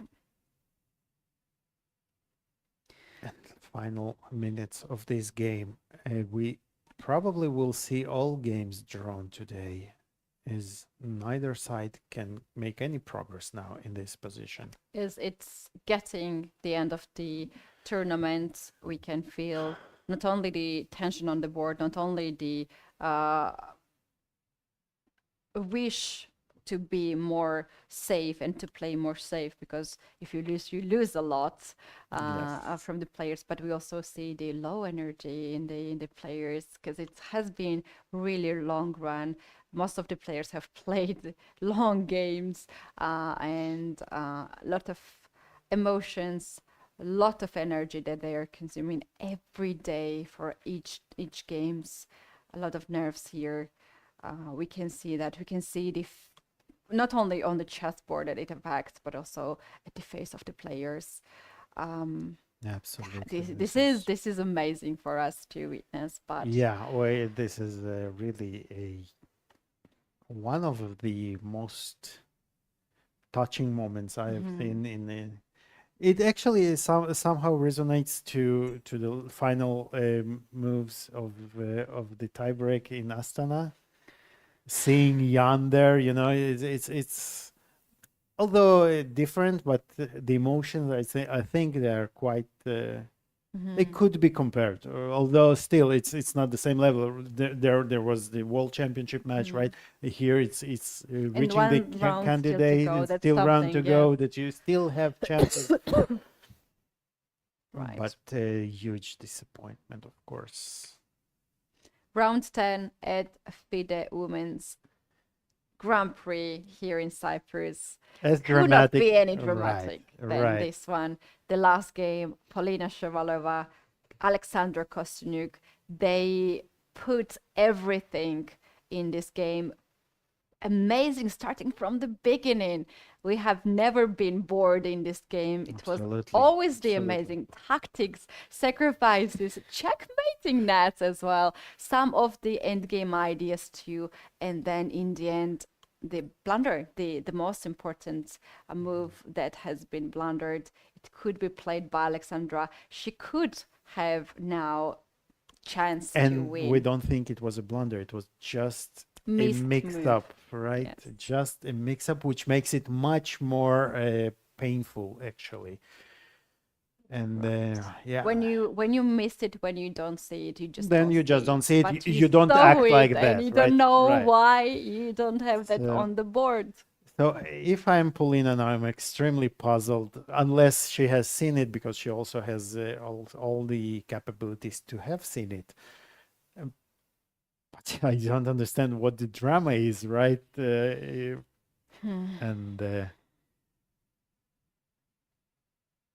And she goes for it. She goes for knight d5. Oh, it's still a check. Okay, so the knight will go back to f4. I thought that she sacrificed the pawn on h5. Now, even if something happens, it's so less chances. Yes, it's almost, the computer says 0-0-0, but and they both know it. Yes, they both know it. It's it. 1 minute for Alexandra. There's no improvement ever since they got to this position. Wow, this is painful to see her in this situation. But she's the player at this Absolutely. event who has won all possible titles. She is Absolutely, the yes. world champion in the classical chess. She's the world champion in Blitz and Rapid. So she has won every possible tournament, and indeed she is a role model for all the Absolutely. girls who Chess is queen. dreaming That says it to all, right? win the games. And, Sometimes you have difficult moments, sometimes you have missed chances, but the other times you win the titles. absolutely, and it also, without the losses, you wouldn't appreciate the wins so much. So Yeah, she wow. says. Well, I would not agree. Knight to 6 check. And interesting, I'm pretty sure that we have been in this position more than 3 times already, but Polina is not, she's not demanding the draw by repetition. And so at the last attempt, knight g6, king f7. So maybe this is actually Alexandra's. Alexandra is still trying. I believe that she wants to meet king f7 with king d6 and knight e5 check and winning the pawns. I'm sure But she's Polina shy, would try. sidesteps it by playing king d7 on check. The knight then has to go back. But this just shows you what a great fighter Alexandra is, right? She even after this huge blow, being in the position when you would say, okay, enough is enough, but she keeps looking for ways to find the slightest chance. Right, Polina, looking at this score, said she probably is considering to stop the clock and demand the draw, ask for the arbiter to check. Probably she will get down to this at some point, but she feels that she's really not risking anymore. She can play king f7 again. Wow, what a day. This is this is one of the most exciting There are draws and events. Yeah, absolutely. draws like exactly. this. Exactly. So whenever anybody tells you about draw being boring, Yeah. wait, can she play h6 now, or she might try to play h6 now, I think. But it can also be playing with fire, right? Because now rook can get active, rook to Right, d1, because for on instance. h6 we don't really go anywhere because of rook d1, h7. There is also king g7, and she has. Goes for it. Oh wow! Amazing. She just doesn't. You remember this Terminator movie, the first one, when all there was left out of the Terminator was the hand, and it still kept Yes, crawling and trying to get to the goal. This is Alexandra is, as you said, she's a role model for trying until the very last bullet, right? She's trying anything because you have to. That's right. Polina should now play rook to d1 and meet knight d5 with rook to b1 to counterattack the pawn on b3. King She G8 goes king to plays. g8. stops the pawn first. Actually, now king knight d5. And king h7, that's her idea. She wants to meet it with king h7, and if we go to f6, then the king will comfortably land on h8. And white still cannot make much progress. No. Really unfortunately for Alexander Kostyniuk. And Polina played king h8 immediately. The thing is that you don't really have... and now it's kind of a Zugzwang, because white must allow either the rook to go down to down the d file, or give up the h pawn, right? Because Yeah, but white has to be careful not to allow rook d3 happening, right? absolutely. If So, knight- for instance, if knight Yeah. f6 here, rook d3 might be trouble, especially given that you're on down to your last minute, right? Mhm. So it's actually this attempt to win can backfire. Maybe knight f4 instead to stop that happening. Oh, And the Alexandra seconds has on the clock. only 30 seconds on the clock. And now she's maybe thinking, why didn't I take this draw? Mm. And these things can happen. 16 You seconds. get annoyed, you over push a little bit. She has to make the move 11 seconds, 10 seconds. She 8 goes before. Okay, so she goes for this draw to make sure she doesn't lose the game. It's But- interesting that the king is on h8, not h7, because black might consider to take the knight and take the pawn and then queen at the same time, and you never know what happens there. Wow, yes. But now the king is on h8, and it's the check. It's the promotion by the check. Right, so this, what Keti is talking about, this is now impossible because white queens first and with a check. Leaves the check. So this is winning for white. But now, Keti, I have some bad news for us. Mhm.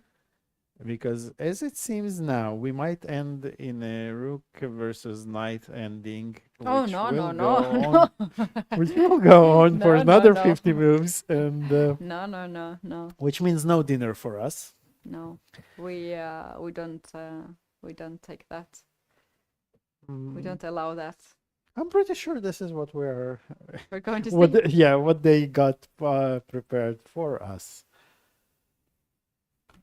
And if I'm Polina, I You're going think for it, I'm I'm sure. going for it. of I'm going course, for it too. because your opponent is visibly upset, wounded, right? And you know that organizers will take care that you have a dinner.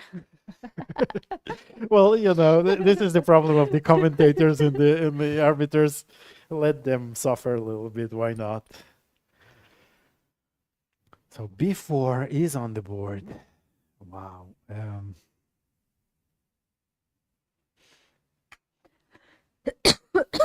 So And we have spoken so much about Alexandra, but Polina is really playing an amazing tournament so far, right? absolutely, she's having very good scores, and has been amazing results so far. She has 5 points before this game, and has shown a very impressive performance, and also the preparation in the openings was quite impressive, what we have seen so far.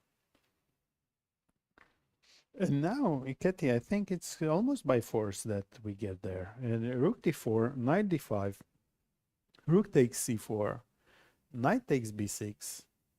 We go check. King has to go back to g4, then rook c6. And we're going to take a very, very long break. And we are going. Dinner break. We'll be back after the game ends. Right? No, that was a joke. But I. No, knight f6, and h7. Knight f6. Ah, yes, this is important, right? So we don't want to let the king, but king h7 is also possible here. a5 rook c5. And as this famous Seinfeld episode, no soup for you. You remember this? No, you haven't seen it. So no soup for us today. But Paulina goes for okay. I think she has some She mercy. saves us? She has some mercy for us. She played king h. Oh, or maybe not. She played king h7.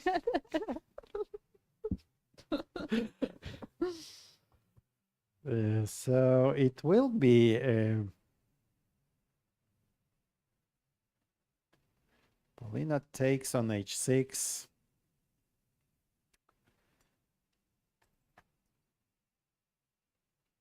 Yeah, so we might after king f5 we might actually consider knight takes b6 as an option. You wish. Yeah, this is wishful thinking. Absolutely, but is this losing for white? This is losing. So this cannot be done.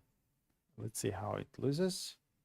So yeah, so we keep the king away, and then our king is in time for easily in time. So white cannot sacrifice, and Alexandra is not happy at all.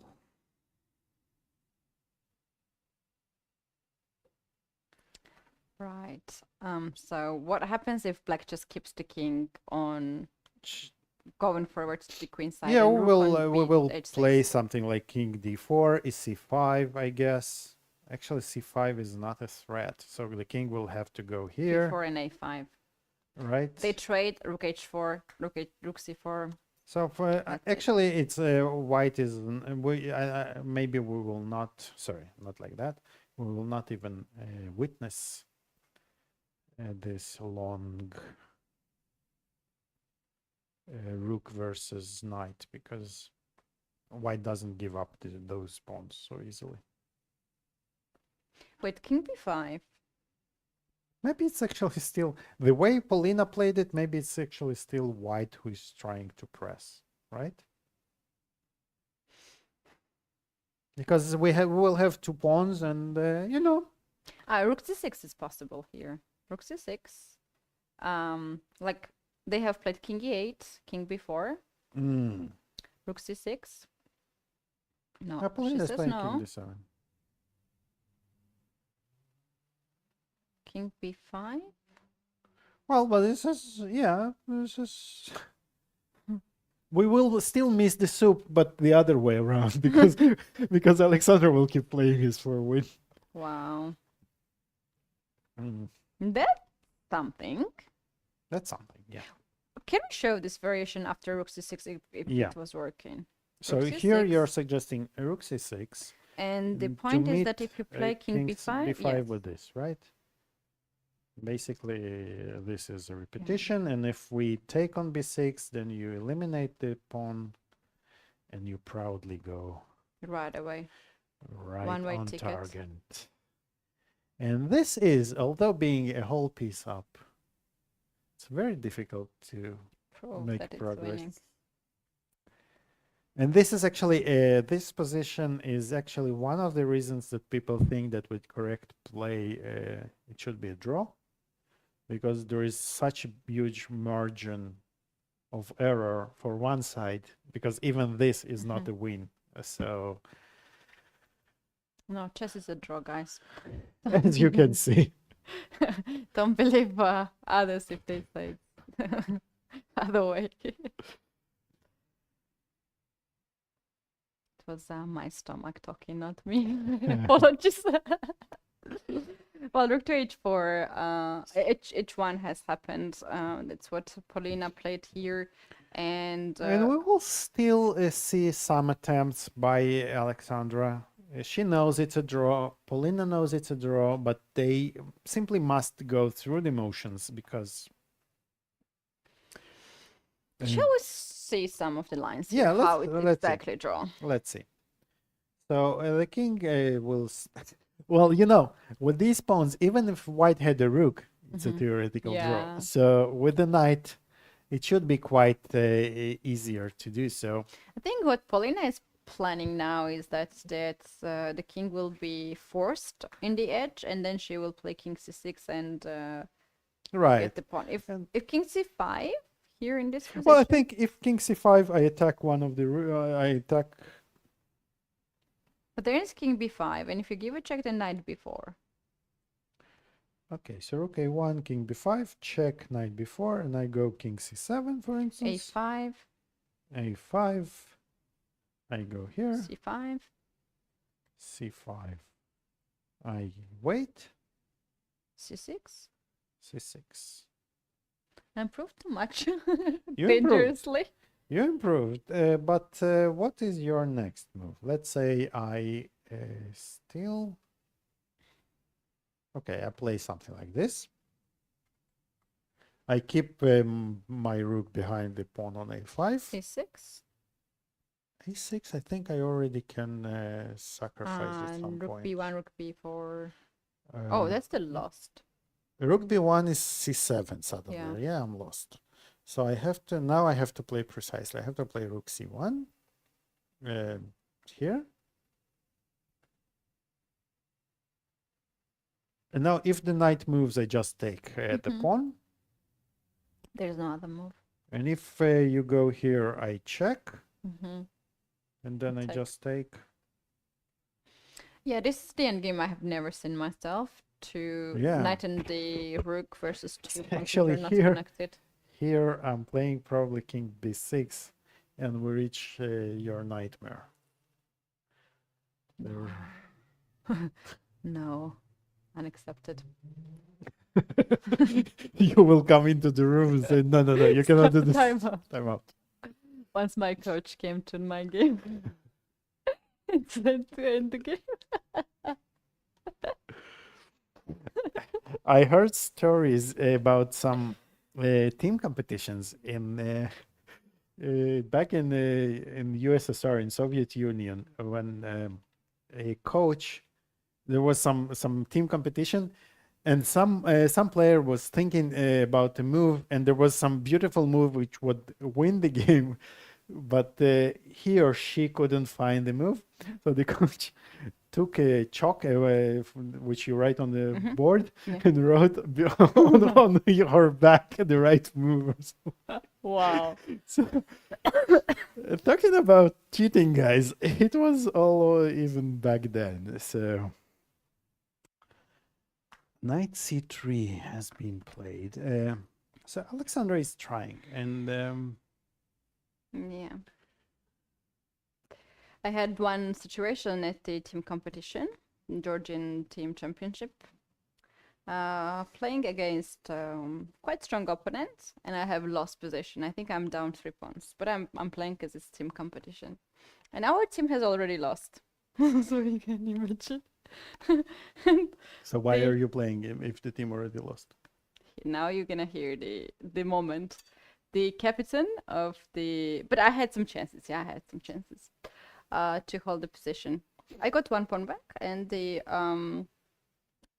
there were also like knight and the bishop, so it was not the end. And in the somewhere in my heart, I was even thinking maybe I can win because I have a knight, and you never know what happens with a knight.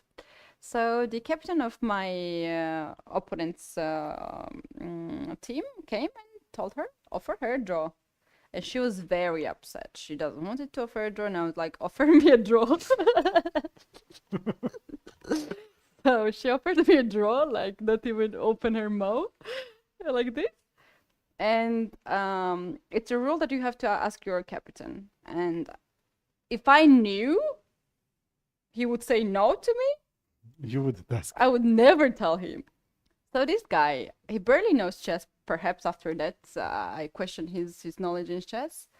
I told to him, and it's like, oh, she's asking me a draw. I'm taking, and I had very high rating at that time. She says, no, play. It doesn't matter if you lose or if you win. We lost anyway. So And I'm like, but it matters my rating. And it's like, But it's not about your rating. It's the team comp. But like, I don't understand the logic. So I'm so upset. I came back at the board, and I have to play. But I don't know why I'm playing because we already lost. And this guy is so upset, and I'm upset. Everybody is upset now. And then I took one more pawn back, and I offered a draw. Oh, great. And the girls wants to continue. It's like, ask your captain. Tricky. She's You're tricky. like, and the captain, yes, yes, yes, take it. And that's how I saved my ratings. 10 points or Wow. 15 points, I don't know. But it was really, really, the play of the nerves. These last moments are not so easy to even to take the draw. Wow. Yeah. This is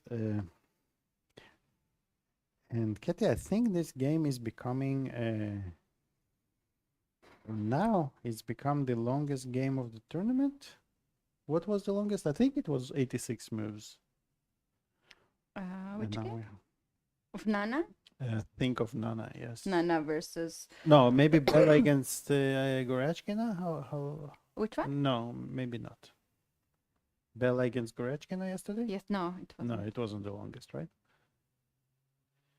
Yeah, I think there was one of the games of Nana. I was not here, so You I were can't not really here, yeah. recall it. But Nana told me when I came back. That was the first When you thing came she back, she told was me. still playing, so maybe that was the one.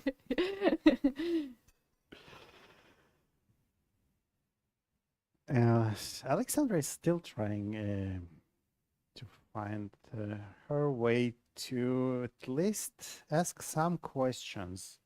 Unfortunately, with the knight is not a great piece to play against a rook for a win in such a position.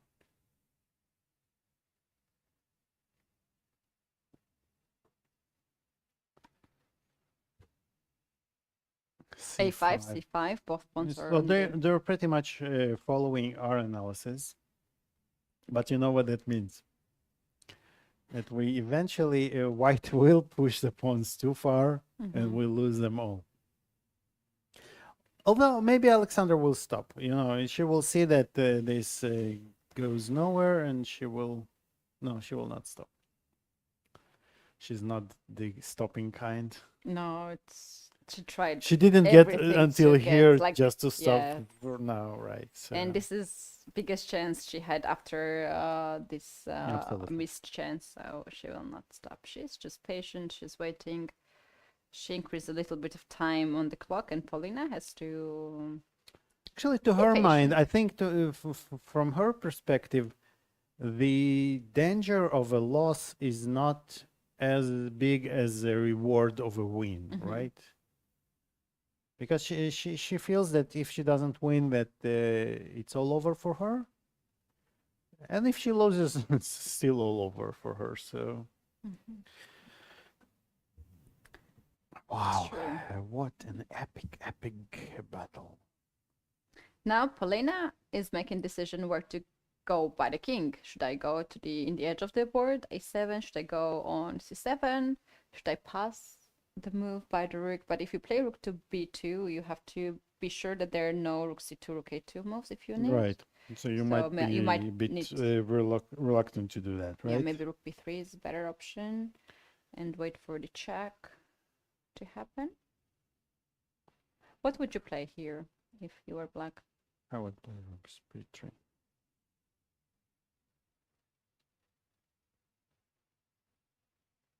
Here. a7. Here, go back to c3. The important detail here, you can't give up the rook for the knight at this point, hoping that the Right. opponent game is a draw, because if you Right, take, this is important because then king this a6 and king king c5 goes wins the from game. here. Absolutely, we are on time to queen.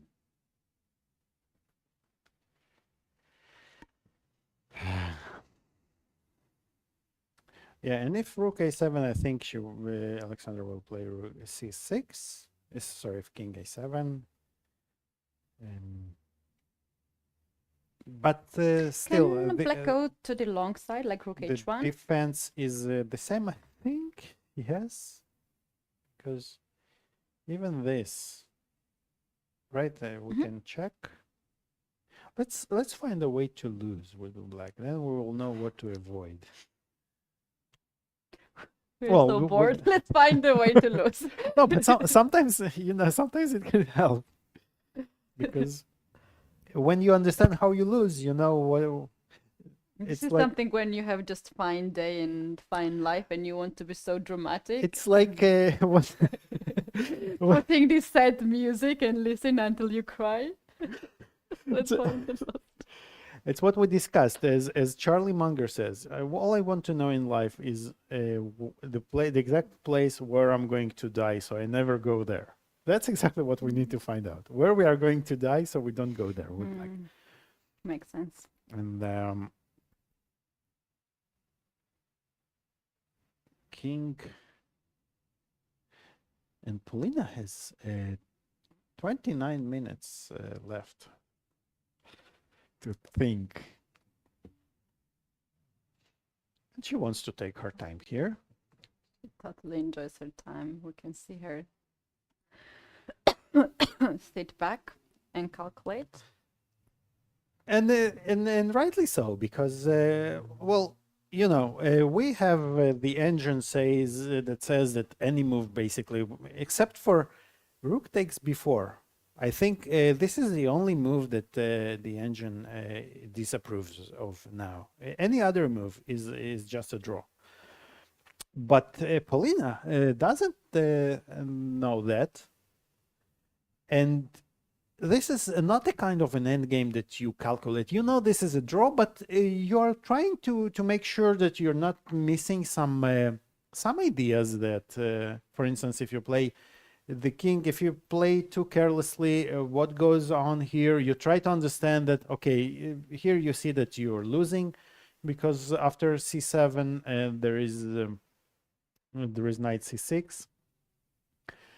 And so you're trying to make sure you don't blunder in the position that it's already total draw, and this makes perfect sense.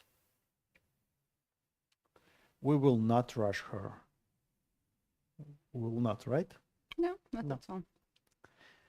And even if we wanted to, we cannot. So not that powerful. We might move their pieces.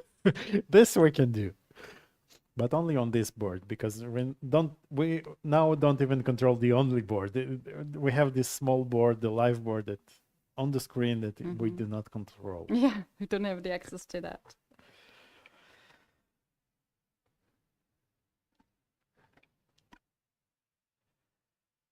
A very emotional game, and Alexandra, you can see it on her face.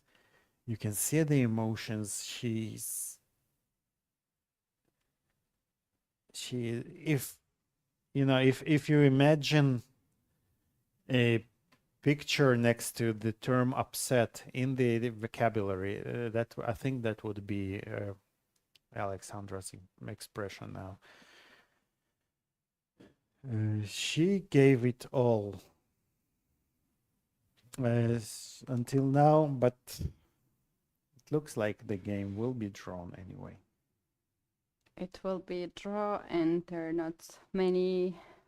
Have we succeeded to find the way how we're losing? Yes, you can count on me to find a way to lose in any position. So basically, just let me play, and this is basically the best chance for Alexandra to switch Polina with myself, and then we would find a way. This is the way Black loses here, because Rook c1 runs into Knight c6, and the Queen will be on the board.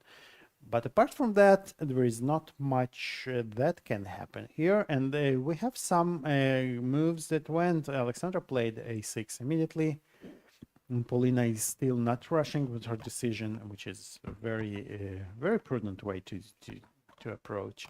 She plays Rook b3, so she feels that she wants to keep the Rook behind the Knight, right? but still have this important square on a3 and not blocked by the knight. Right. And Alexander will need to think. Oh, sorry to interrupt, but I see another draw. So let's see if this happens. We might see the game ending rather soon. So White plays c6 now and prepares a7, knight a6 jump. Then rook b4. Now in this case it's working Absolutely, yes, because White will be left with the side pawn. And after king takes b4, king takes c6, and after king a5.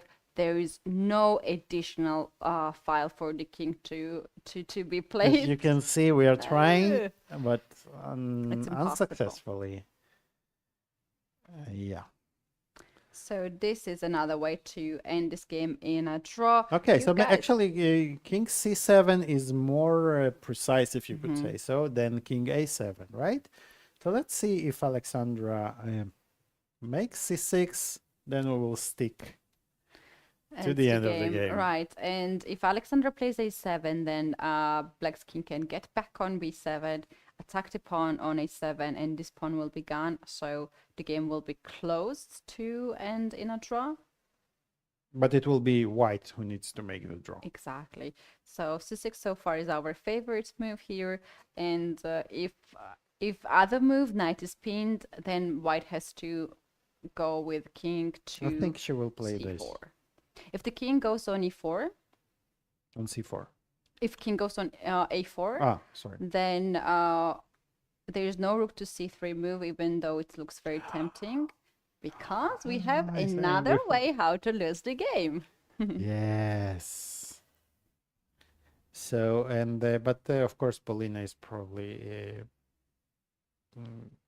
planning to keep the rook on b1, and king b5. So this might be the end for today's king c4 is being played. The most precise move here, which is not ending the game right away. King to c4, attacking the rook. Rook goes to a3. Oh, she went to a3, and the king will go back to b5 probably. And rook b3, and Polina is really making. She found the most precise way probably to make the draw. Although again, we all might see on our screens 0, 0, 0, but this is from a human point of view. This is probably the simplest way to proceed. Alexandra goes from the other direction. But now I think rook a. What is rook a4? King c4, right? yeah. So maybe rook a4 is a way to say, where do you think you're going, right? Draw. So King a, rook Polina a4. plays rook a4, and been I think played. Alexandra is There's a very ready. slim chance here for Polina to make any mistake. Right. King c4, rook a3 will be the repetition of 2 times of the position, but Polina can also play rook to a1. It's also quite well. No, she's going to rook a3. It's two times repetition, but who is counting, right? We are counting. For sure, we are counting.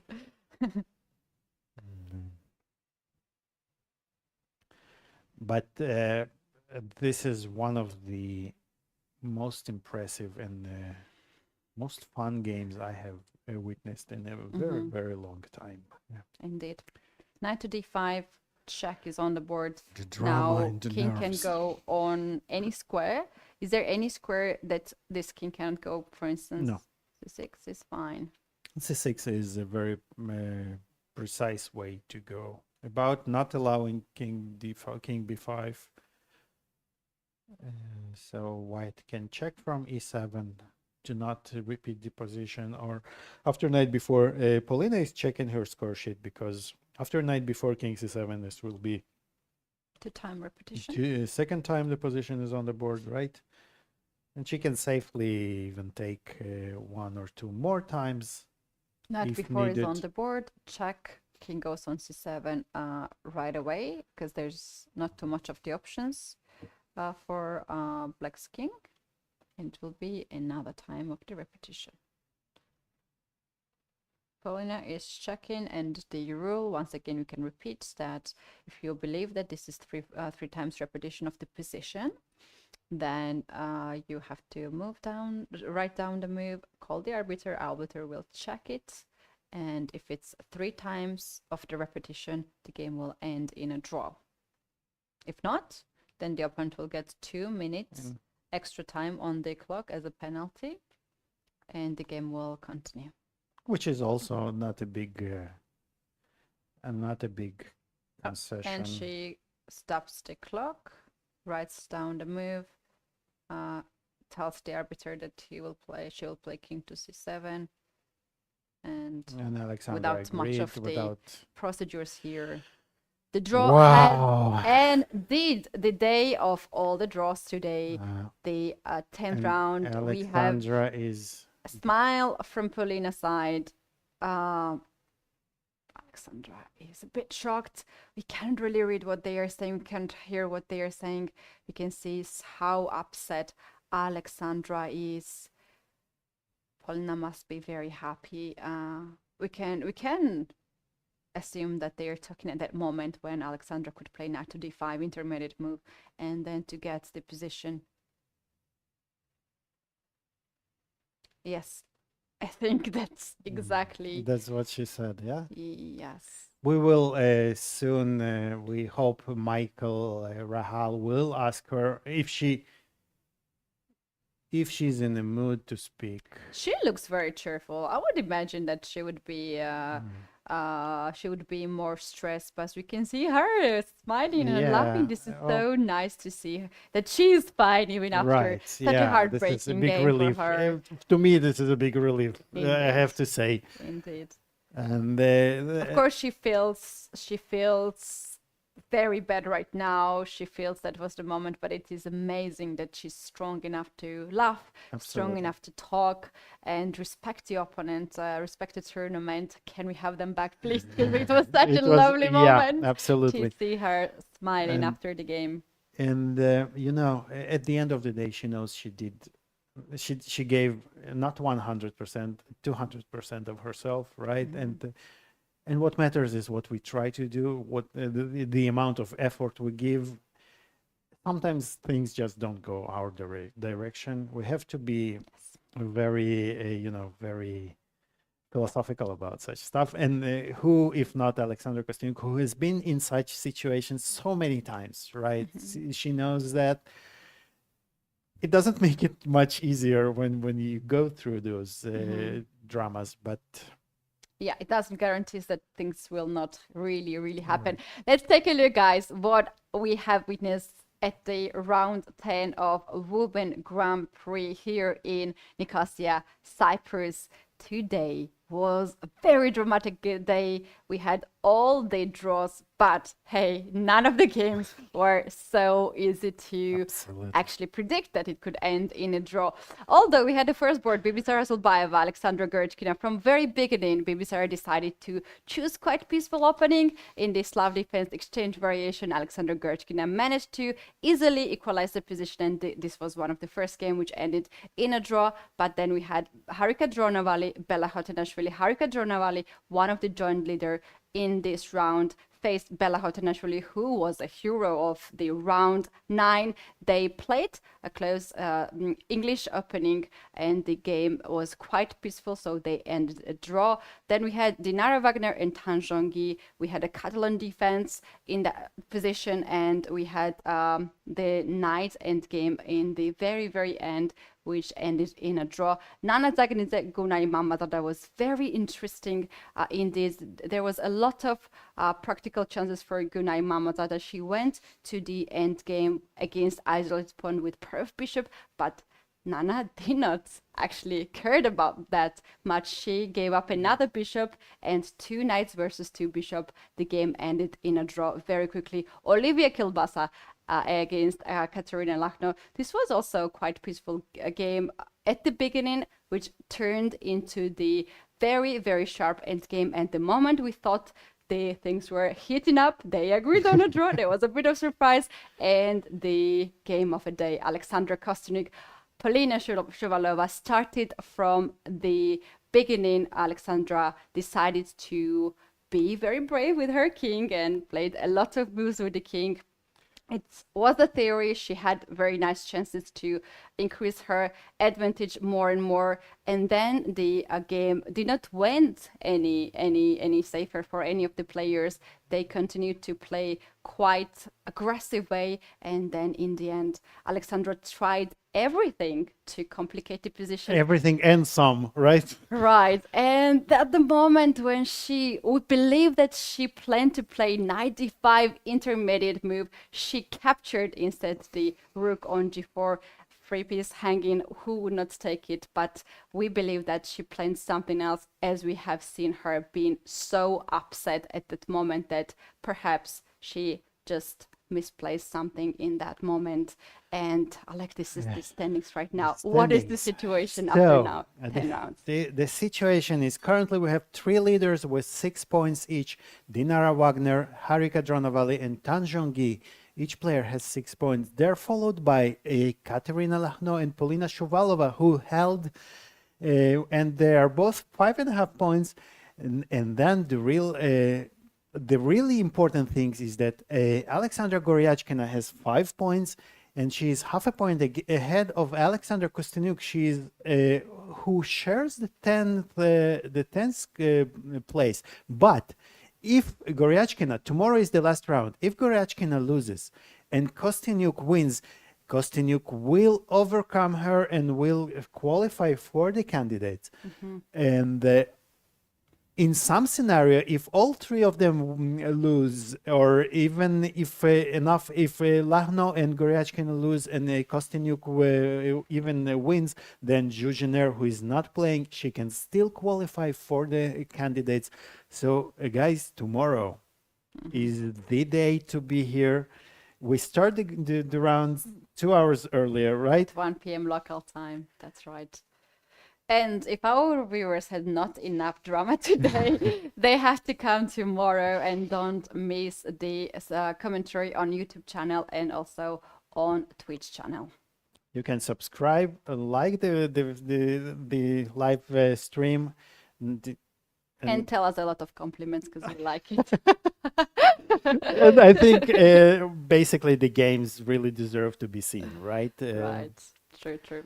Thank you so much for this amazing commentary, Alik, and all the jokes actually and the stories that you're bringing. I enjoy personally a lot. I know a lot of our viewers are also enjoying that. So thank you very much. Thank you, Looking Keti. forward for the last game. Yes. See you guys. Thank you. Bye.